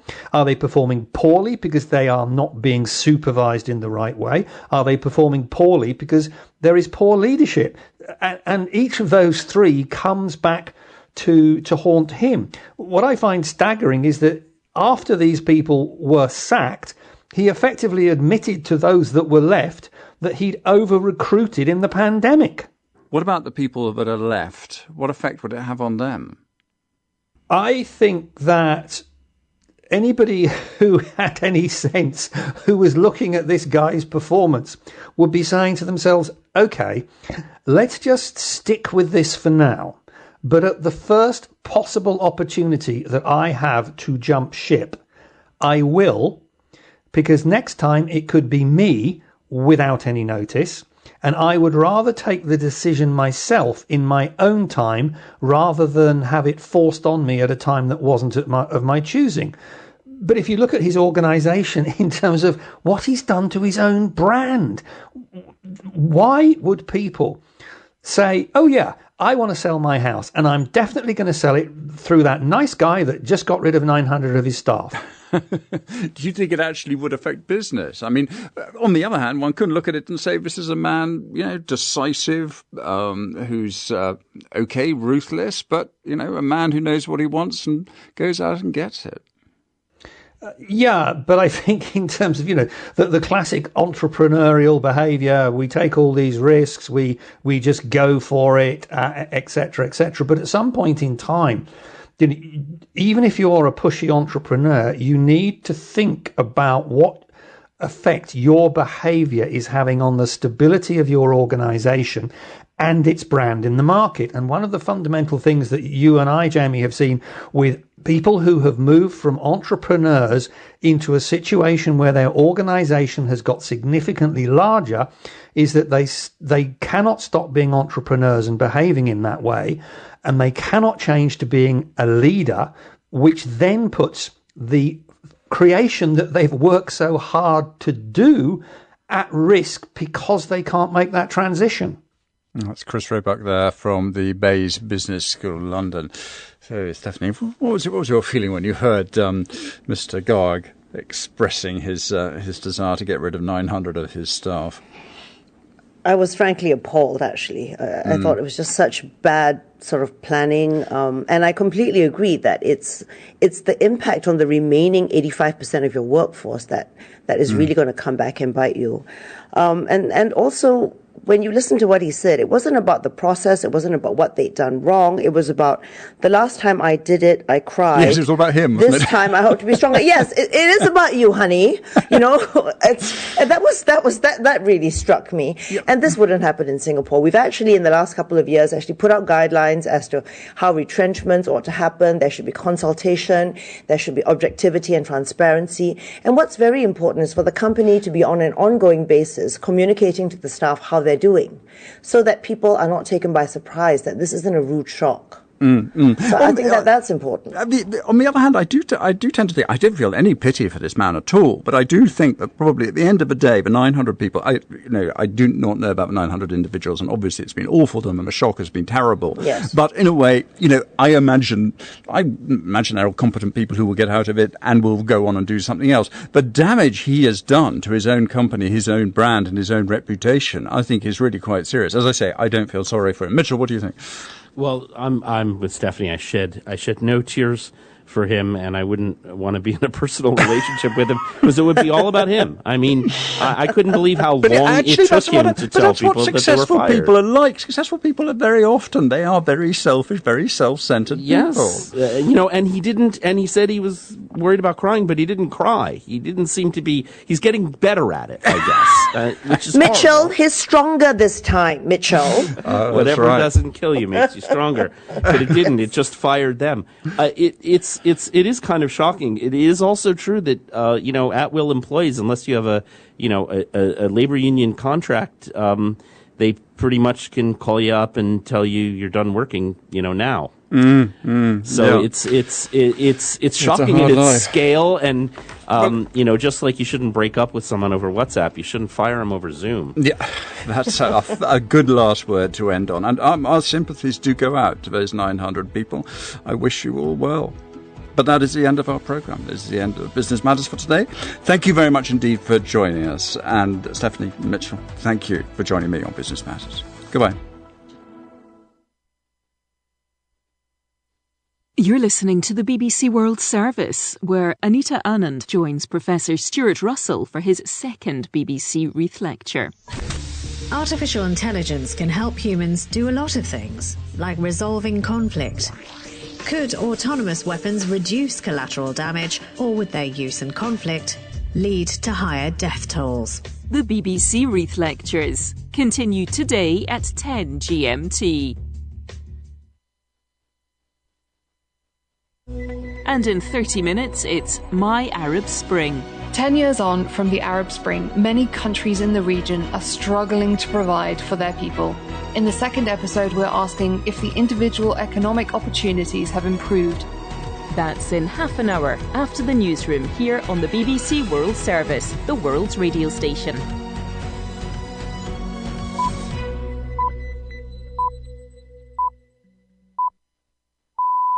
Hello, it's 2 hours GMT. I'm Jonathan Savage with the newsroom.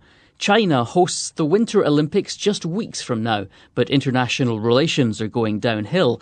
Australia joins the US in a diplomatic boycott over human rights. We have been very pleased and very happy to talk to the Chinese government about these issues, but the Chinese government has consistently not accepted. The US and Russia hold a 2-hour video conference to try to find common ground over Ukraine. A leaked video fuels fury over the illegal Christmas party the British government insists never happened. It wasn't a party, it was cheese and wine. Just be clear, it's not. Is cheese and wine all right? No. It was a business meeting. I'm joking. This is recorded. And meet the homeowners who added $500,000 to their house price by erasing their own existence. We took down all of our black art. We took down pictures of our family. Anything that could have resembled that this home belonged to a young black couple, we took it down. This is the BBC World Service. Hello, I'm Chris Barrow with the BBC News. Australia has joined the United States' diplomatic boycott of the Winter Olympics in Beijing next year, confirming that it will not send officials or politicians to the Games. Phil Mercer reports. Australia's boycotts will include politicians and officials. The Prime Minister Scott Morrison said the decision should come as no surprise because of escalating diplomatic and trade tensions between Canberra and Beijing. Mr. Morrison said China's human rights abuses were a concern. Australia will send 40 athletes to the Winter Olympics. Its boycott follows a similar move by the United States earlier this week. President Biden and the Russian leader Vladimir Putin have held a 2-hour video summit amid heightened tensions over Ukraine. Responding to US unease about a huge Russian troop build-up on the Ukrainian border, Mr. Putin expressed concern about what he called provocative actions by Kiev. He blamed NATO for rising tensions and said Russia wanted guarantees against the Western alliance expanding its forces further east.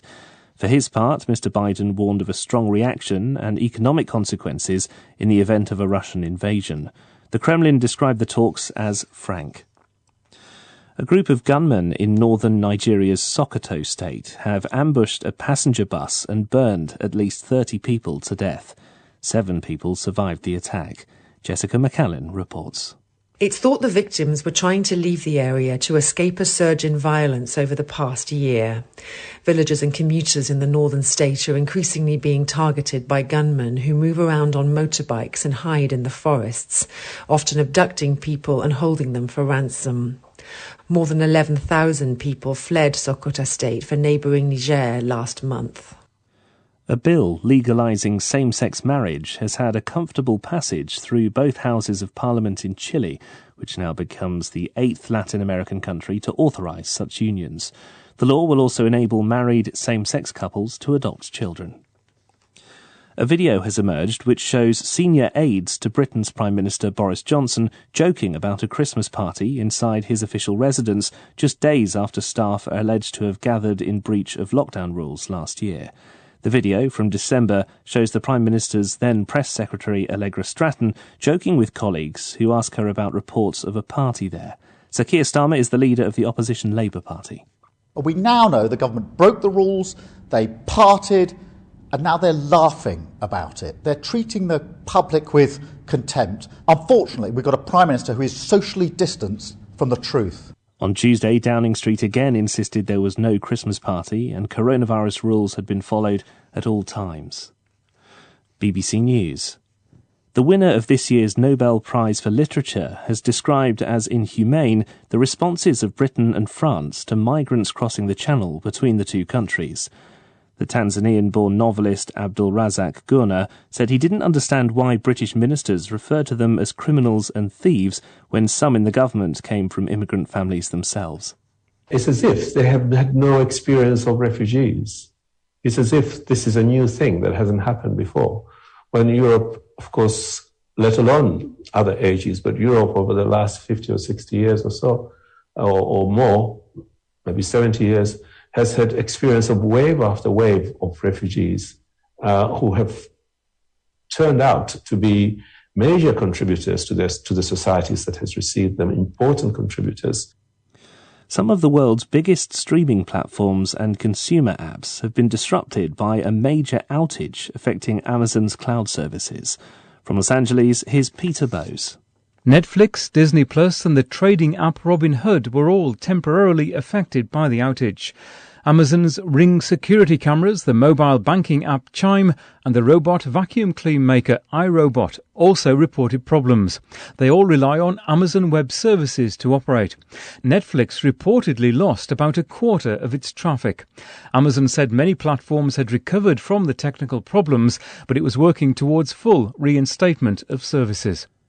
Samoa's Prime Minister Firme Naomi Matafa has told the BBC the international community must come together to tackle the impact of climate change.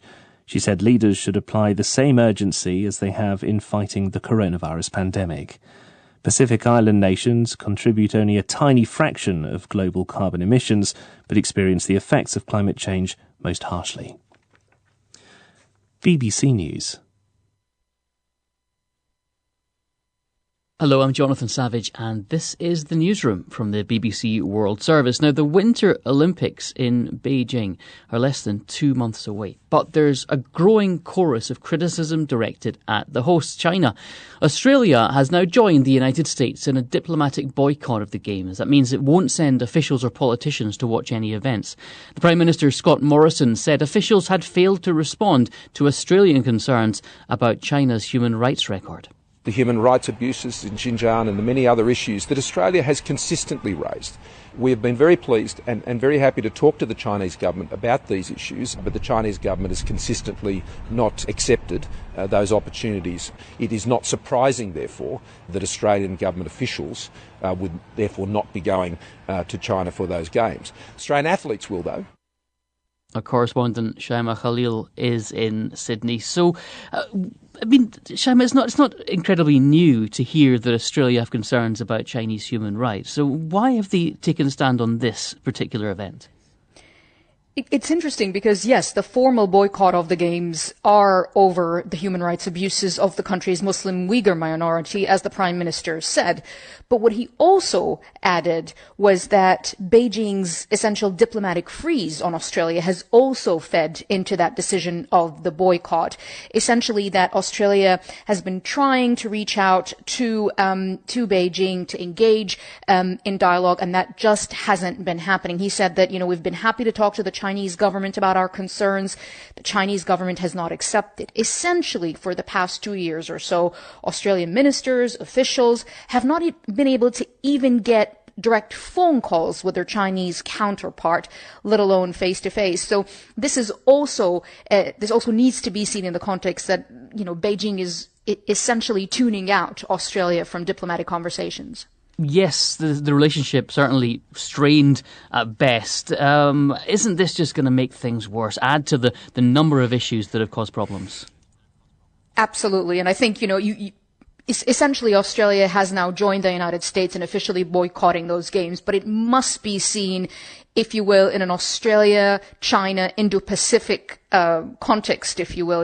Again, for the past 2 years or so, if not longer, Australia and China, those two key trading partners, have had very strained relationships. It started with Australia banning Huawei. of course, the investigation into the COVID origin that Australia backed, that really infuriated Beijing. The nuclear submarine investment that Australia has gone into with the United States and with the UK, that has also had Beijing coming out with concerns. And most recently, we've heard the Defense Minister, Peter Dutton, reiterating Australia's support for Taiwan, but also saying that China saw other countries as tributary states. So the rhetoric has definitely been unfriendly, at least diplomatically. And so, again, as the Prime Minister says, it should come as no surprise. And yes, this is the latest episode, if you will, in a very, very tense relationship between those two countries. And briefly, Shaima, any response from China to this boycott? China hasn't responded directly to Australia, but interestingly, they have responded to the United States and any other countries that were going to follow suit. They said that Washington's boycott was political posturing, manipulation, that they should stop politicizing sports and undermining the Beijing Winter Olympics. Whether it will be the same stance in terms of what Australia has